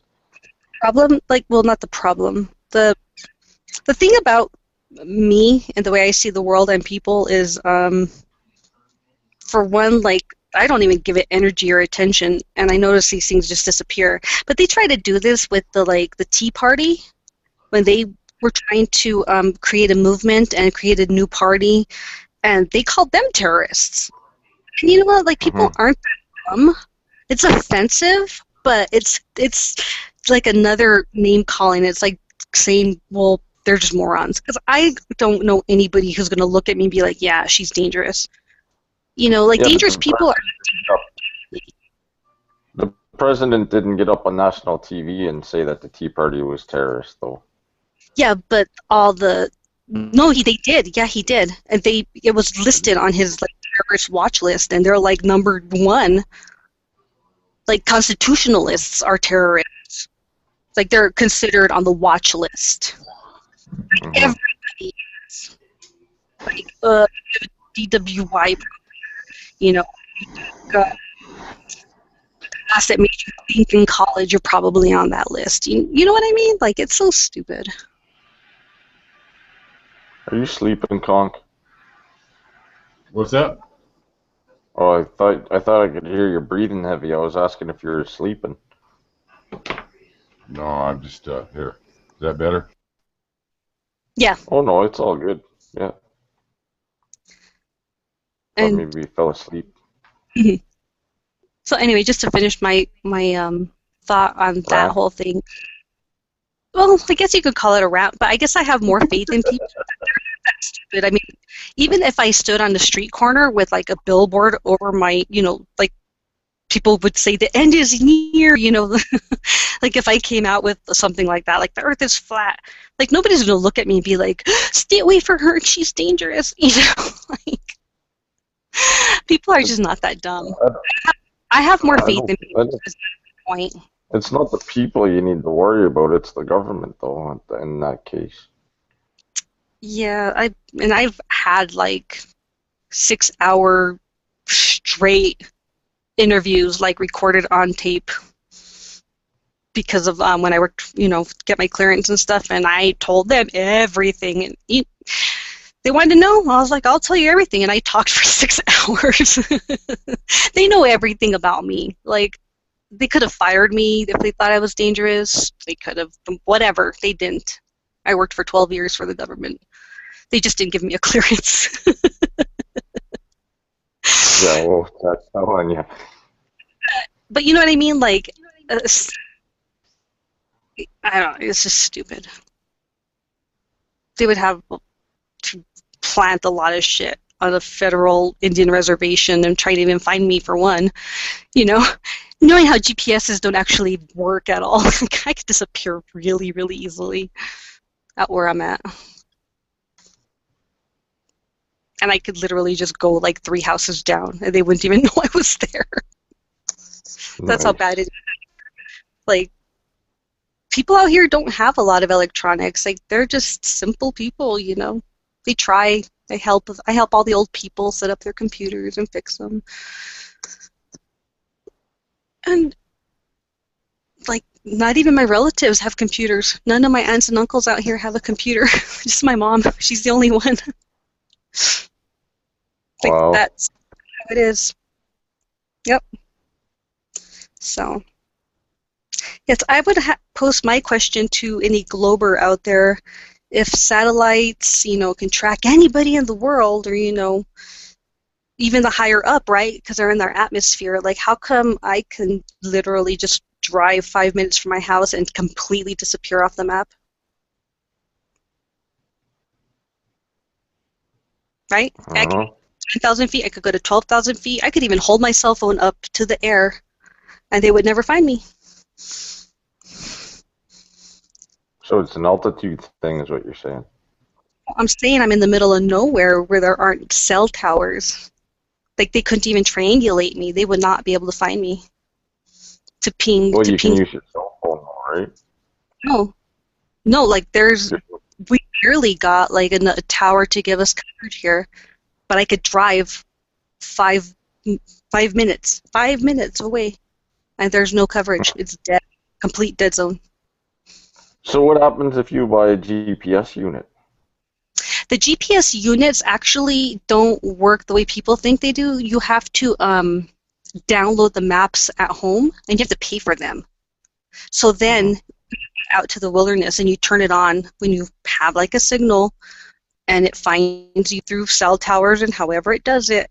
And then when you go out, like, it'll track your movement because you're holding it, and then you have the map. So it only helps you to not get lost. It doesn't help anybody find you. Like, it doesn't work. It's useless to try to be found with a GPS device, because I have a Garmin. Yeah. And I was like, why did I buy this? Like, I'm not paying to download these stupid fucking maps to it. Because I was really like into hiking up at the Sandias, and people always get lost there. Always.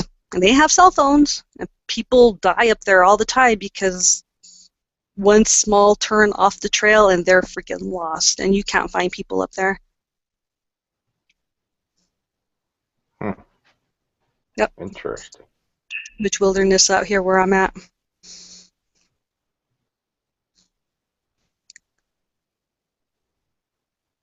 So, yeah. Do we have any more people? Just the same old, same old, same olds? It's a Friday night. I'm you know what? I'm glad there's not a lot of people. Because last Friday I was just like, come on, really? Is this what we've all been reduced to? Like, not having a life? So, I went out today. I saw some friends. It was good. So I'm happy to be home. And I'm happy people are out having fun, hopefully. Or sleeping, even. If people are sleeping, that is really good. That's what I'll be doing real soon. I just took a sleeping pill 5 minutes ago, so I should be out soon. Yeah, I'm real sensitive to these, like, amp drinks. I have no idea how long I'll be going. Well, you could be up all night if you're not used to them. Well, I mean, I'm up all night anyway. That's the whole problem. It's like that's my normal hours. Going to bed like at 4 a.m.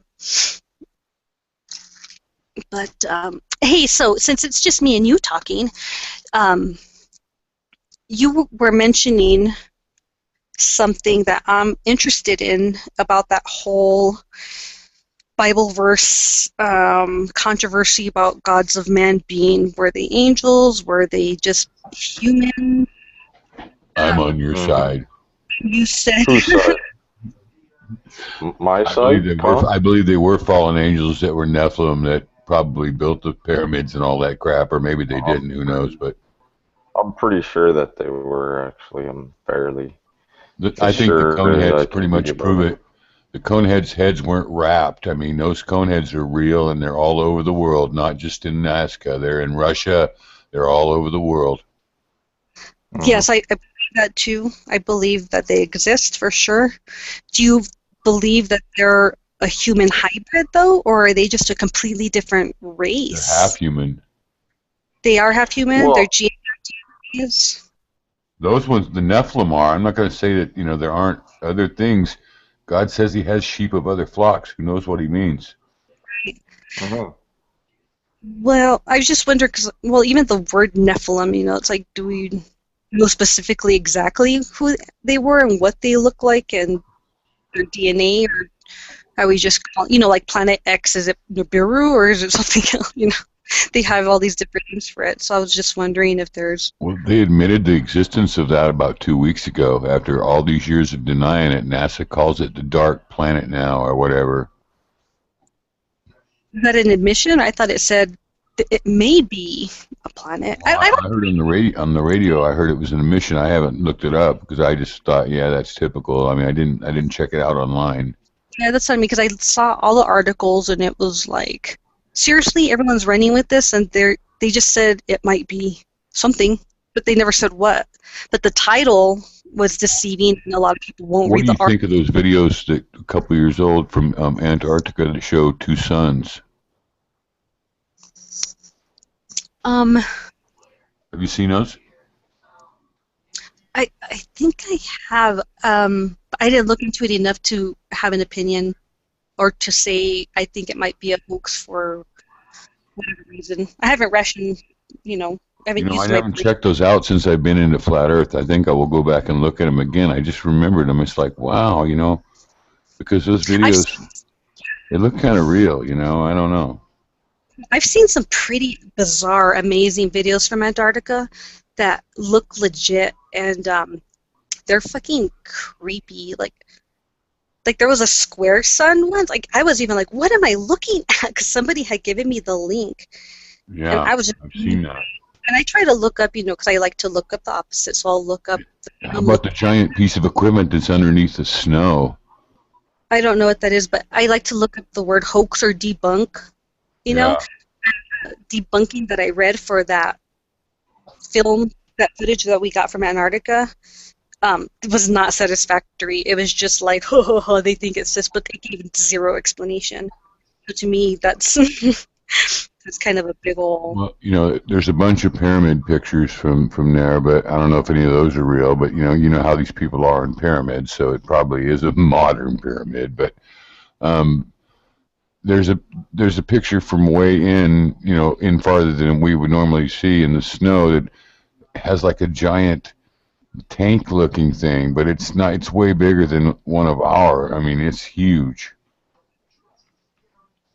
And I don't know if it's real or if it's, I mean, I still don't know, like, how is that giant cog thing in the desert, is that real or has that been debunked? I mean, it looks real, but it seems like bullshit to me, but it's along those same lines of giant machinery out in the middle of nowhere, it froze under ice. Oh, I don't know. Something to look into. Somehow I lost your sound. You lost my sound? No, you're good. I don't know what I was hearing. Maybe I heard whispering or something. That's just in your head, Conk. Don't worry about it. I was going to say, that's just the voices in my head still. Yeah. Oh my god, my cat is being adorable. She just got into my little... I love it when cats crawl into bags. Then they act like, look what I found. Look at me. I'm cute. I don't know. That's just what their faces say to me. My new saying is, there's a fine line between schizophrenia and genius. Mm-hmm. Oh, there definitely is. And I will tell you, the reason I never pursued a math degree beyond a bachelor's degree is because all my math professors, there was like the sane ones who did math but also maybe just went into computers and that's what they taught. But then there was like those math teachers that they were like just drunk. Like literally they would come to class smelling like urine. 'Cause they were, and I'm talking brilliant men. And others that were just like so spastic that they just could not handle the world outside of the classroom. Like they had to be in front of the chalkboard. And like I've just seen too many crazy math professors to be like, there's like that, hair that breaks the camel's back on reality and theory, and in your brain, like that Beautiful Mind movie, like when you start seeing like the universe in mathematical formula, I think that's when you kind of lose it. You probably take the drinking or just can't. I don't know, but I never went farther in math for that reason. I'm like, I like my grip on reality. Not gonna go. I think we've lost. You know how they say you could use about however many 1,000% more of your brain if you used it and all that. But I actually think we're that way dimensionally. Almost like there's another dimension that we're supposed to be part of too that we aren't part of anymore. Like I don't know. It's just pretty weird sometimes. I think that's definitely a part of the whole hidden knowledge that's kept from us. Like I tell people, it's like, you know what? I don't think humankind, as we are today, we're not unintelligent. We were just too much was withheld from us, like our imagination, our ability to think critically, our ability to even finish a thought and complete it, And I think if we had that knowledge passed down to us, like we would be capable of so much. And it's not even with science, offices Spock included. Science was supposed to be so analytical and so fair beyond a doubt, when they judge something. But as we all know, they aren't at all. They never ever once actually looked at the possibility of creation being a reality or anything from the past being a reality. In fact, science discredits sailors, everybody. They don't believe historians. They don't. They are just the know-it-all bunch, they literally, I don't know how they got so good, Well, it used to be that way. Like in Plato's day, Aristotle, Socrates, when they talked science and philosophy, they included God in their, they did have like a level of, okay, our understanding that starts from here, where do we take it from there, And it kind of had that really good He has a foundation. But people don't even have principles anymore. Like, they don't even know what principles are. Like, if you ask somebody, like, what are your principles? Like, what do you stand for? They'd be like, I'm pro.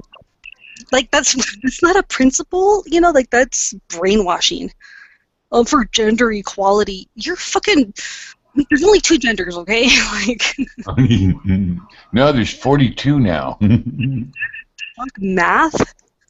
You have XX and XY. You know what? I'd have to live to be like 5,000 years old to want to even move on to the next one that I enjoy besides my own. I mean, I can't, you know what I mean? It's just like, geez, these people just aren't satisfied with the best thing in the world. Yeah, it's bizarre to me, you know. It blows my freaking mind. Well, the Bible always seemed to, especially Genesis, when you read the story, it just seems so true, so real. You know, the whole thing of how Adam was created and how God saw that he was lonely and made Eve for him. And it's just, you know, I don't know. It just seemed true the first time I ever heard it. And that certain stories always come into my head. That one and the story of Noah and the story of Daniel and, you know, just different Old Testament stories. You know, of course, I think Jesus' story is cool too, but I think that they way overplay all the rules that these Christians have made up. And the Jews with their bullshit with you know, they both just took God's word and fucked it all up. You know what I mean? I don't know. Yeah. God says very little, but the man says, look how thick the Bible is. You know, God's words are about 3 pages in there. You know. Mm-hmm. Well, maybe more than that, but. What were we talking about right before that, though? About science. On that one. Oh, about them not including that, you know. I was just saying that I don't think people are dumb, and I hate it when people like, oh, I don't know how to do that. Like, they're scientists for that. I'm like, no, that's where they get you. That's where they tricked you. Like, you are smart enough to do that, and that's what I always tell people. And like when a troll gets like particularly nasty, I'm just like, I'm just really sorry that you think you're not smart enough to like finish that. Like, you have to just divert it because that's what you were told. Somebody else out there doing this for you. Maybe one day you'll be smart enough and you'll be one of those people, but... When I was young, scientists acted more humble and more like real scientists than they do nowadays. Nowadays, they act like they're spiking it in the end zone and they're just too good to talk to people. I mean, it's just amazing how different the professionals act. Yeah, because they know it's made up, and it used to be apprenticeships, and that's how people learned. Like, they would pass down knowledge, and they would improve upon it. Now, it's that all of that's robbed from them. You don't have apprenticeships. You go to school, you get taught pills, and then you come out thinking you're God, because that's what they tell you. You're God. They'd come out with their glasses and their lab coats and just no makeup, and just they'd say what was going on with whatever, and then they'd go back and it seemed professional. They wouldn't come out and rap and do all the crap and act like you just, oh, if it's science, you just need to know it's right. You know, instead of like being able to prove it's right. You know, that would be like really cool if you could, you know. I don't know, that whole thing of saying you can't challenge me because I'm NASA and science, that just really kind of makes the person want to challenge him, doesn't it? You know? I don't even think that nobody does. There are millions of scientists out there, real scientists. How come they're not challenging these people? Like, hold up. And I know they do, like, in papers and stuff, kind of, like, hidden. And, you know, like, doesn't get out that, you know what, by the way, that was proven wrong. No, they'll never retract it. It's left out there. Look at this climate change. You know, and there's thousands and thousands of climate people that say this is total crap. I mean, but they'll never be heard because they want that tax. It's so much bullshit. Everything depends on that tax. They've already started spending money for it because they knew they could get it, and now they're worried about it, you know? Mm-hmm. That's another one, for sure. Global warming is falsifiable woo-woo. And I have a really great video. If can you present, Conk? Like if I sent you a video link, What's that?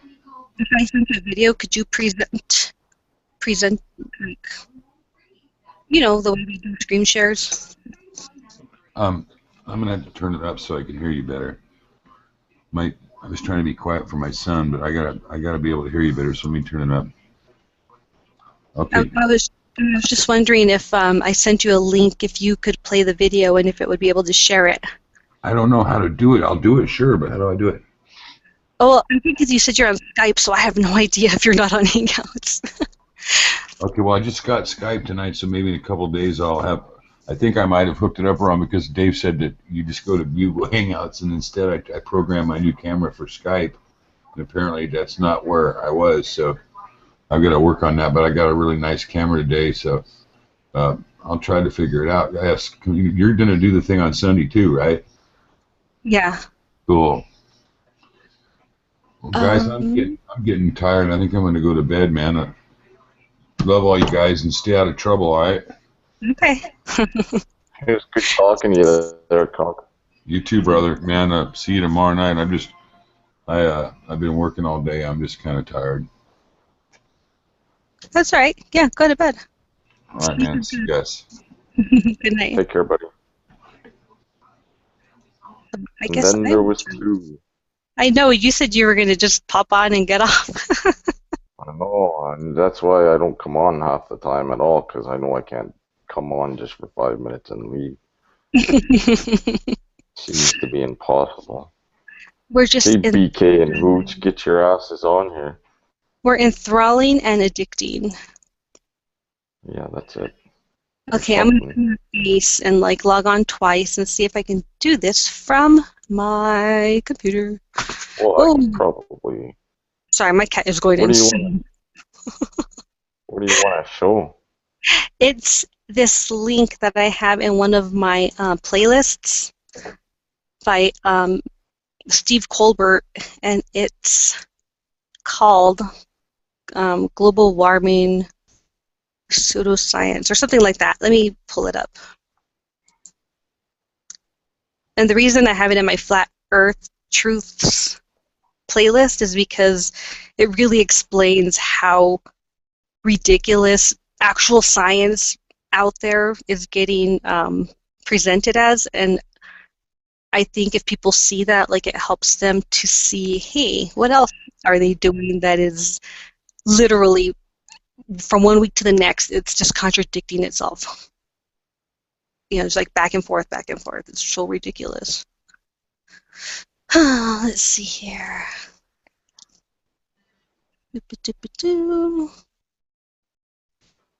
Of course, now,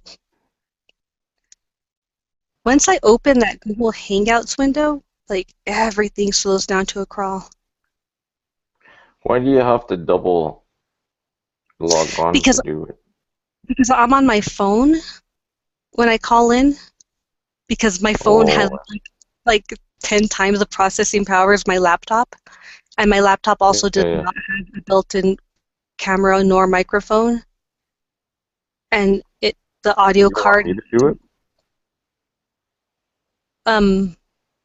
Well, yeah, I'm trying to get the link for you, but I was just saying once I open it, like, I can't even like to copy the link because it like literally takes forever just to pop up the window. Copy link location. Okay. Whew.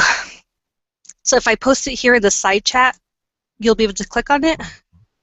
Okay. Yeah. I hope it's not too long. There you go.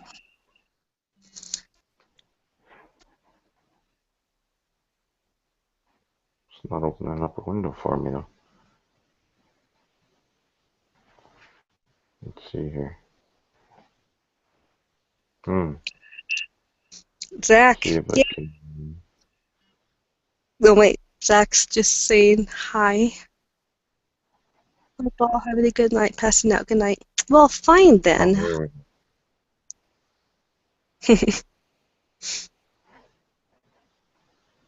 Okay.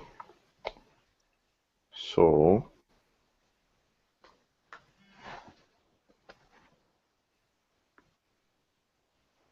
Need to present myself. Google Hangouts. Screen share. Desktop.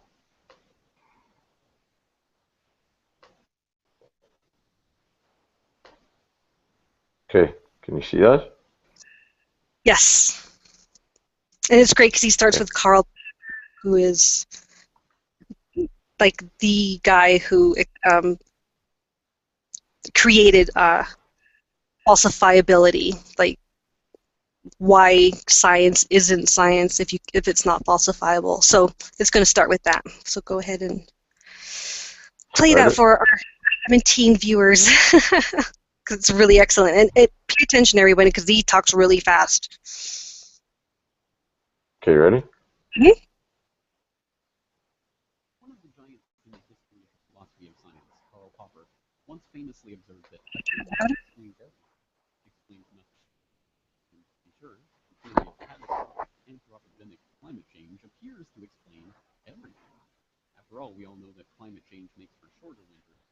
Can you guys hear that in chat? It means less snow, except for when climate change means more snow. Climate change causes droughts in California. Sorry. Can you start Can it? I hear it? Well, it says yep, so.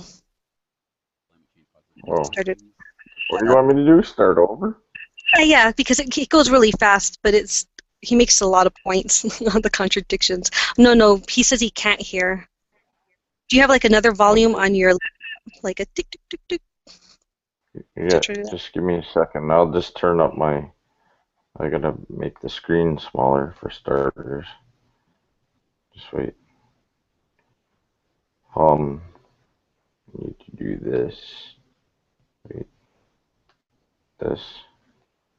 And do one of these. There you go. See if this was better. Giants in the history of the philosophy of science, Karl Popper, once famously observed that should be loud, isn't it? Explains everything, explains nothing. And to be sure, the theory of catastrophic anthropogenic climate change appears to explain everything. After all, we all know that climate change makes for shorter winters, except for when it makes for harsher winters. And climate change means less snow, except for when climate change means more snow. And climate change causes droughts in California and floods in Texas and Oklahoma, and generally makes wet places wetter and dry places drier, except when it makes wet places drier and dry places wetter. And climate change causes more hurricanes at the same time as it causes less hurricanes. Climate change causes more rain but less water, and less rain but more water. Climate change decreases the spread of malaria at the same time as it increases the spread of malaria, but don't worry, the Terminator himself advises us not to listen to those climate change cynics. Hey, guys? Can you hit pause real quick? I'm not seeing, like, the screen's not changing at all. Makes sense. What's that? The screen wasn't changing at all. It was, like, frozen on one screen. Oh. It was frozen on that scene right there. Okay, can you see it now? Do you want me to start over again? Sure, why not? We're gonna get kicked out of here. Okay, now I'll just leave it on this screen. I won't make it bigger then. Okay, that works. Will that work? Okay, Here we go. Last time. One of the giants in the history of the philosophy of science, Karl Popper, once famously observed that a theory that explains everything explains nothing. And to be sure, the theory of catastrophic anthropogenic climate change appears to explain everything. After all, we all know that climate change makes for shorter winters, except for when it makes for harsher winters. And climate change means less snow, except for when climate change means more snow.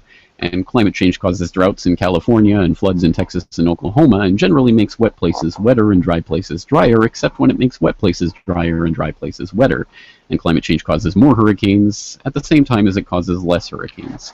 Climate change causes more rain but less water, and less rain but more water. Climate change decreases the spread of malaria at the same time as it increases the spread of malaria, but don't worry, the Terminator himself advises us not to listen to those climate change cynics. Hey, guys? Do I need to go on? Oh, okay. Climate change makes San Francisco foggier. Climate change makes San Francisco less foggy. Climate change causes duller autumn leaves. Climate change causes more colorful autumn leaves. Climate change makes for less salty seas. Climate change makes for saltier seas. Climate change causes the polar ice caps to melt. Climate change causes the polar ice caps to freeze. Climate change makes the Earth hotter, unless the Earth isn't getting hotter, in which case climate change can explain that too. What's the problem here? This sounds like the perfect scientific theory. It can explain literally everything, including self-contradictory things. This means it's absolutely perfect, isn't it? Well, no, not according to Karl Popper and the philosophers of science. And within the philosophy of science, there's something called the demarcation problem. How do you differentiate science from pseudoscience? If you're at all interested in this, I would suggest you read through Karl Popper's Conjectures and Refutations, in which he lays out his criterion for differentiating science and pseudoscience, namely falsification. What on earth does he mean by this? Well, he starts with the very simple but very profound observation that people are attracted to pseudoscientific theories by their apparent explanatory power. These theories appear to be able to explain practically everything that happened within the fields to which they referred. The study of any of them seemed to have the effect of an intellectual conversion or revelation. Open your eyes to a new truth hidden from those not yet initiated. Once your eyes were thus opened, you saw confirmed instances everywhere. The world was full of verifications of the theory. Whatever happened always confirmed it. Thus, its truth appeared manifest, and unbelievers, or deniers, if you will, were clearly people who did not want to see the manifest truth, who refused to see it. And it occurred to him that although this is usually taken to be a good sign of a theory, it began to dawn on me, Karl Popper, that this apparent strength was in fact the weakness of these pseudoscientific explanations. So he goes on to list his conclusions as to how we ultimately try to differentiate science from pseudoscience, and I think a couple of the most important conclusions here are, number 4, a theory which is not refutable by any conceivable event is non-scientific. Irrefutability is not a virtue of a theory, as people often think, but a vice. And also number 7 here, some genuinely testable theories, when found to be false, are still upheld by their admirers, for example, by introducing ad hoc some auxiliary assumption, or by reinterpreting the theory ad hoc in such a way that it escapes refutation. Such a procedure is always possible, but it rescues the theory from refutation only at the price of destroying, or at least lowering, its scientific status. And he sums it up by saying, the criterion of the scientific status of a theory is its falsifiability, or refutability, or testability. So I would say that the ball is in the court of the believers of the catastrophic anthropogenic climate change hypothesis. By what means can one falsify this hypothesis? Let's start with just an even less of a hurdle to come over. What set of observations over what period of time would be enough to refute the theory? And then furthermore, are there any actual hypotheses, any predictions that come as a result of this theory that can then be tested against the real world or real observations? If the answer to that is no, then, well, you've got a word for your theory, and it's not science, it's pseudoscience. So, again, the onus is on the believers in the catastrophic anthropogenic climate change hypothesis to come up with some way that you can test and potentially falsify this theory. Because if you can't come up with any actual way to answer that question of how you falsify the theory, then you might as well just pray to your witch doctors to save you from the weather gods. James Corbett, CorbettReport.com. He's using words like marmalade, and I don't even know how to spell jam. Uh-oh. Huh? Oh, come on. There we go. How it's all pseudoscience. Are when they argue with evolution or all the or gravity. Like, you can't say anything without them having an answer. And it's not even a real answer. They're just pulling shit out of their ass because it's usually people who don't even have enough education to have even a clever answer that's wrong. You know what I mean? Like, it's just obviously wrong, and they just are certain of their knowledge because they learned it like in 7th grade, and who the hell are you to tell them they're wrong? It's so ridiculous, And that's what falsifiability means. I mean, if nothing can refute it, that doesn't give strength to the theory. It actually weakens it because it makes it pseudoscience. Mm-hmm. So that's why I really like that video in my proofs, truths, and falsifiable woo-woo playlist, because it's just so many things. It's like, oh, the core of the Earth is sulfur. Oh, there's gravitational waves. Gravity's proven? Really? Okay, we'll falsify that. And then we'll believe you. They never do. They never do anymore. Falsifiability means it has to be observable more than one time and testable. Mm-hmm. Testable. It has to be testable. And if something only happened once, you can't just like lay your confirmation bias for like the foundation of all science. Like, we have finally found our answer. We have our goose with the golden egg. No, like, that goose can lay more eggs. Like, I believe in that more than 90% of the stuff that, like, science. And when I say science, I don't mean all science. I mean science that has to deal with space and evolution and, like, just history, geography, because not geography, geology, because they can't. It's not falsifiable. You can't prove transition in fossils because there aren't any. We should have bajillions of bodies and skeletons to be able to study. Where are they? Yeah. They don't exist. I find once you open up your eyes to it, it's very hard to get to believe any of that shit anymore. Like, it's ridiculous. It's so stupid. There's like, I'm not a Bible evangelist, so I don't know verses and quotes. I can't even tell you where it says this, but I like to go to BibleHub.com to find my quotes. But they're Your mic's not working that good right now, Yvette. okay. How about now? Yeah, How about now? good now. Okay. Good. Like, there's a verse in the Bible that says that God will put a veil over the eyes of the ignorant and unbelievers on purpose. Like, when people find God, it's because God let them find him. You know what I mean? Like, not just anybody can, you know what I mean? And if they just can't see the obvious, like, if you hand them a red pen and they're like, it's fucking blue, like, nothing you can tell them can convince them that it's a red pen.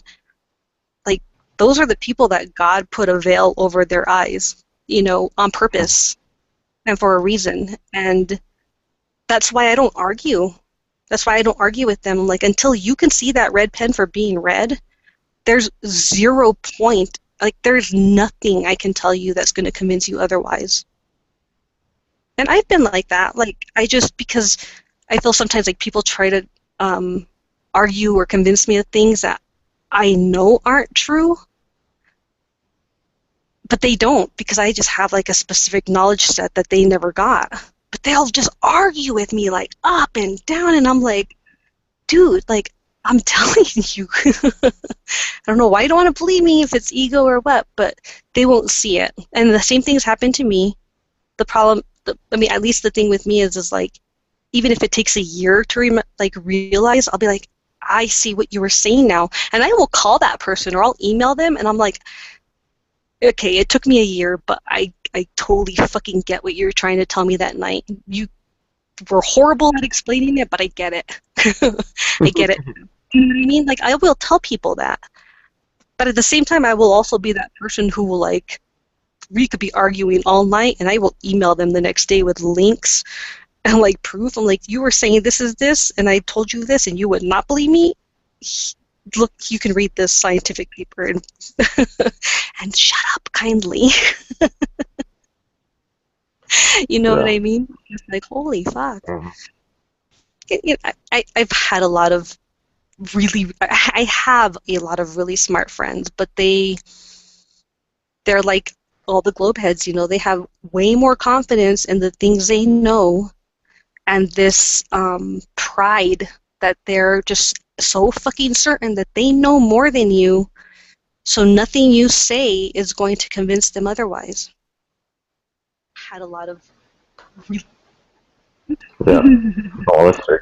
I find the more educated someone is, the less they can open up their mind to an alternative view. Usually, yeah. I know you're pretty educated, but generally speaking, I think that's Educated, experienced in life. Because I, like, even my degree, I got my degree in math, okay? It was really hard. I didn't pick that degree because it was simple. You know, like, oh, I just breezed through it. Like, I love math and it was a piece of cake. I struggled, like, fucking pulling teeth and nails, like, the whole way, like, crying, you know, sometimes it was so hard. And, like, if I got a C in a class and it was, like a hard-earned C, like, I gave blood, sweat, and tears for that C. I wear it like a fucking golden crown. I'm like, I passed. I fucking passed that class. Like, I feel so proud. But did I walk away with, like, any more knowledge necessarily? No. You know what I walked away with? I remember the stress. I don't remember exactly what I even learned. So, for me, like, I could probably learn a few things, you know, as far as common world applications, like common sense kind of things. I know sometimes people will hear something like, oh yeah, you know, it's like this and that, and I'm thinking equations. You know, like, okay, I need to, like, get out of that habit, because I can't apply an equation to, you know, a dresser from IKEA. But I'm really good at puzzles, and if I don't look at numbers or anything, I don't even have to look at the pictures. I can just look at all the pieces on the floor, look at the picture. Math can teach me that. You know what I mean? Like, yeah. You're sounding like you're in a Dixie cup again right now. Can you hear me? Yep, so far. Okay. Anyway. Hoots said something pretty funny. He's like, I used to be a werewolf, but I'm all right now. Nice. That's a little play on our Monty Python quotes too. It's like, I'm not dead yet. I'm feeling better. I think I'll go for a walk. Yeah. I feel happy. Monty Python. I was just a kid when that stuff came out. Yeah, me too, but I saw it in college. I got exposed to a lot of these fun things, you know, like there's that movie called Rosencrantz and Guildenstern Are Dead. I don't know why I can always remember that title, but like Gary Oldman, like his name is so simple, but I'll forget his name all the fucking time. But I'll remember Rosencrantz and Guildenstern Are Dead, and it's like the most bizarre sentence of words. My dad was pretty big into Monty Python, so I was exposed to it when it first came out. And then he had a weird sense of humor, so there was like Attack of the Killer Tomatoes too. Oh yeah, I used little, to. Yeah, little. What was it? Little. What's that called? Little Horror Show Picture. Little Shop of Little Horror. Rocky Horror. Little Shop of Horror. Steve Martin and that dentist scene. It's fucking hilarious. I am a dentist. You're way too into it. I like all those Yeah, I old watched all that crap. Yeah. Me and my brother. But I was a kid. You broke up now. What'd you Yeah, say? you were too. Well, I said I haven't watched it since I was a kid. Any of that stuff. You should. It's funnier when you're an adult, because you'll get shit that you're like, holy crap, I missed that. It's like Annie, the musical, on video. One of my favorite fucking scenes is Carol Burnett when she's drinking, her gin, and she's complaining about the little girls, little girls, like it's just like her life is ruined because of these little girls. But so she's drinking her gin and singing, right? But there's a scene where she can't find the key, and she like clinks her little martini glass, and she's like, ugh, and she takes a drink and then clinks it, ooh, and then she like takes a drink and then clinks it, because it's finally the right note. It's like ding, and then she could continue singing. It's fucking hilarious. I would have never like remembered that scene as a kid. I had to watch it as an adult to remember that. Like I don't know. I never fucking watched it. Never what? You're probably like, I don't know, I never watched Annie. No, I didn't like Annie that much. Come on, Carol Burnett, Kelly Savalas. Where What's does this Hoot live? show was in it? Wow, I'm totally trying to blank on his name. Sharan. Where does Hoot live? Where's what? Hooch lives in Australia. He wants to know if we have a moon tonight. We should have a moon. Let me look out my window. Lately, the moon's been high in the daytime. I may not have a moon. I don't know. I'd have to get out of bed, Hooch, to go find out.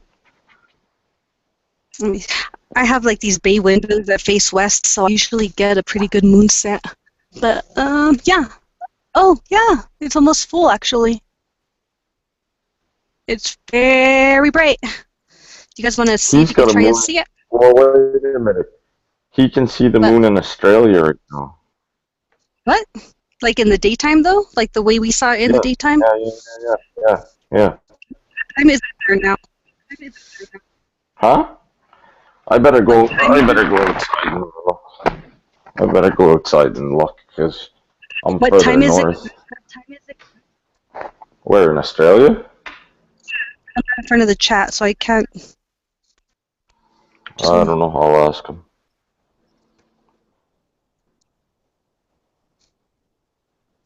Yeah, I'll be right back, so you're going to have to talk to yourself for a second, because if I go outside, I'll lose service.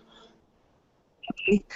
Well, Okay. I am pointing my camera outside of my bay windows that face directly south at about, let's see, when you tell the time in the sky, it's about at 2 o'clock.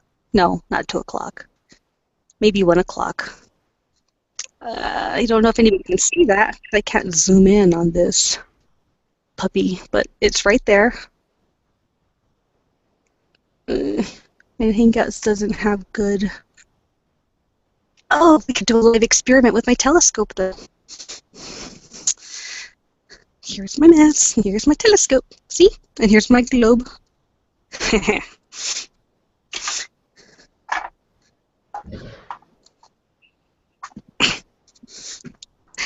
So, I had to move back in with my parents because my house that is right next door, outside these windows to the left, and it's the middle of winter, so it's very hard to do that. So my room is trashed because there's no room for all my shit. Come back. You can stop talking to yourself if you want. I was. Huh? Nothing. Okay, so here's my telescope, and let's see if I can get it close enough. I can't see the moon tonight. It's snowing. It's snowing up there right now? Yeah. Who said it's 8:20 p.m.? Wait a minute. How is it 8:20 p.m. and it's still bright there? It's summertime in there. So much late. Is it summertime? Must be. Summertime here in New Mexico, like it's still, the sun is still, the sun's not up at 8:20, but there's still like a lot of light in the sky at that time. I have to lower my telescope here. How high, hey Hooch, how high is the sun or the moon in your sky right now? Like, is it kind of lower or up over your head or what? Oh, do you know Panda Bear, Yvette? Yeah. Well, He not said like. he'll join. Okay. Can we let him join? Yeah. Okay, I'll put the link in chat, Panda. What do I do? Just do copy and paste the link off our main page. I never did this part before. From the chat and Hangouts, there's a link in there. You can. So just just off my browser. Just copy and paste that. No.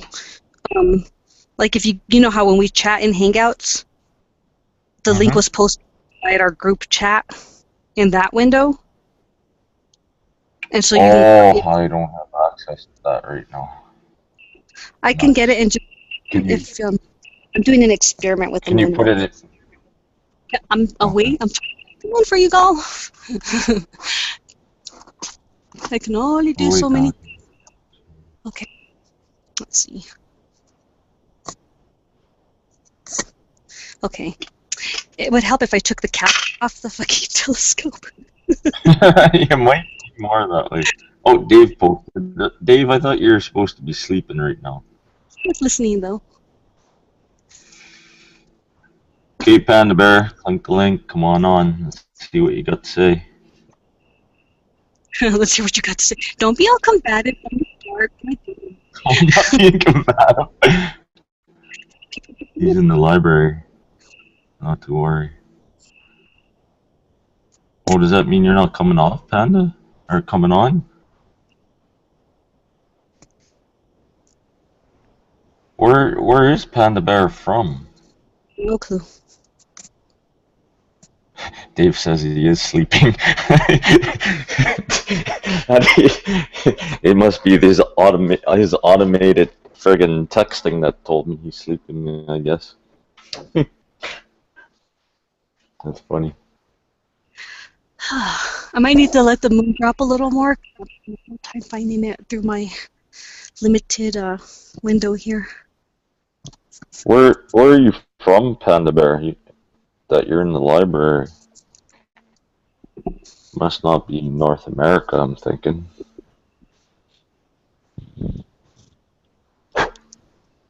Because I would think that most libraries are closed at this time of day in North America. Not if you're in the university. They're open all night. Oh, are they? He might be in. Yeah, we can answer flat Earth questions, Aladdin. We can try. I don't claim to know all answers. You might get I don't know for an answer, but we'll give you an answer of some sort.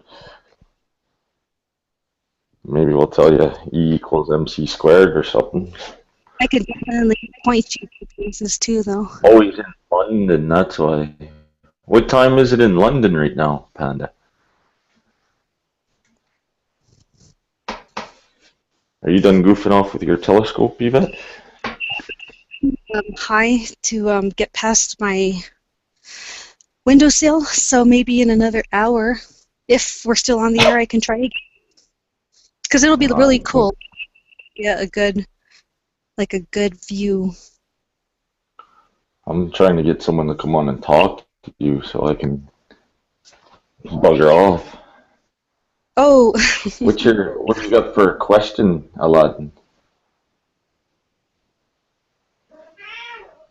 If north is 12 o'clock, the moon is at 2 o'clock. Okay, north is 12, 2. Oh, so it's pretty high then. Yeah, it's really high. It's pretty high. It's high in your sky too, Yvette? Yeah, it's like at 1 or 2. How is that possible if he's in Australia? Well, I don't know how it's possible, but it's daytime daytime moon. Just like we had the past few days, daytime moon. Yeah, I know, but you do realize Australia is pretty much on the other side of the, in quotation marks, globe. that's what we say, but it could very well just be south of us.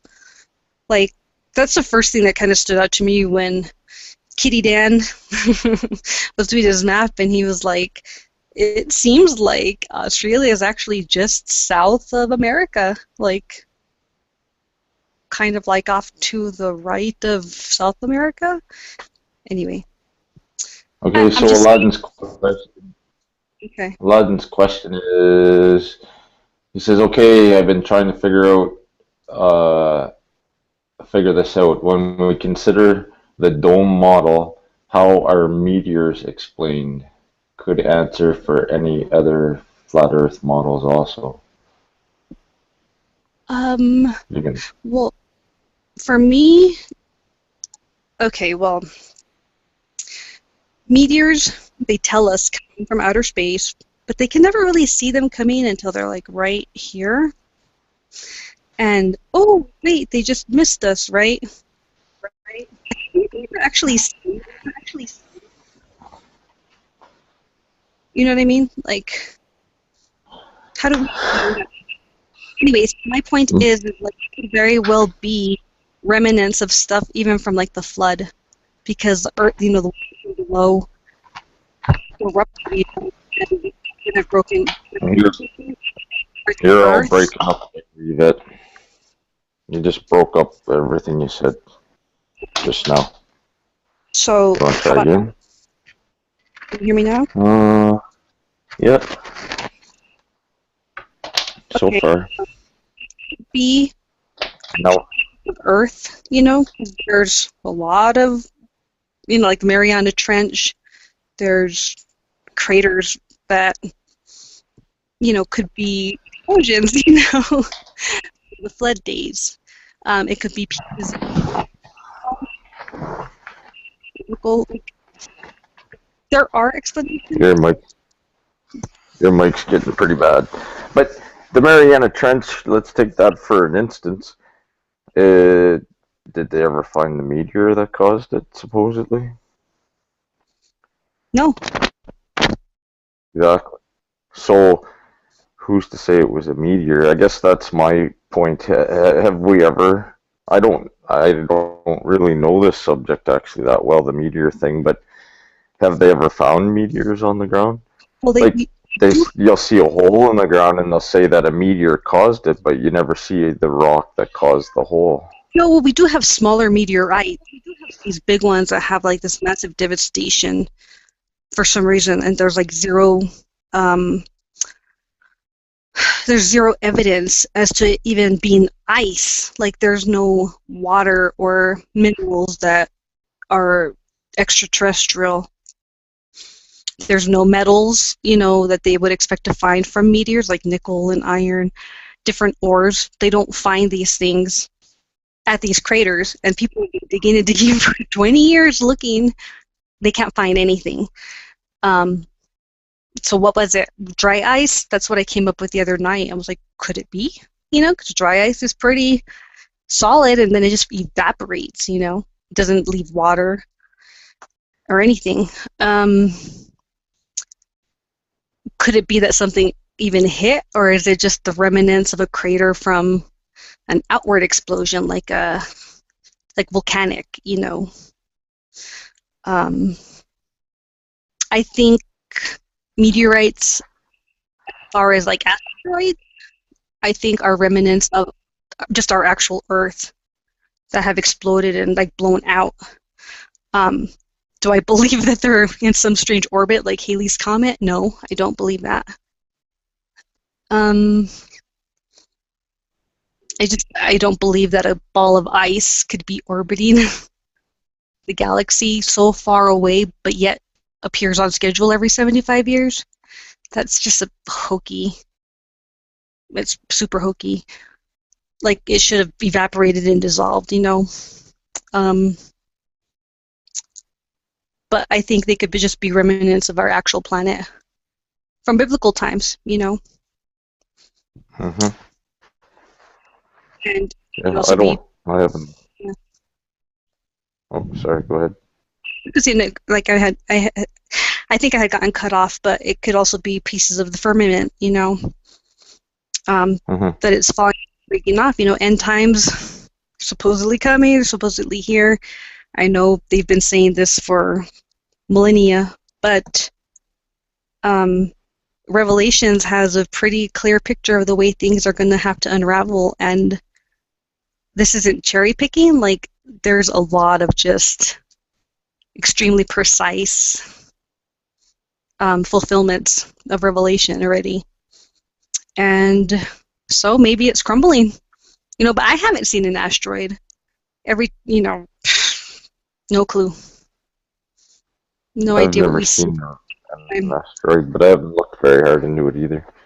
That's one of the subjects I don't know much about. Well, there's the Leonids. There's like this little spot in space. Like you can always look at it, and you'll always see like movement of like an exploding star. Maybe it's Alderon. Yeah, but who looks at it? Like through someone with their telescope in the backyard can see all this crap? Yeah, amateur scientists can see, the people like me with my telescope can see the Leonids. But a lot of this other smaller debris, like who's to really say what it is? I mean, I don't think it's stuff just coming from nowhere. You can see asteroids with your telescope? No, I can't see asteroids. I've never seen an asteroid. That's what I'm saying. It's even What's NASA. the Illinoid you're talking about then? Right on top of us, What's the Illinoids or whatever you're talking about? The Leonids, it's like this little area in space, and it looks like it's just like this constant shower. And every certain time of year, they're pretty visible, and it just looks like a bunch of shooting stars in a real concentrated area of space.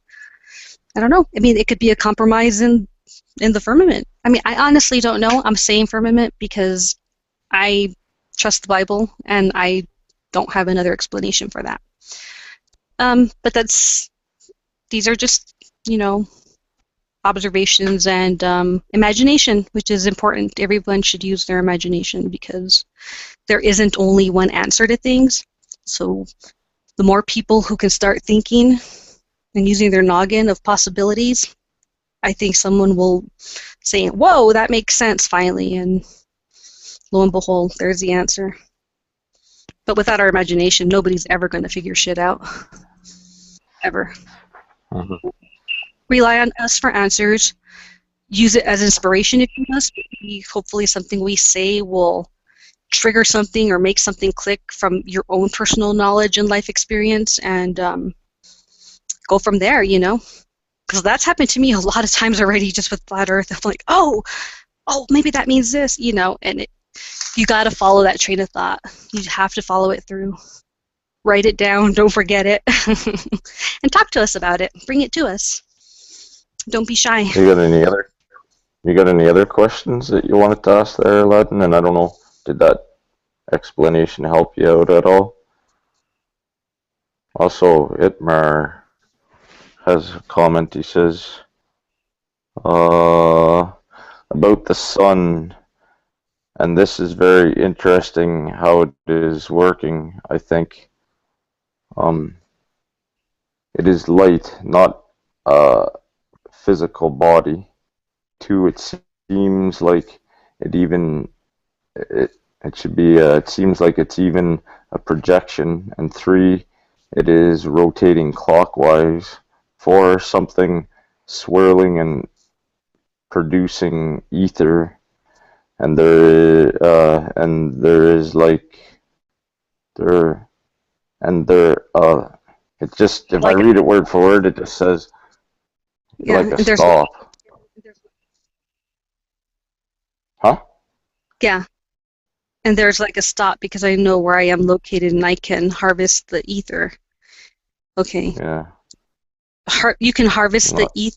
I don't know what that means, Itmar. Explain harvesting ether. Maybe he wants to come on and explain himself. Can you imagine?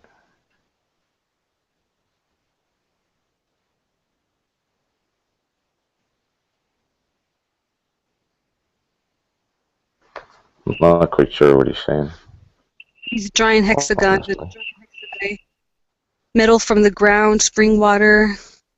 Then you can skip the plant step. Eating part 2 can last. Oh boy, Itmar, you're kind of all over the place. I don't know where to go with any of that. Has he been on before? Yeah. Itmar, you can join the panel. Nobody's even here. It's just GS needs to go to bed if you want to come on and talk. Do you want to come on and talk, Itmar? I can Just post recopy the post up here. please. Thank you. What did he say? He didn't, but he might join. I mean, he's been on for a couple nights already. Oh, has he? I don't think I've met him. Can you Try. take the helm for a second? I'm going to put you on mute. Okay. Talk about I don't know what I'm going to talk. So, Whitmar, anyhow, if you can hear us, if you want to come on, let us know. We'll post the link and you can come on and talk to Yvette, and I will go to bed. And Panda Bear, I believe the sun and the moon are a flat disk. Yeah, Panda Bear, I've been looking at the sun an awful lot lately, and I don't know if it's a ball or if it's a flat disk or what, but I can't disagree with what you're saying. When you look at it, it does, to me, it looks like a flat disk, but flat disc, they look like what's that? they look like frisbees to me. Well, the sun doesn't. The moon looks like a to me. The sun looks like a flat disc, like a plate. I've not seen any edges. The way you can see, because I can look at the moon through my telescope and I can see like a wraparound, but that doesn't mean it's round to me at all because it doesn't look like a round object. It looks like a frisbee, and a frisbee has curled edges. And the sun is a cookie. Yeah. Okay, mute. Oh, you were. Well, I thought you were already muted. No, I was talking. Well, go do what you gotta do already. That was my rant. You stole my rant by not being muted.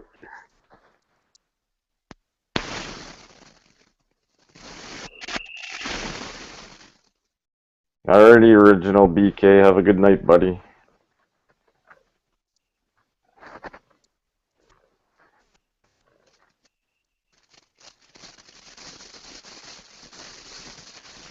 If anybody wants to come on, just say so and chat, and I'll post the link. You guys can come on and talk some stuff out, ask some questions maybe, get some answers, see if you can figure some things out for yourselves. This is why, from a perfect eclipse, I feel. This is why. Oh, they form a perfect eclipse. So, I don't know what exactly would form an eclipse to start with, Panda Bear, with the flat Earth, because it's obviously it wouldn't be the Earth. So there's something else that's causing the eclipse to happen.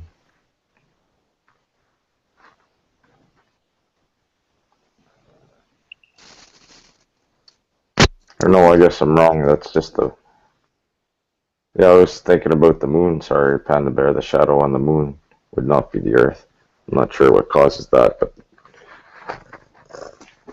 Panda Bear is saying that's why he thinks we get a perfect eclipse, is because that's why he thinks they're discs and not round. And that's a possibility. I think when you just look at them, they look like discs. For sure. Well, if nobody's going to come on, I mean, I'm not going to just freaking try to Yeah, if milk nobody it. wants to come on. Yeah, I'm going to have to top out here soon. I got to get up in a couple hours. Does anybody want to hear me? Not coming on.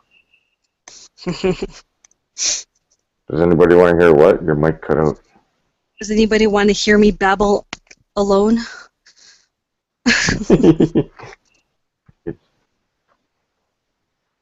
Can't now, it takes time. I'm not sure what takes time. Maybe coming on takes time. Well, once you do it the first time, it's pretty easy to reconnect. But good night, BK. Thank you for addressing my...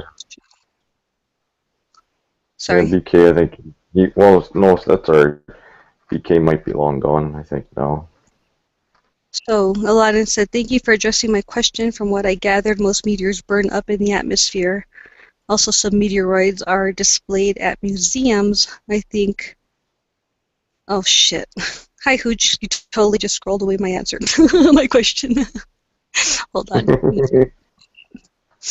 keep texting, Hooch.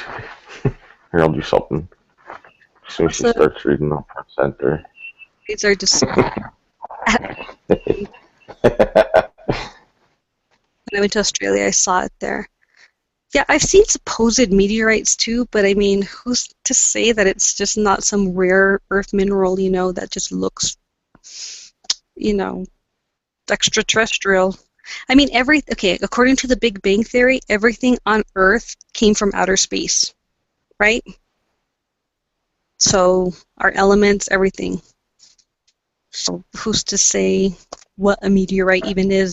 It technically should just be, unless they discover a new element from something that falls from the sky, it's comprised of everything we already know of that we found on Earth. So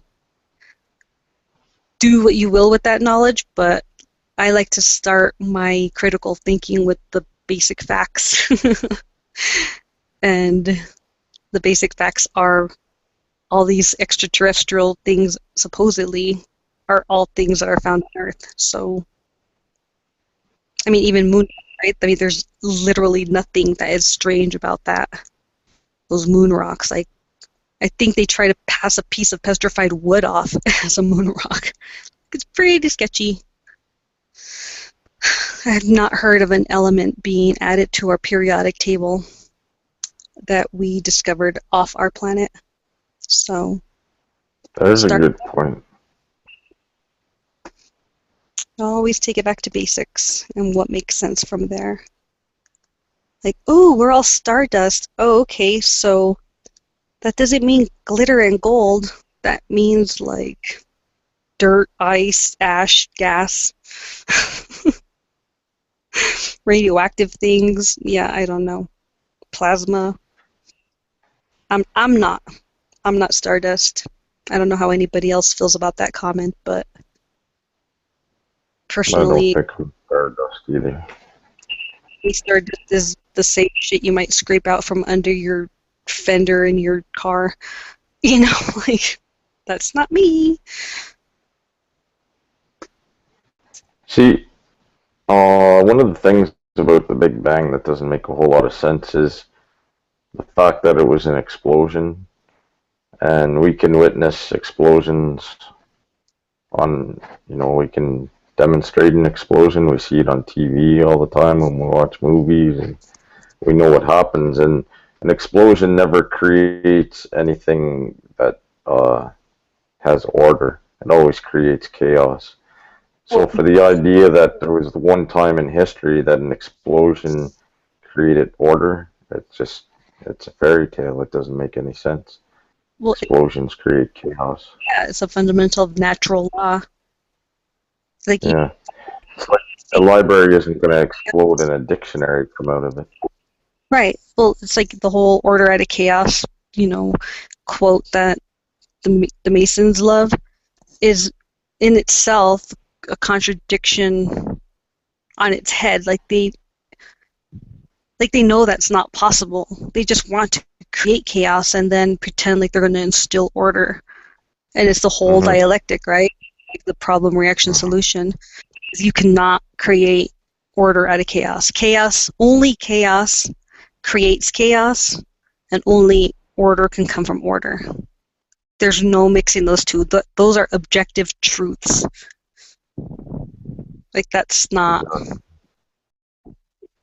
There's no gray. There's no gray area. So... Exactly. Yeah, that's why the whole Big Bang doesn't make any sense. As well as you have when something explodes, like you have supposed planets and moons that are rotating the opposite way of everything else, which wouldn't be possible in an explosion either. Everything should be rotating the same way all throughout. space, as well as it should be evenly spread out too, kind of by now. Yeah, and everything that like flew out of the Big Bang, like, are they saying the Big Bang was the sun? And out of that explosion, the sun was created? Because we're all in supposed orbit around the sun. So it's like when you throw things off of a merry-go-round and they go flying, spinning, everything is going to go off flying, spinning. So why do we have some planets that spin in the opposite direction? Does it make sense? Zero. You cannot. Yeah.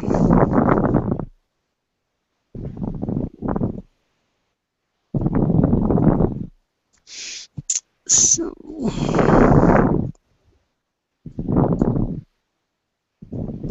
Oops. Yeah, Panda Bear, I think that it's possible that the meteors in museums are fake for sure. Or just rocks from someplace on Earth. Some volcano or something. It's fool's gold. That's all it is. Yeah. And guess what? You can find the fool's whole gold. periodic. I think the whole periodic table comment you made was pretty bang on too. You bet. Thank you.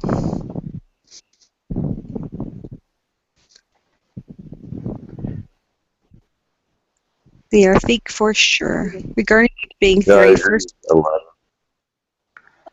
Sorry. I was going to read that. It's a fairy tale. Oh, sorry. Yeah. Do you want me to read it or?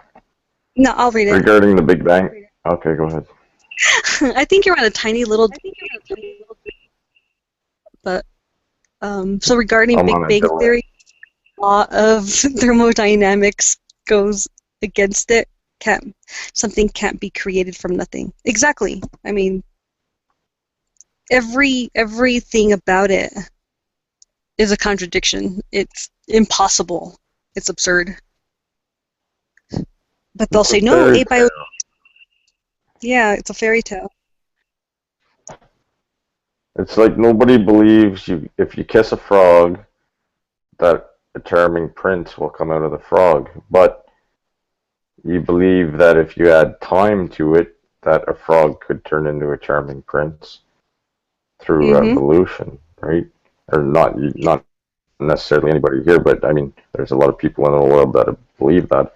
It's just a fairy tale where they add time to it, and somehow or another went from a fairy tale to some people's reality. It's preposterous. Kiss of crazy.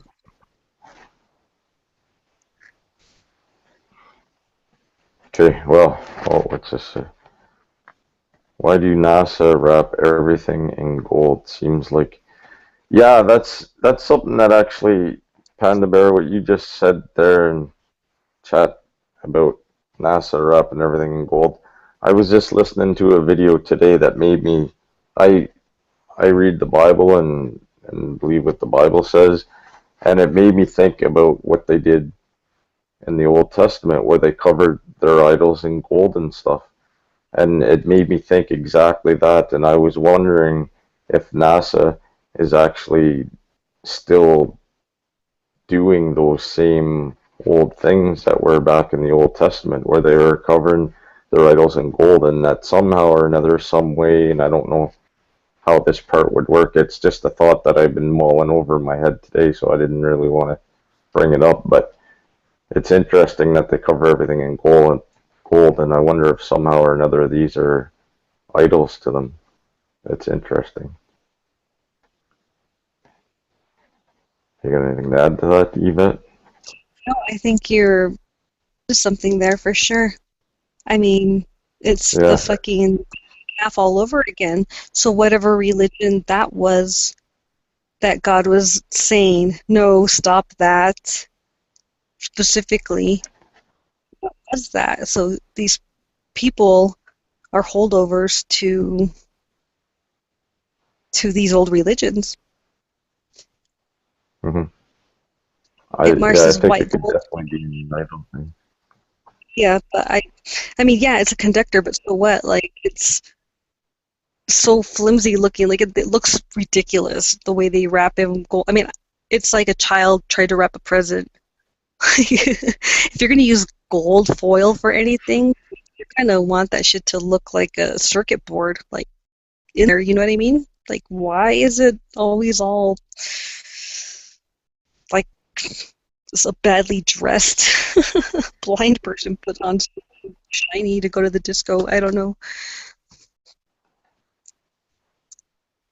Like, I understand how gold is for like nanoconductors and electronics, and I understand that. That's why gold is valuable, but that's not what they're using it for. They're not using it for its amazing properties. It's like Michael Jackson putting on a gold, like a glove. That's what NASA does with their gold. That's what it looks like. It's purposeless. It's It doesn't seem purposeless to because have if it any purpose yet. in how to take better care of it. I'll babble here. I'll babble on. And then I'm going to shut it down. Yeah, I gotta get up in 2 hours, so I gotta jet to you guys. Bye-bye. Good night. Yeah, it's been good talking. I stayed on way too long. I'm sorry. I'm going to bed tomorrow night. That's alright. I have to go back into the city on Monday, so I'll need my beauty sleep tomorrow. There you go. Okay, well, guys, take care and chat. Good night. Good night, Yvette. Good night. I will talk to you guys later. Bye. So nobody, huh, wants to come in here. Let's see. I believe in the Bible. I agree with what you said. Cool. We're being on your nose. They show you about the gold. Who's staying? Well, I'm on Itmar. And you can't stay. Well, fine then. I was just going to look up some references in this really cool book of angels that I have. It's like this dictionary of angels with tons of references in the bibliography. And I was going to see if there's something in here about gold.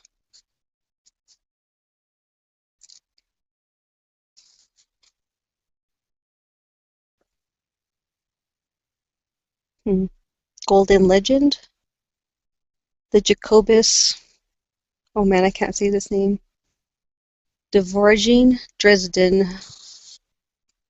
The Golden Legend. I wonder what that was in reference to.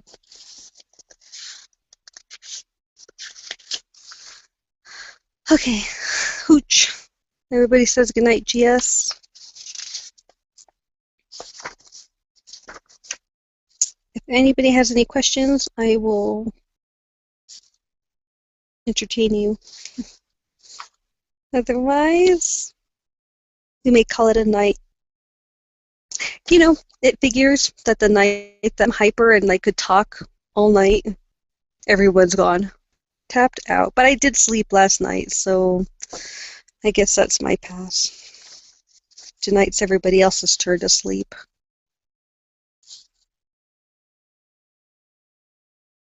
What do y'all know about the magic circle? Magic circle and accessories for evocation in Solomonic magical rites. From Barrett the Magus. I've seen this before. Interesting how that Star of David, quote unquote, started Star of David's on so many of these magical circle things. The seals of the 7 angels. Do you guys want to learn those? I did mention the golden calf in reference to NASA's idol worship with their weird foil.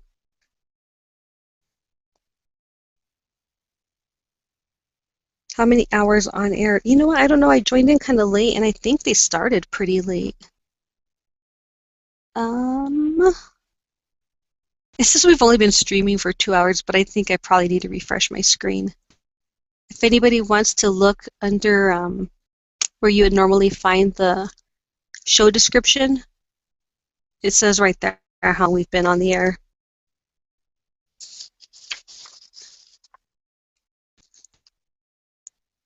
So yes, drawings of this star. You want to see this magic circle then for evocation? Yes, drawings of this star. Okay. This is like typical because like my overhead light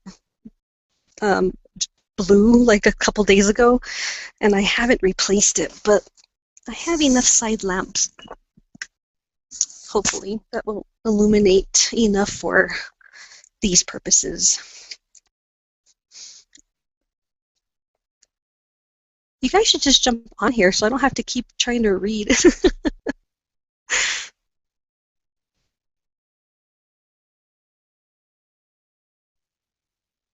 Okay. All right, so I have this book. It's really fucking cool. I'm just in the appendix, so you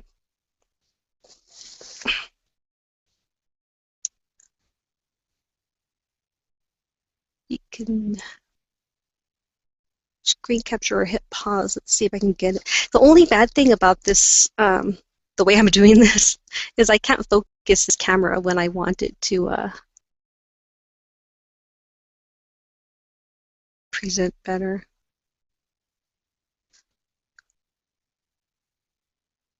So the right of the screen is the top of the page, the magic circle.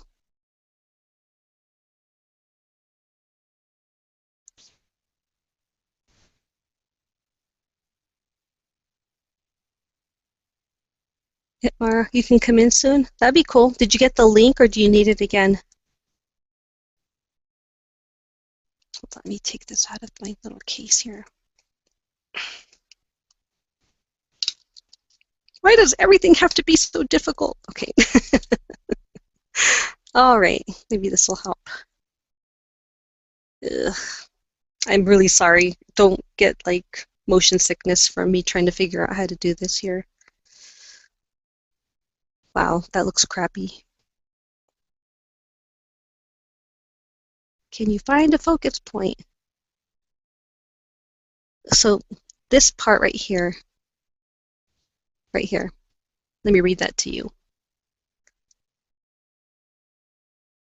The true size, well shit, I can't even read that either.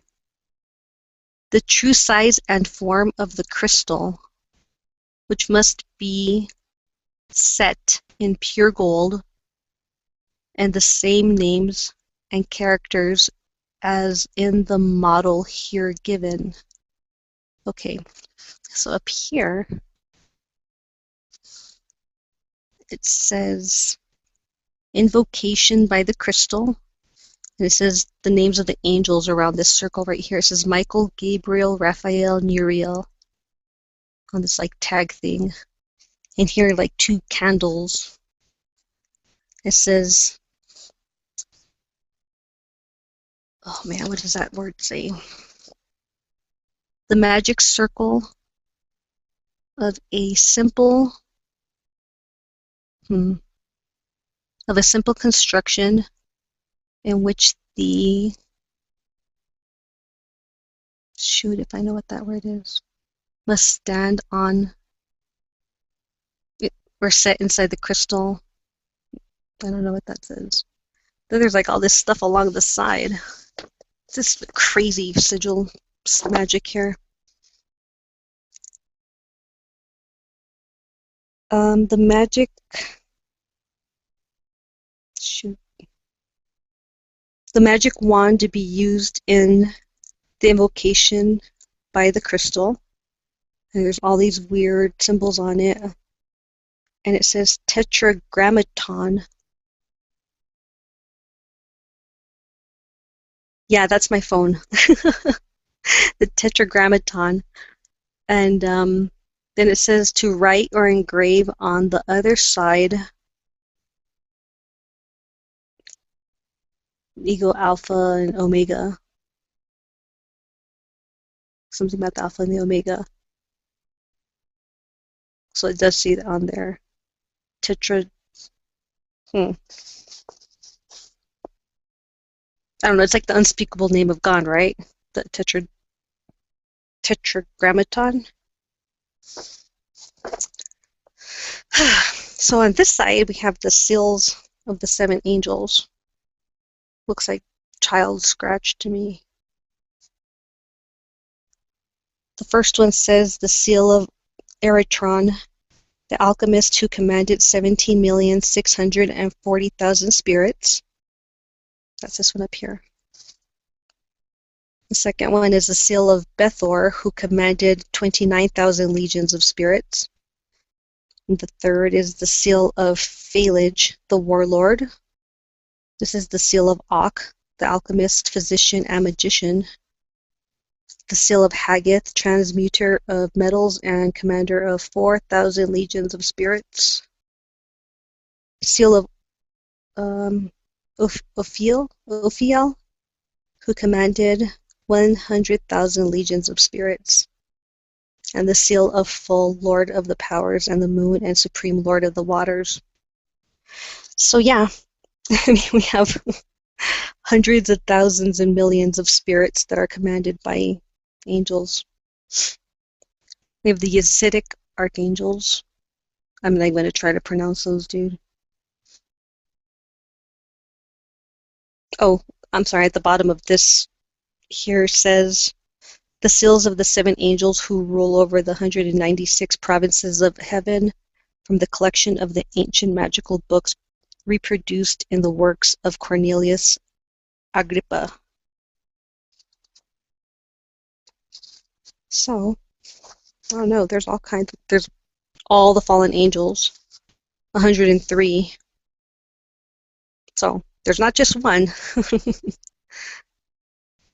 Apparently we have the names of 103 fallen angels. According to Revelation 12, the rebel host aggregated 1/3 of the angels in heaven. They fell for 9 days. Their number was estimated in the 15th century to have been 133 trillion 306. No, I'm sorry. I can't read. That's a million. 133,306,668. The tabulation of the Cardinal Bishop of Tusculum, Enoch 1, speaks of 200 apostates, but names only a score or so, allowing for variant spellings and duplications. The following are drawn from the Enoch listings, supplemented by lists from other sources of Apocrypha, Kabbalah, Goetia, Rabbinic, Patristic, and secular writings. So that's where we got all these from. And I thought I saw Itmar come on, and then he disappeared.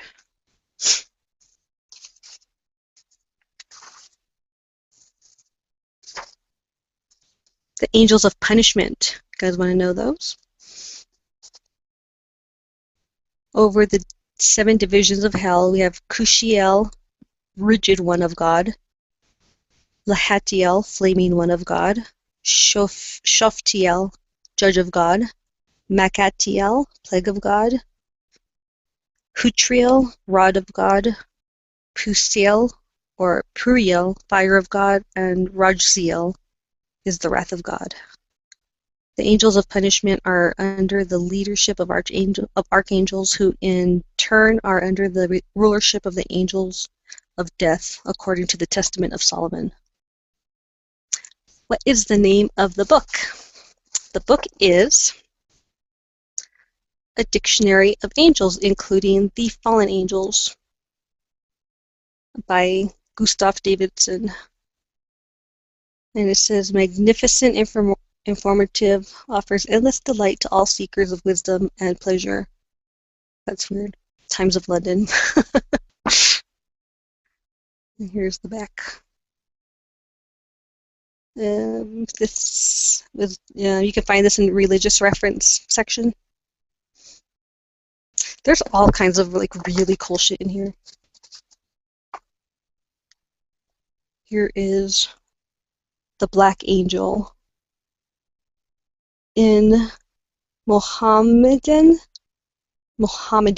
lore, he is either Nakir or Monkar.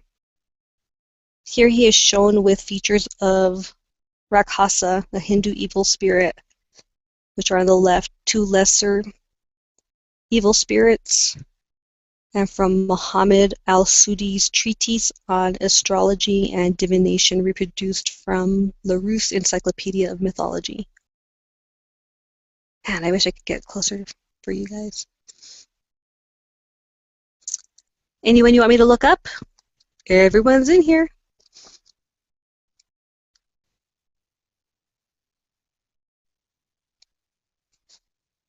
This is earmarked for a reason. Let me see.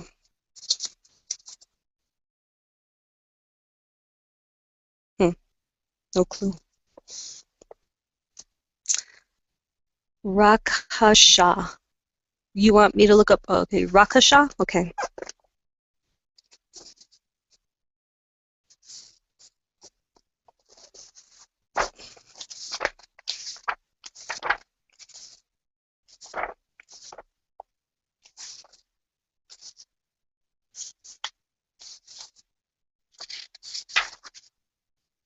There's Raphael.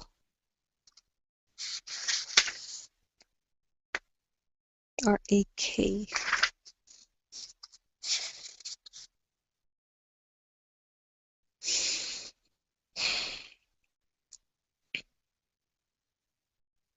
I don't see a Rakasha. Could it have a different spelling?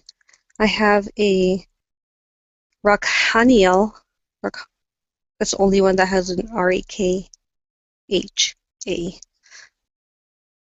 An angel whose name appears in Hebrew characters on the fifth pentacle of the planet Saturn. Oh, interesting. Probably would never came across this one. Okay. So an angel whose name appears in Hebrew characters on the fifth pentacle of the planet Saturn.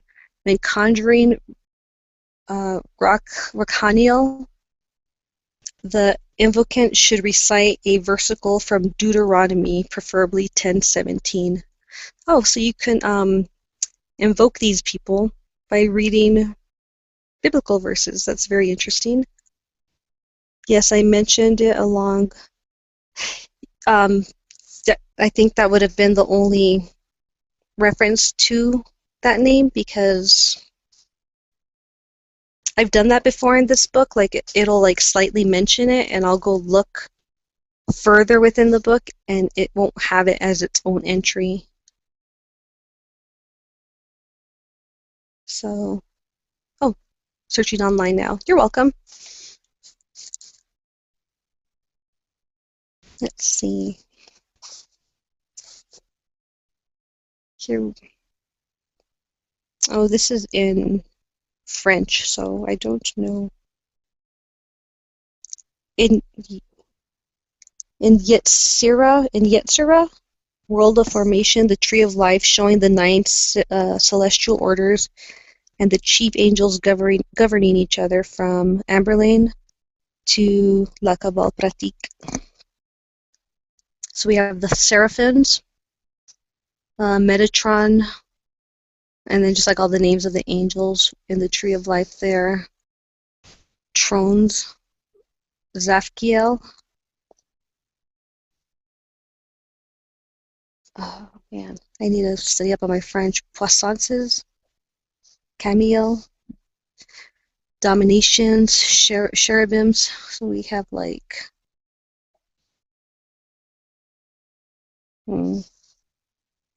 just a bunch of angel-y names. None really stand out to me. Virtus, we have Raphael. Archangels, we have Michael, Gabriel, and Haniel. The principalities right here. We have Daniel, Imamia, Daniel, man, I can't read these. Niliel, Zehiel, Jeremiah. Okay, anybody else? I love this book. I mean, there's only a few people listening, I guess, but I remember there was something I had wanted to bring up to you flat earthers at one time, and I don't remember now. We have the names of Metatron. There's 76 names of Metatron.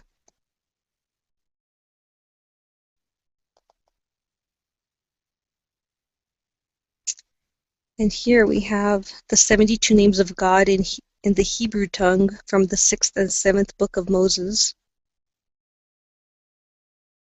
So maybe it's unspeakable because it's like 72 names. And here we have Shem Hamphore. I don't know what that is. Oh, Shem Hamphore 1, Shem Hamphore 2. The 72 names of God in the Hebrew tongue from it's the same thing, but they're different.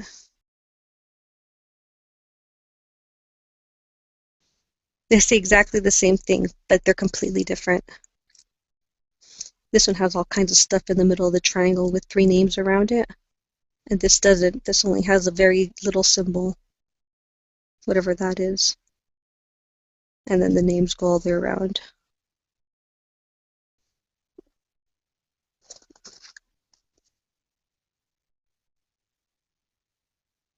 Jesus is in there.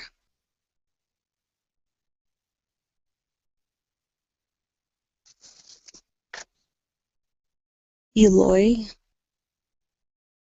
Oh, man.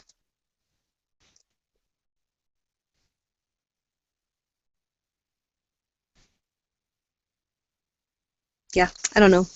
I definitely need a magnifying glass for this. Then we have the 70 amulet angels invoked at the time of childbirth. That's kind of cool. That's drawn from the book of the angel Raziel.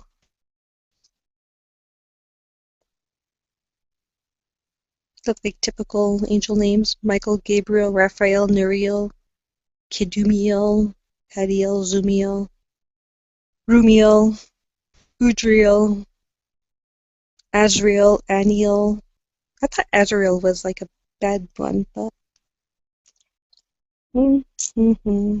maybe I'm just remembering the cat from the Smurfs. Yvette, the ring on the early page reminded me of the ring from the time travel of Stargate. Oh man, I have not seen that, but I wouldn't doubt it because there's a lot of symbology in here that I found very interesting. We have the throne of angels, the archangels, the celestial hierarchy. And this, we have the angelic script, if you want to know how to write an angel. Seth, Cheth, Zain, Val, He, Daleth, Gimel, Beth, Aleph, Zaid, P, Pe, Ein, Samek, Nun, Mem. Alright, I'm not going to read them all. I learned from Charmed that when you read things out loud, it's chanting. It's not reading silently. We have the alphabet of Malachim, all the angel scripts, the alphabet, du passage du fleuve, if you know French. Yeah. So that was just the appendix.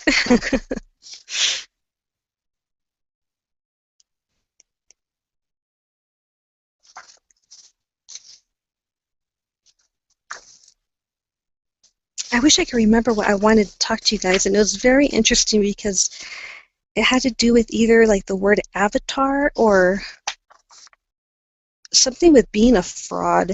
I remember thinking, like, whoa. We have wormwood. Do you want to hear about wormwood? Oh, you're in Spain. Oh, ¿cómo estás, amigo?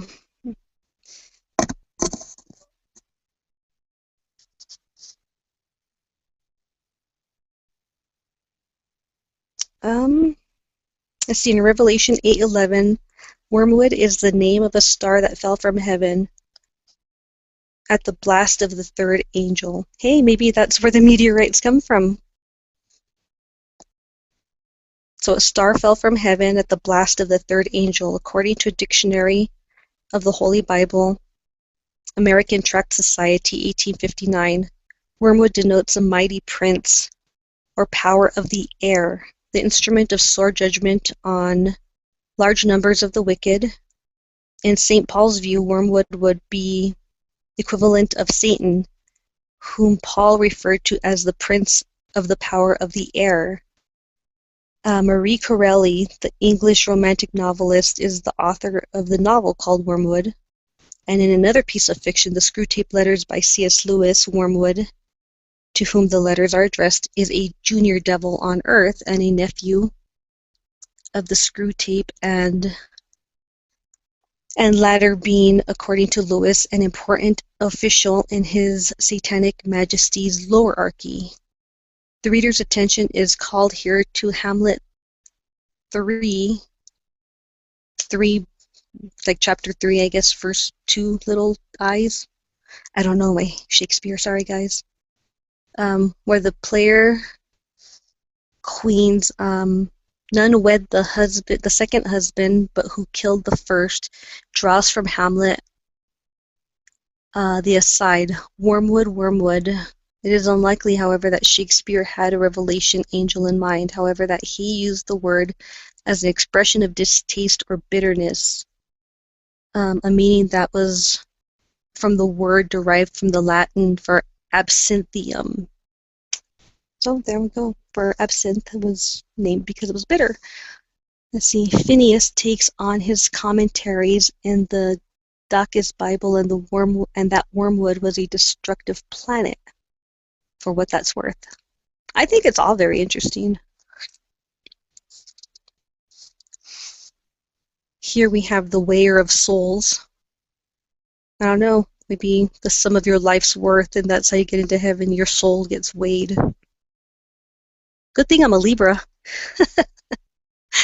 What does that mean? Am I just the scales, or do I have to get in there too? The Weigher of Souls. St. Michael, a 15th century fresco at St. Agnes, Rome, from wall. Devils.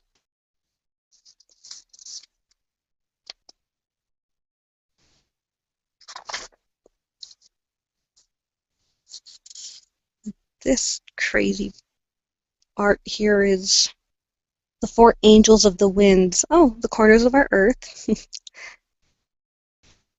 By Dürer. The four angels have been identified as Raphael, west wind, Uriel, south, Michael, east, Gabriel, north. And this is reproduced from Regemi Anges. I think that means angel. We have the Watchers and the Warriors, and Vrihaspati, guardian of hymns and prayers in Vedic mythology.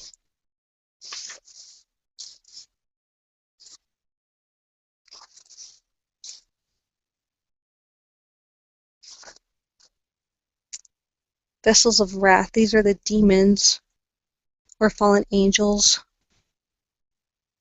Theatus, Asmodeus, and Incubus. That's Incubus right there. And that's Asmodeus. Handsome devils, aren't they?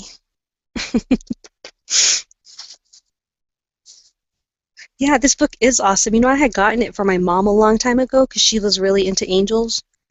And I didn't even like really look at it. I just thought, oh, Dictionary of Angels, you know, sounded cool. She never liked it, and I didn't know why. And I came across it one day in a pile of books that she was going to give away. And these, like, so many things just stood out to me. And this is, yeah, post-Flat Earth. And I'm so glad I pulled it out of that pile because this book is badass.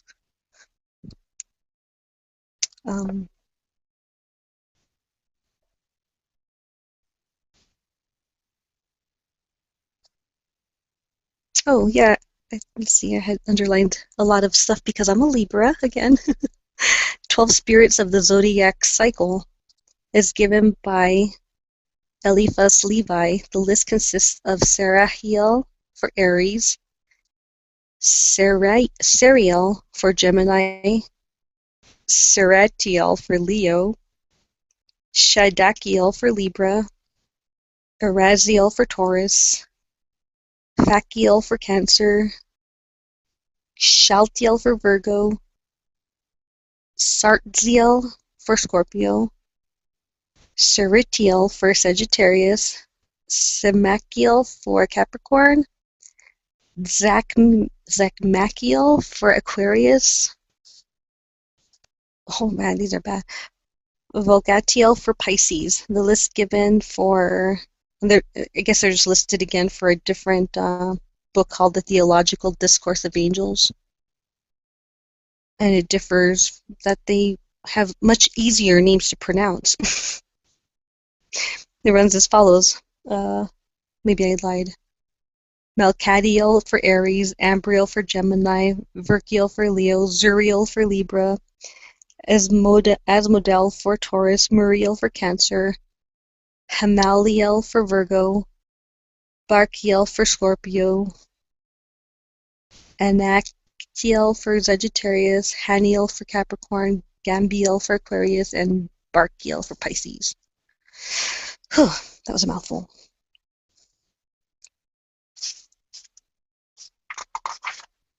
Source of the Sun, Star of David.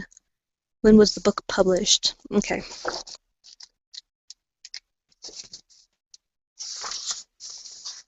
I did learn some stuff in school, hey? The book was published, this is in 1967.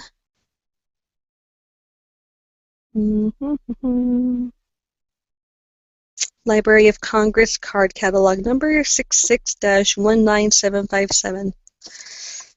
And what else was it? Source of the Sun. Oh wait, Merkaba. Oh yeah, that's a good one. Star of David. Okay, let's see.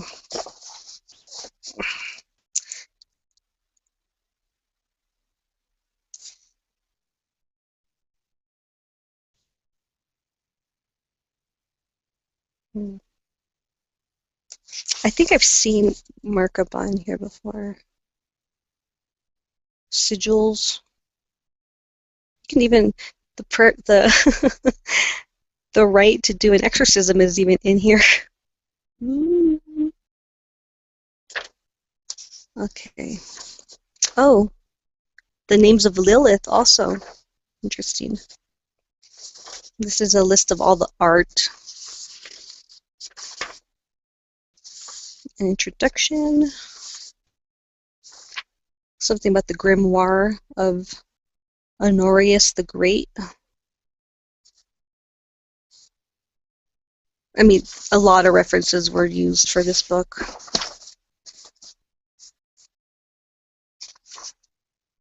Okay.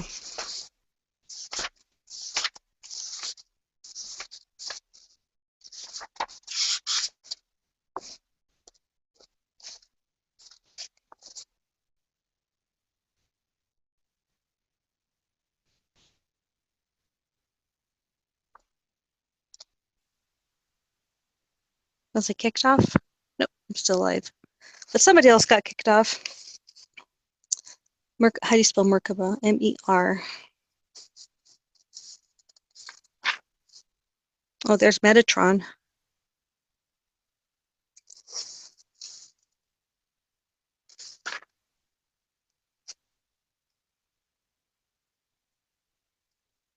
Merkaba. Angel of the Chariot from the Cherubim. Merkaba angels, 6 classes of angels. Reference 3 Enoch. Closest to or guardian of the throne of glory. They include the Galgalim, the Hyath, the Ophanim, and the Seraphim. Now, and there's a Merkaboth. Merkaboth carriage. There were or are 7 Merkaboth corresponding to the 7 heavens or the actual vision of the divine might. They are to be compared with the Middith or the Sephiroth, Sephiroth, sorry, the Sephiroth, and are regarded as personifications of the divine attributes serving before the throne of glory. And that referenced Major Trends in Jewish Mysticism by Muller and A History of Jewish Mysticism and Zechariah 6. Okay. Source of the sun. Let's just look under sun. I think this book refers to Michael, the archangel, as the sun. So I'll look up sun first, and then I'll look up Michael.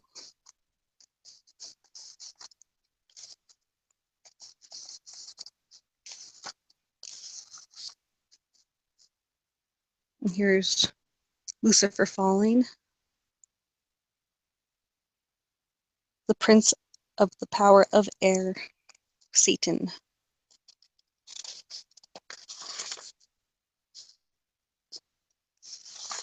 Well, that's like a weird looking. This is the head of a sorrowing angel. There's a lot written by Samael for Samael.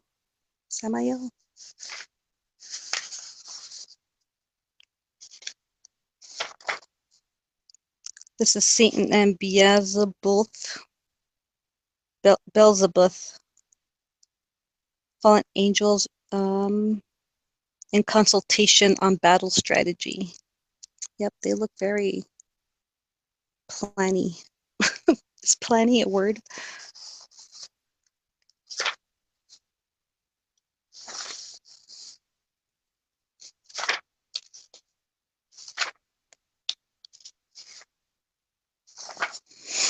Here's another earmarked page, and I don't remember why I earmarked it.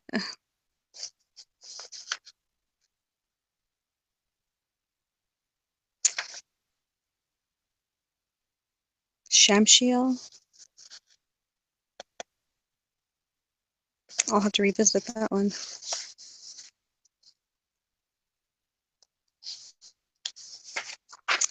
Yvette, I wonder if the original writers of the Transformers took ideas from the book. Some of the names of the characters are similar. I may be wrong. Megatron and Metatron are different, but I wouldn't doubt it. Because they are pretty similar, aren't they?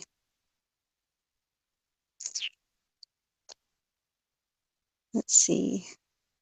I wanted to pause and look up Soul just in case it was under SOL, but I see nothing for that. So on to SUN. Oh, there's an entry for stars. Let me stop there real quick and read that. Stars. In biblical lore, stars and planets were regarded as messengers, angels in the service of God. Reference Judges 5:20 and Job 38:7. When the morning stars sang together and all the sons of God shouted for joy. Cared, Principalities and Powers, observes that the stars were included in Yahweh's angelic retinue. And here's a talisman. This is reputed to have power of causing the stars to fall from heaven.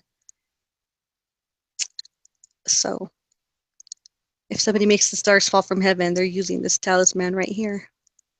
Oh, this is another interesting one. This is the Grand Pentacle of Solomon, used in evoking and dismissing spirits. This is a book from Ceremonial Magic.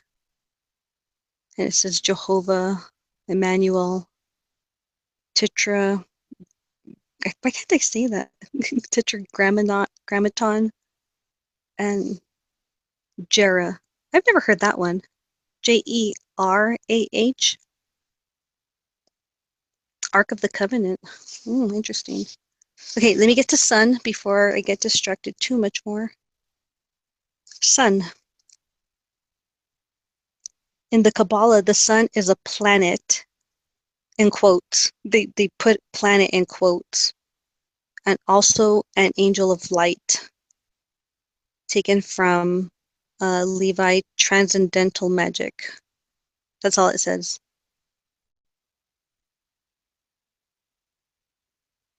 Okay, so Ark of the Covenant.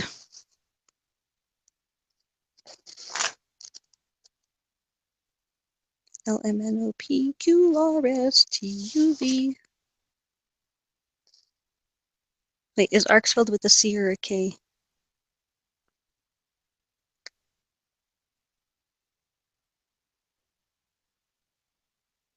Oh man, if my hands are shaky, I'm so sorry, but that caffeine is really kicking. Well, it's been kicking in. This is what I drink. Man, this Amp Energy Zero Blueberry White. Holy cow, like my heart has been pounding. I'm not even kidding, guys. Okay. Ark of the Covenant. We have Archangels, Arcana, Arcan, Arcade. You wanna know what an arcade is? It's not just for video games anymore. An arcade is fictional.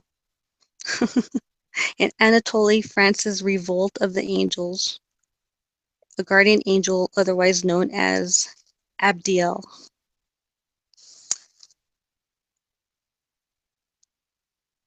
Oh, Ark of the Covenant, a term applied to Michael in the Coptic Apocalypse of Paul. I didn't know the Ark of the Covenant was Michael. Did you guys know that?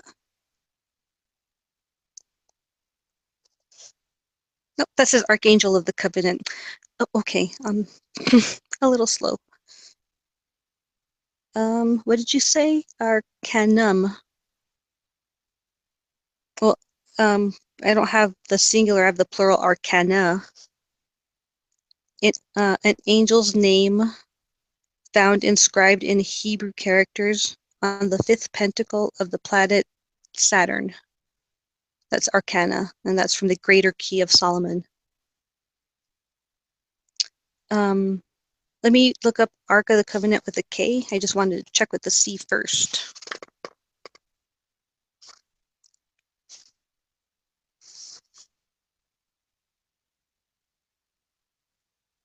Not seeing it, guys.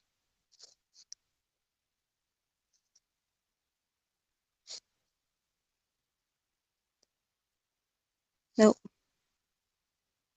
Nothing about the Ark of the Covenant, just the Archangel of the Covenant. Okay, Michael. Right. Michael is very long, but it's very interesting, and I do believe he is the sun.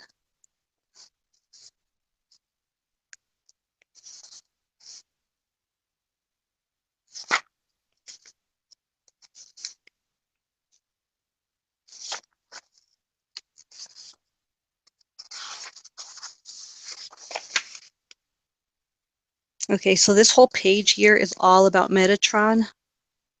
And then Michael goes on for like several pages too. So, okay, I'll get firmament next. But Michael, I'll just read like a paragraph, I guess. Michael, and then it says in quotations on the side of it, who is as God. In biblical and post-biblical lore, Michael ranks as the greatest of all angels, whether in Jewish, Christian, or Islamic writings, secular or religious. He derives originally from the Chaldeans, by whom he was worshipped as something of a god. He is chief of the order of virtues. He is chief of archangels, prince of the presence, angel of repentance, righteousness, mercy, and sanctification. Is also the ruler of the fourth heaven, tutelary. I don't know what tutelary means, sorry. Tutelary, Sar, S-A-R, angelic prince of Israel, guardian of Jacob, conqueror of Satan, bearing in mind, however, that Satan is still very much around and unvanquished. His mysterious name is Sabathiel, and in Islamic writings, he is called like Mikael, like Mika apostrophe Il, Mikael. As the deliverer of the faithful, he accords in the Avesta and Sausy. Okay, English Saus Saosyhant,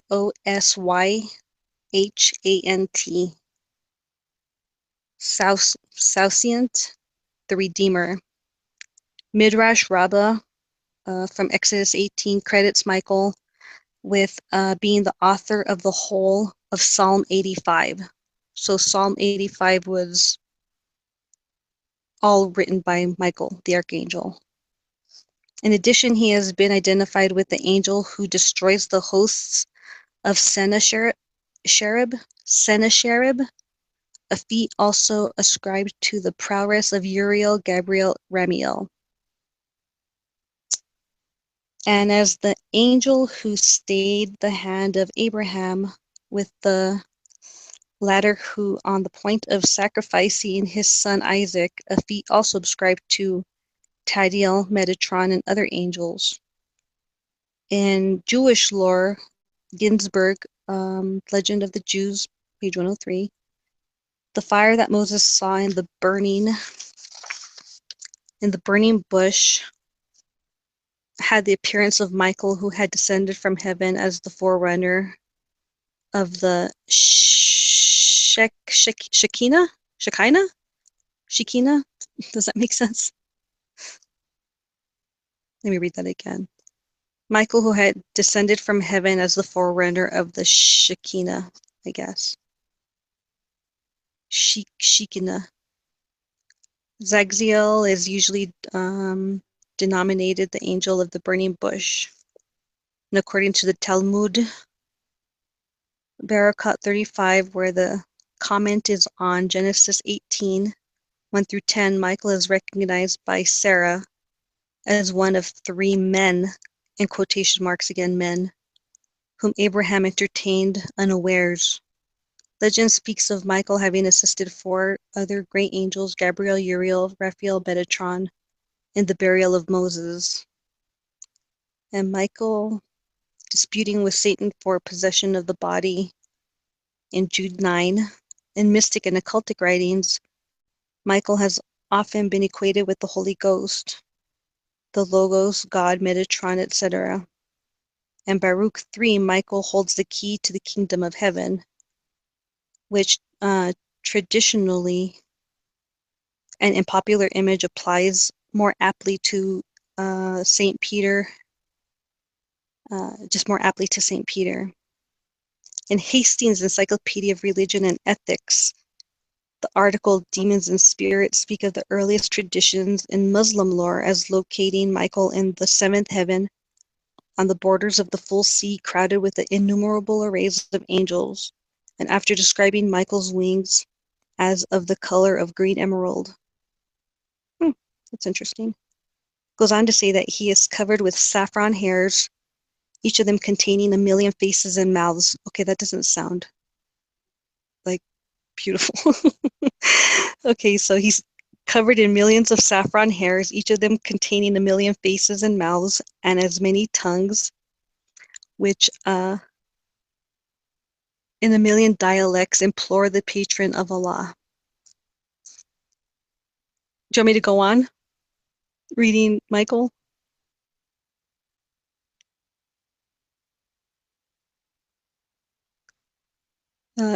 Shekinah means glory. 2 triangles? I don't know what that's in reference to.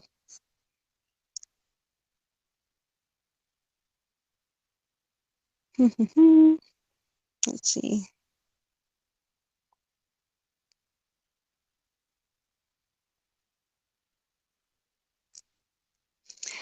I'm going to skip all the way down to the bottom.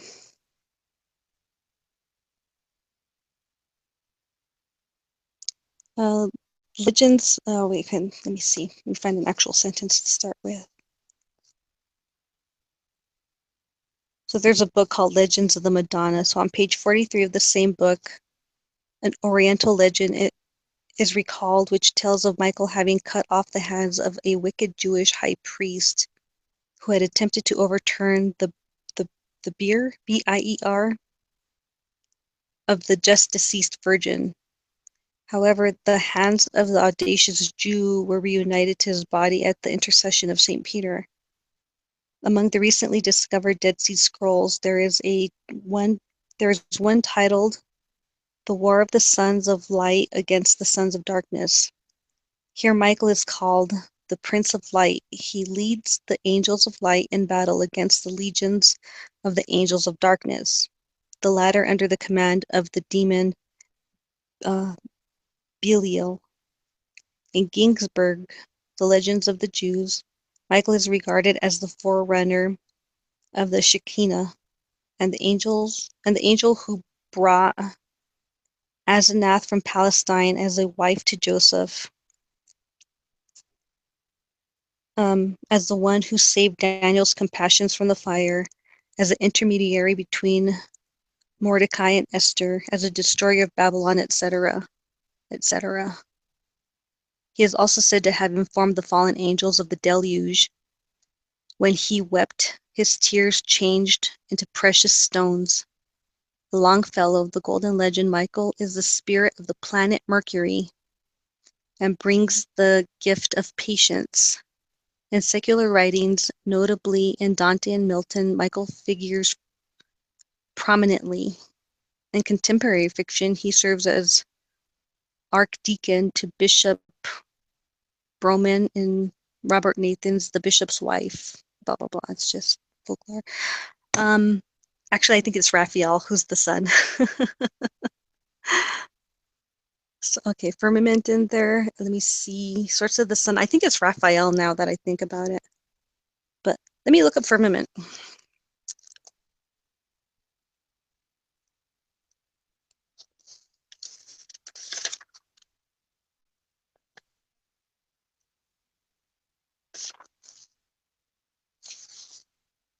Not a lot of F's.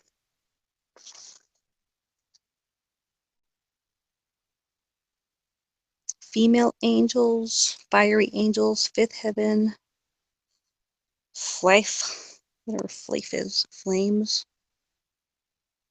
folklore, forcus, forces, forfax, nothing about firmament. Those two triangles, pyramids with three sides are rotating, Metatron's cube. Okay, I guess I'll look under triangles just real quickly. Here's another sigil. This is an amulet from the book of the angel Raziel. Outside the concentric circles are the names of the 4 rivers of paradise. And within the hexagram, the hexagram is also considered the shield of Solomon, with groups of 3 letters between the circles are the names of Adam, Eve, Lilith, Castiel, Sinoi, Sinoi, Samag, I can't read these names. And the words, he hath given his angels charge concerning thee, that they may keep thee in all thy ways. You know what? Like, if this is considered like holy, it would make sense in everything else that we've been learning, that everything good for you is bad and everything bad for you is actually good. That you would see something that would look very satanic or something like this, and it's actually like an amulet of protection. That's like from biblical. He hath given his angels charge concerning thee, that they may keep thee in all thy ways. I mean, that sounds nice. I mean, I don't know about you guys, but that sounds nice to me. Okay, what was I looking for again? Oh, triangles.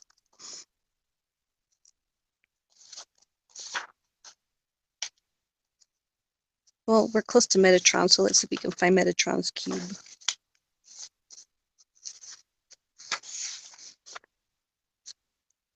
See, you guys are just making me go back and forth. If we're in the M's, let's stay in the M's.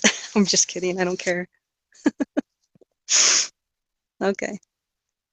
There's no specific entry for Metatron's cube, but I'm sure it's probably just like in here.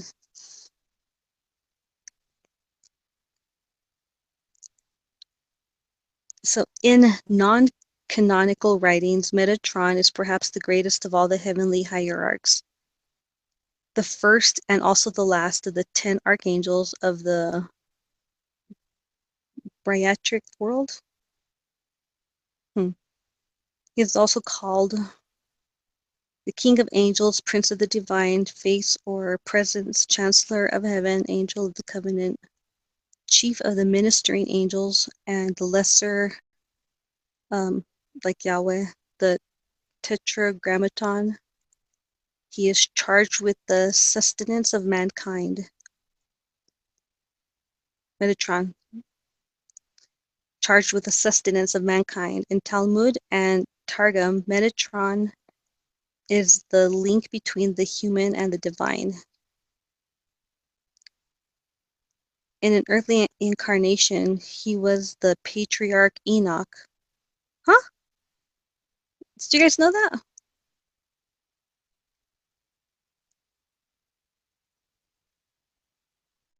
Metatron is Enoch?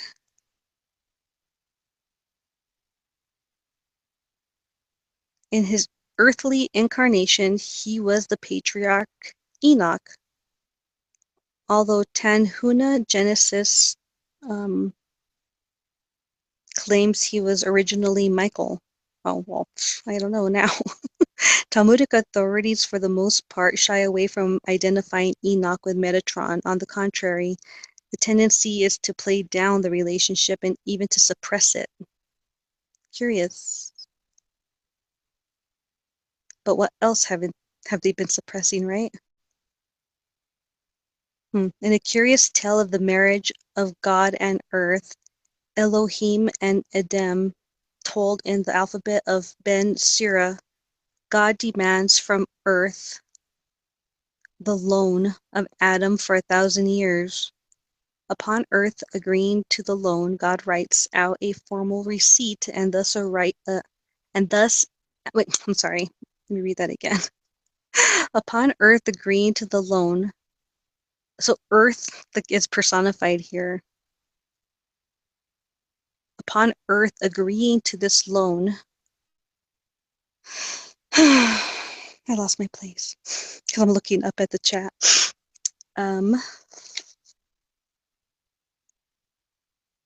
God writes out a formal receipt. How bureaucratic.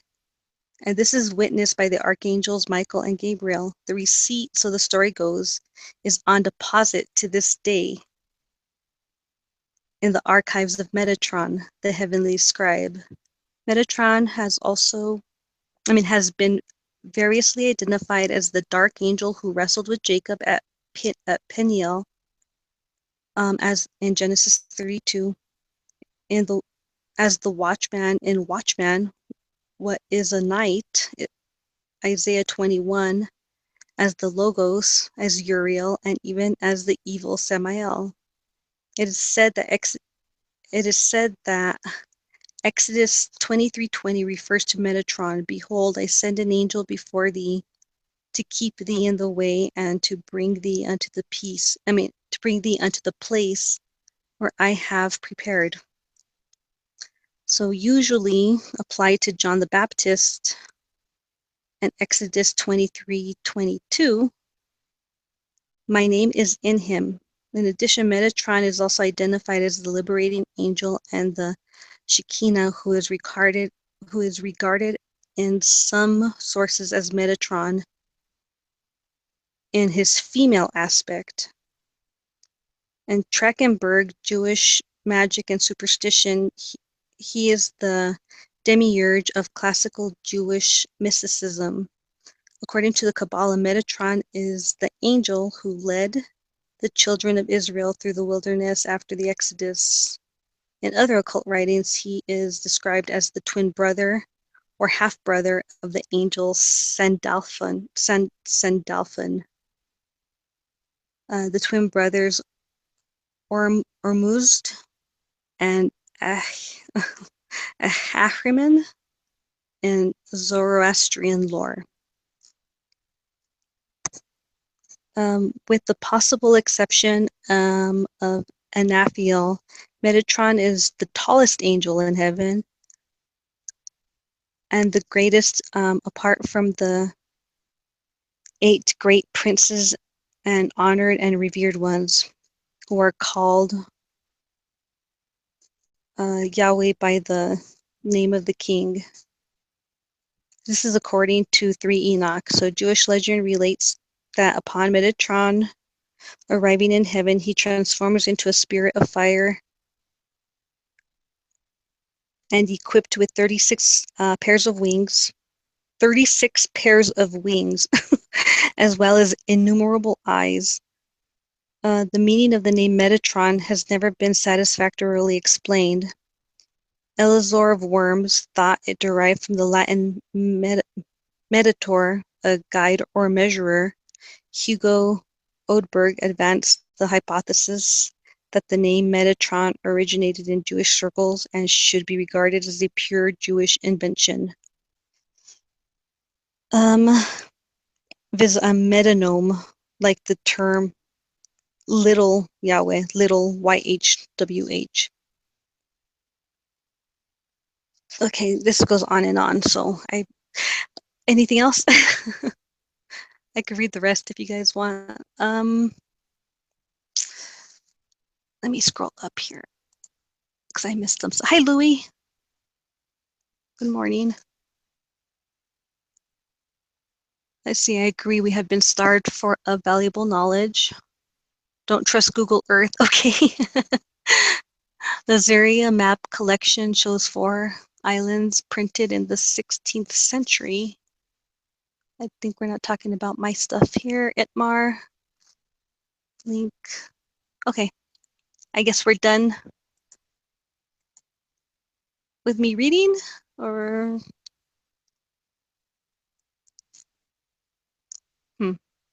the North Pole. I don't think the North Pole is going to be in here. Earth is conscious. I agree. But I didn't know it was that conscious to be making loans with gods with actual receipts. I'm not going black. I just set my phone down so I can read here. Does anybody want to come on? My goodness, I can't be that interesting. Let's see. Pandabar, you can send a link. Just take off the http:// and www. Remove all that, and then put a space between the .com, and you can post a link. And if it helps, you can go to tinyurl.com, and that helps also. Or you can private message it. Let's see. Is there anything about relics or artifacts? There's a lot of stuff about that. Is there anything in particular, Del, that, my goodness, this book is pretty, like, dense and informative.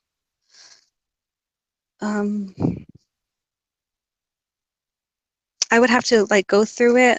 I mean, as far as relics and artifacts, it's kind of generic. This is very specific. So, what book are you reading? Okay, so again, this is my book. Oops, come on, right side up. A Dictionary of Angels, including the Fallen Angels, by Gustav Davidson, copyright 1967. And there's just tons and tons of stuff in here, from incantations to rituals to the angelic governors of the 7 planets, the writing of the angels, their sigils for protection, exorcism. Oh, let me look up Raphael before I quit, because I know there was someone in here who is the sun.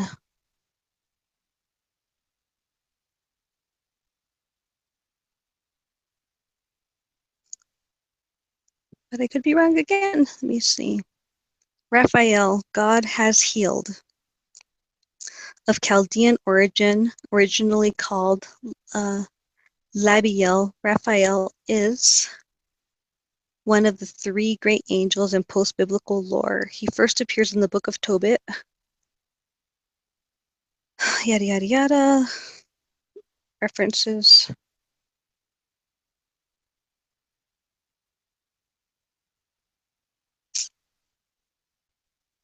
So he's one of the 7 holy angels that attend the throne of God. So in Enoch 120, Raphael is declared to be one of the watchers. In Enoch 122, Raphael is a guide of Sheol, the underworld. Okay, that doesn't sound like the sun again to me. Where did I see the sun? He is one of the 4 presences set over all the diseases and all the wounds of the children of men. Raphael is charged to heal the earth, and through him the earth furnishes an abode for man, whom also he heals of his maladies. According to Gematria, Kabbalah, and Yoma 37a, Raphael is one of the 3 angels that visit. Sorry. Let's see. I don't know if that went away, but okay. Raphael is one of the 3 angels that visited Abraham in Genesis 18, and the 2 other angels identified usually as Gabriel and Michael. Raphael is credited also with healing Abraham of the pain of circumcision. Oh, how nice. The patriarch, having neglected to observe this rite earlier in life. In the legends of the Jews, Raphael is the angel sent by God to cure Jacob of the injury to his thigh when Jacob wrestled with his dark adversary at Peniel.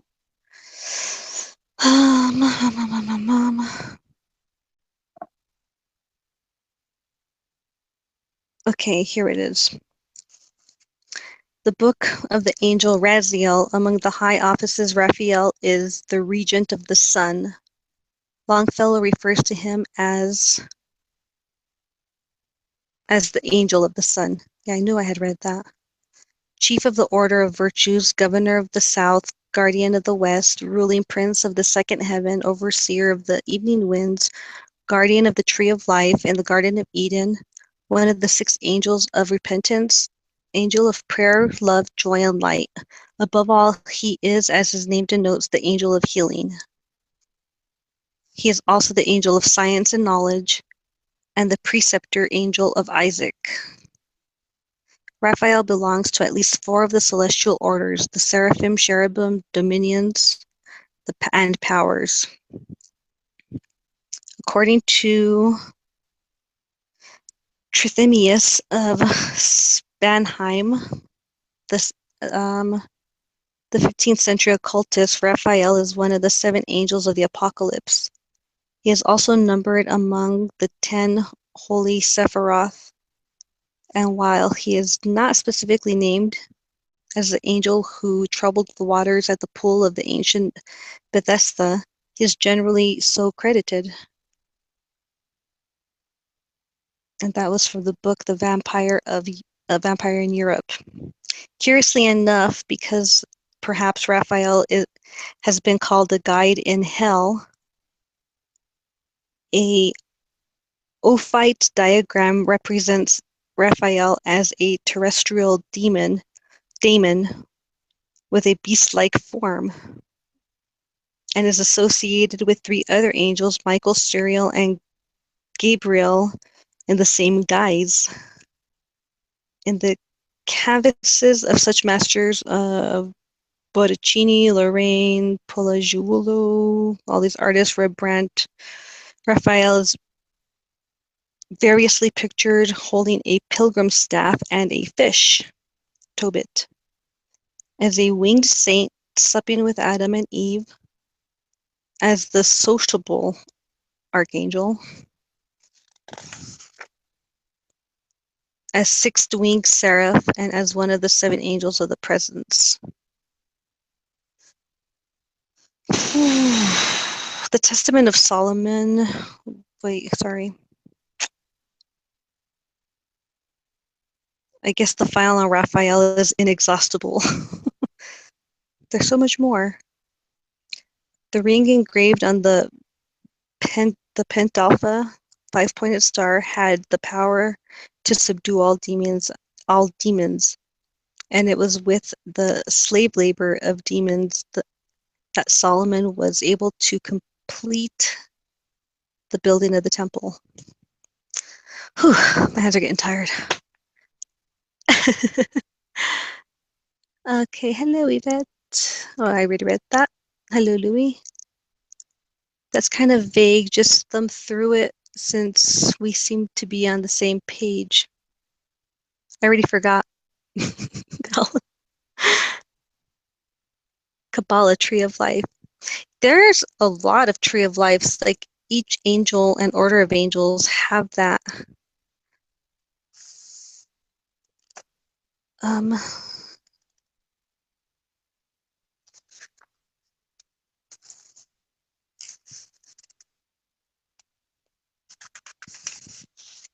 Yeah, I went over all of those Tree of Life ones in the Kabbalah sense. Yeah, the Kabbalah Tree of Life.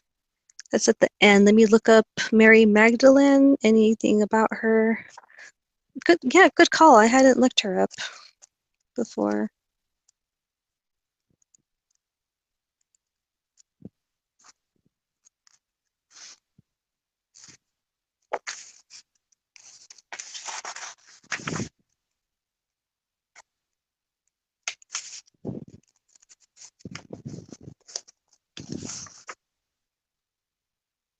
This is interesting. I had to I was thumbing through it and I went back. It's like child scribble, but it's Michael, Gabriel, Samael, Raphael, Sachiel, Aniel, Cassiel, Eritron, Haggith, Bethor, Ophiel, Phalage, Full, and Ak. Very strange little symbols. Okay, get back to Mary Magdalene. Let's see.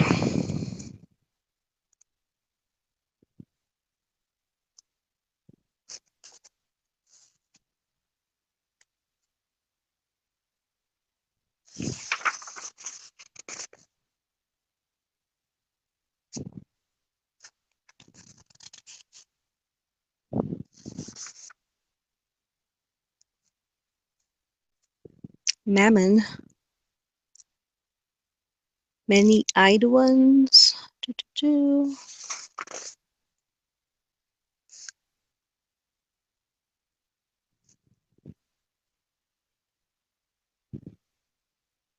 I don't see anything as far as just Mary. Mary, the Virgin Mary, is spoken of as an angel in the book of John the Evangelist. According to James, the Apocryphal New Testament, page 191, Mary is the angel sent by God to receive the Lord, whom enters her through the ear. I've never heard that one.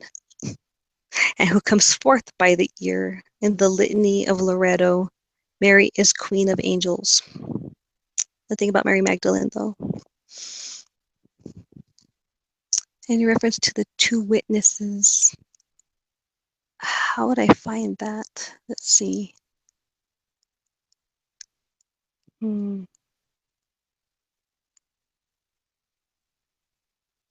Okay, hold on. I'm guessing I'm just going to look under 2. Is there like a scripture? It's in Revelations, isn't it?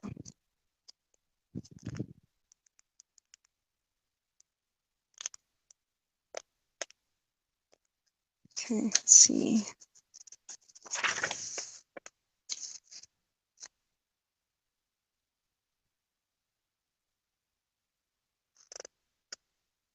Nope, nothing.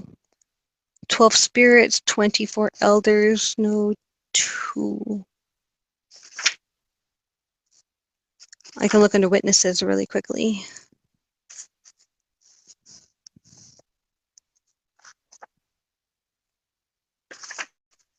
And nope. Winds, wisdom, woman clothed with the sun.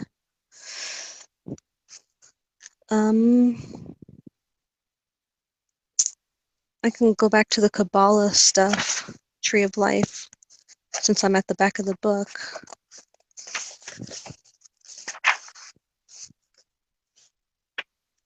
Conjuration of the 6th mystery with the seal of the power angels. Conjuration of good spirits.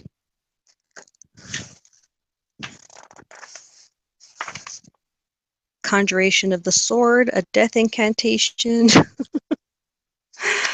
There's a bunch of crazy stuff in here. Wait, where's that Kabbalah one? I know I just saw it.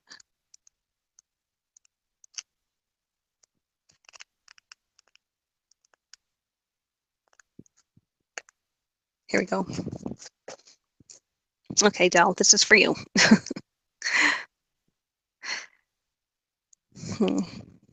It's really tiny though. It's like really awful, but there's 1, 2, 3, 4, 5, 6, 7, 8, 9. So there's 9 trees of life in the Kabbalah, and you can see like all the little circle doohickeys.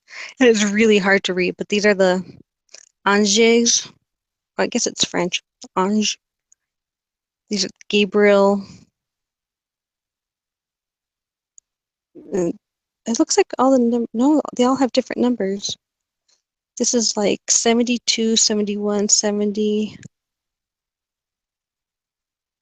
69, 68, 67, 65, and it ends at 0. And I guess they all kind of go down like that.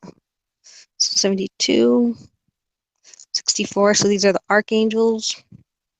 Michael at the top here.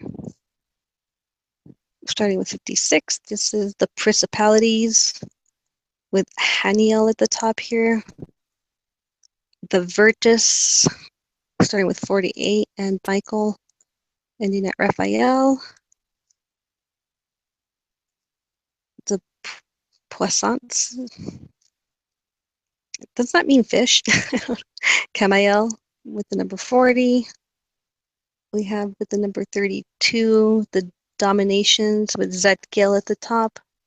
The Cherubim, starting with 16 with Japhael at the top.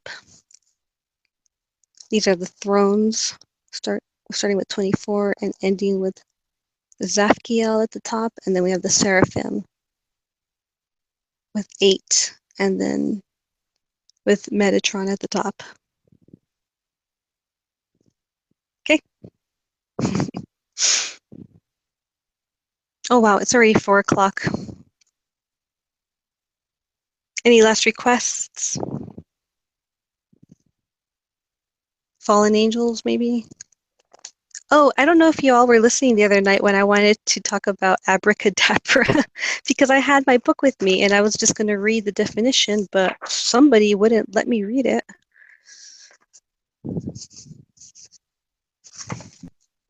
I thought it was neat.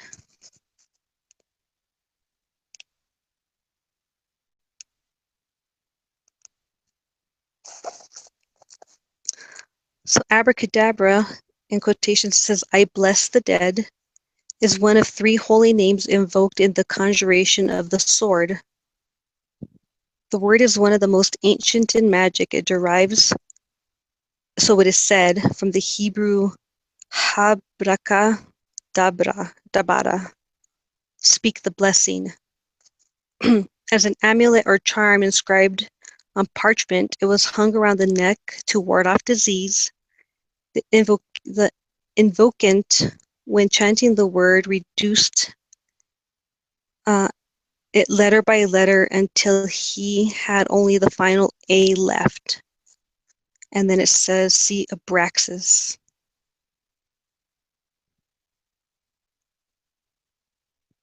Abraxas is in Gnostic oh man, my battery's dying. Hold on. Hold on.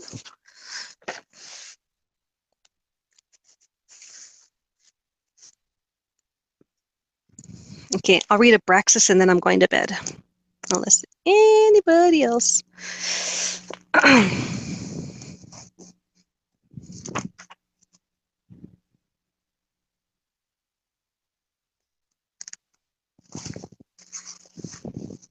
Abaddon is in here.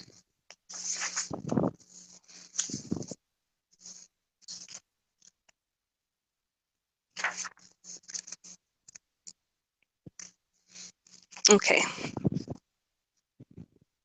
So, Abraxas in Gnostic theogony, the supreme unknown, in Persian mythology, the source of 365 emanations.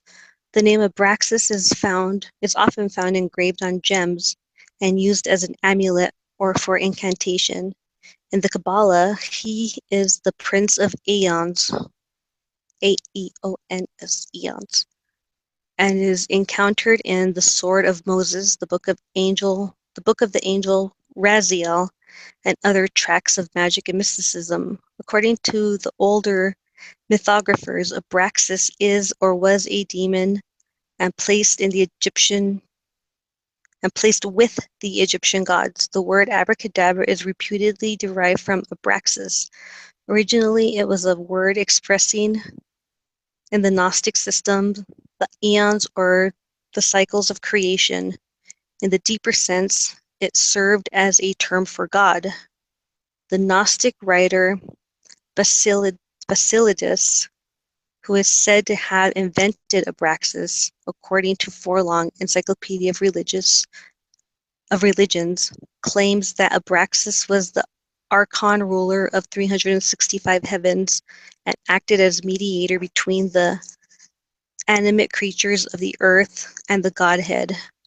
See pictorial representation of a cock-headed Abraxas in Bulge Amulets and Talisman, page 208.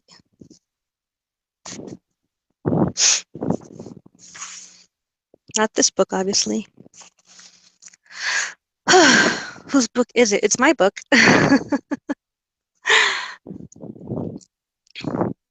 Don't say to Yvette this word. She gets upset. No, I don't get upset by saying it. I was trying to prove a point that a guest that was on our panel didn't know what it meant, and he thought everything was just like gypsy tricks, that magic wasn't real, and that demons didn't exist. And he didn't want to talk about any of it. He just thought he owned the panel. And he said abracadabra, and I was like, that means something. I don't, you probably shouldn't just say it. And I was going to read this, but he didn't give me a chance because he fucking would not stop talking. So that's why I got upset, not because of the word. Yvette, thanks for sharing. Is this a weekly channel or daily? We've been doing this daily actually for almost 2 months. We were on FETV before, but we got shut down because of copyright by accidentally airing a Super Bowl nonsense. So Ace has been having nightly shows on his channel, Ace McLeod. However, Dave picks up a couple days every now and then. This channel that you're on right now is Dave's channel. And I also told these guys that I could have hangouts on my channel eventually too. I just wasn't certain if my horrible, horrible computing power, as in lack of much power, would be able to handle a hangout. So, Yvette, can you find an online version of that book? I don't know. I haven't looked, but I have a lot of luck just adding the word PDF after the title of a book when I'm searching for it.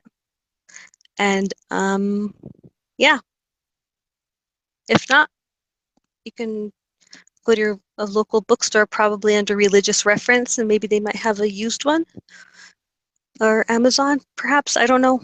I mean, since I own the book, I haven't looked it up, so I'm sorry. But again, it's just a dictionary of angels, including the fallen, by Gustav Davidson.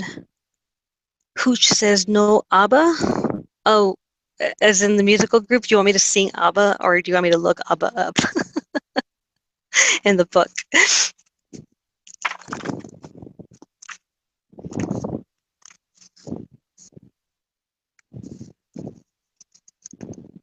There's ABBA, ABA, not ABBA.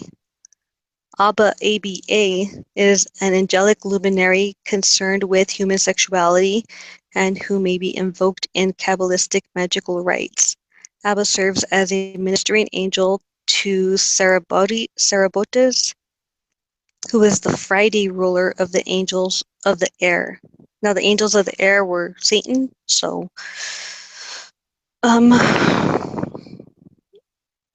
yeah.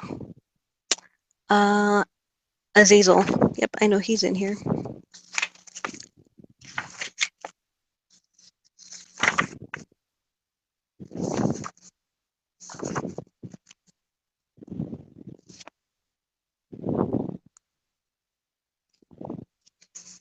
Azazel.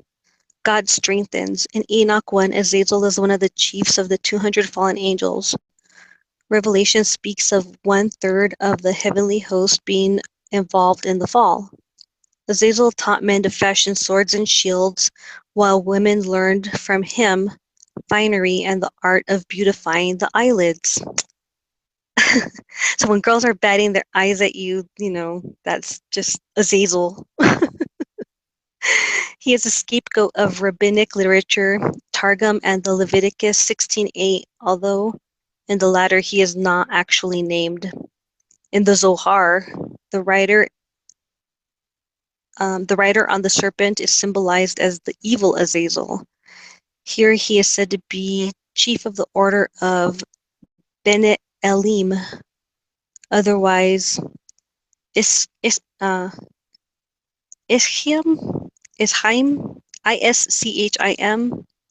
lower angels or men's spirits.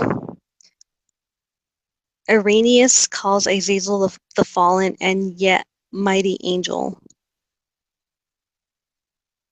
In the Apocalypse of Abraham, he is Lord of Hell, seducer of mankind, and here his aspect was revealed to be in his true form, which shows him to be a demon with 7 serpent heads, 14 faces, and 12 wings. Jewish legend speaks of Azazel as the angel who refused to bow down before Adam. See, the angels are supposed to bow down to us. In the Quran, the angel is Iblis or Iblis, Iblis. When the first human was presented to God, to the assembled hierarchs in heaven, so for such refusal, Azazel was thenceforth dubbed the accursed Satan. According to the legend of Islamic lore, when God commanded the angels to worship Adam, Azazel refused, contending, "Why should a son of fire, i.e. an angel, fall down before a son of clay, i.e. a mortal?" Whereupon God cast Azazel out of heaven and changed his name to Eblis, Eblis. Milton in Paradise Lost 1, 534, describes Azazel as a cherub tall, but also as a fallen angel and Satan's standard bearer. Originally, according to Maurice Boisson in Magic, Its History and Principal Rites, Azazel was the ancient Semitic god of the flocks who was later degraded to the level of demon. The Significance of Satan in the New Testament Demonology. That's the title of that book. Bamberger, a fallen angel, inclines to the notion that the first star, which fell, star here having the meaning of angel was Azazel.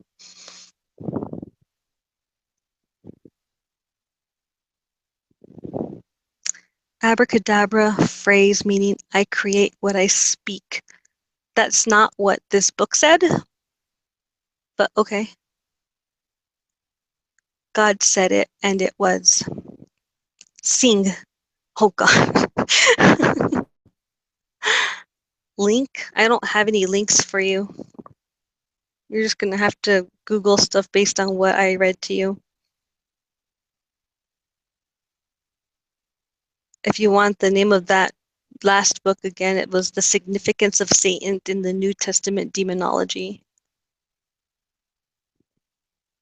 And the other book that was mentioned is Magic, Its History and Principal Rights.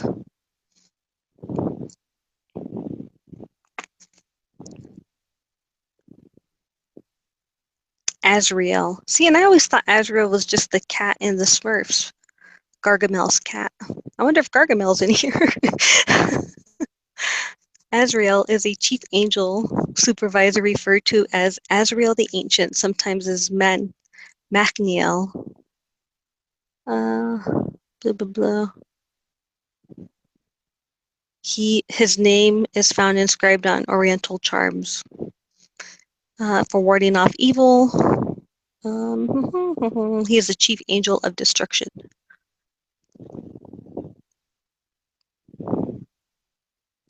Thanks, that book is amazing. Yeah, I know, this book is really cool.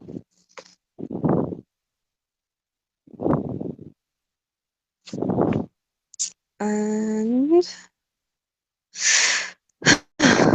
it is 4:24 a.m. here. Where are you guys? Are all of you in the UK right now? Or Australia?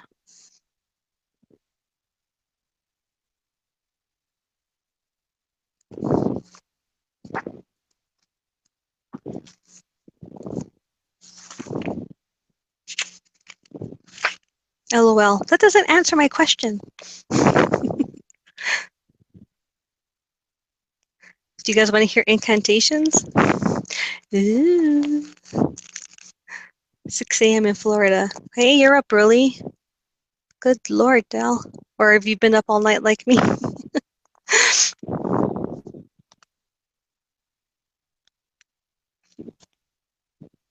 I'd be happy to take pictures of any of these things and post them on my Google Plus page. If any of you are interested. It's a really big book, so I'm not going to do the whole book, but like some of the sigils, maybe. Some of the stuff that was harder to read.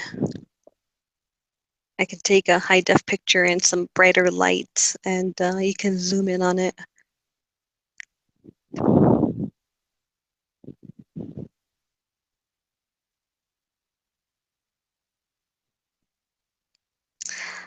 I have some stuff here for like spirits, messengers, intelligences of the 7 planets. So for the sun here, this was in the appendix, of course. I couldn't find it anywhere else. For the sun, the spirits are Gabriel. Oh gosh, I think that's a Hindu name. Vayanathraba, Karat, and Karat. Messengers are. You know what? I'm just gonna like take a picture for you. These names are impossible. But we have some for there's spirits, messengers, and intelligences, and there's 3 for each. So there's 333. So there's 9 of these for each planet. So we have the Sun, the Moon, Saturn, Jupiter, Venus, Mercury, and then it has some presiding spirits for Jupiter, Venus, Mars, and Mercury. And this was taken from the secret grimoire of Turiel. So yeah, I could take pictures for you guys for sure. Interesting. Yep, Barcelona, noontime. Go get some lunch. Scotland, 11:30. Go get some lunch. Dell, go get some breakfast and do some sun gazing. And yeah, I think that's probably it for the night. Hopefully, it can come across. There was some really interesting definitions that I had wanted to read that I thought were interesting for flat Earth things. that I can't remember now. I should have left myself better notes. So hopefully I'll look through it again and see if I can find them and then read them to you guys. Or just post a picture of the definition with, appropriate arrows.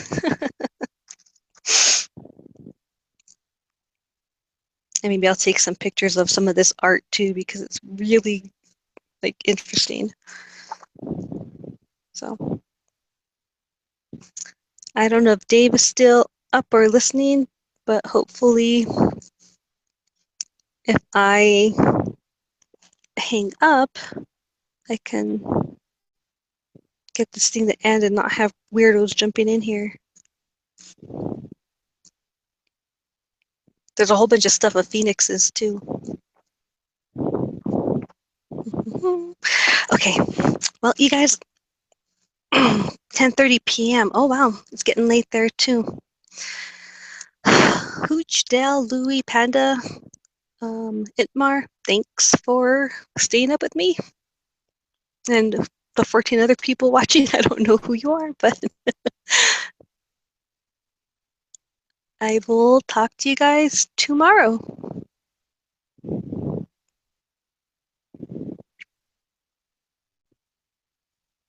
Louie, let's do the other one. What are you two talking about?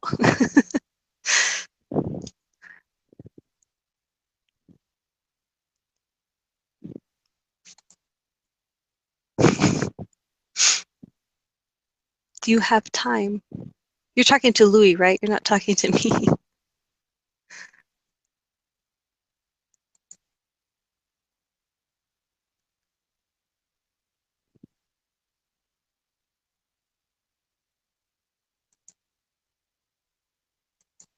Oh, see, I went and did it now. I tried to open Hangouts on my laptop, and now I can't see the chat anymore. All right, guys.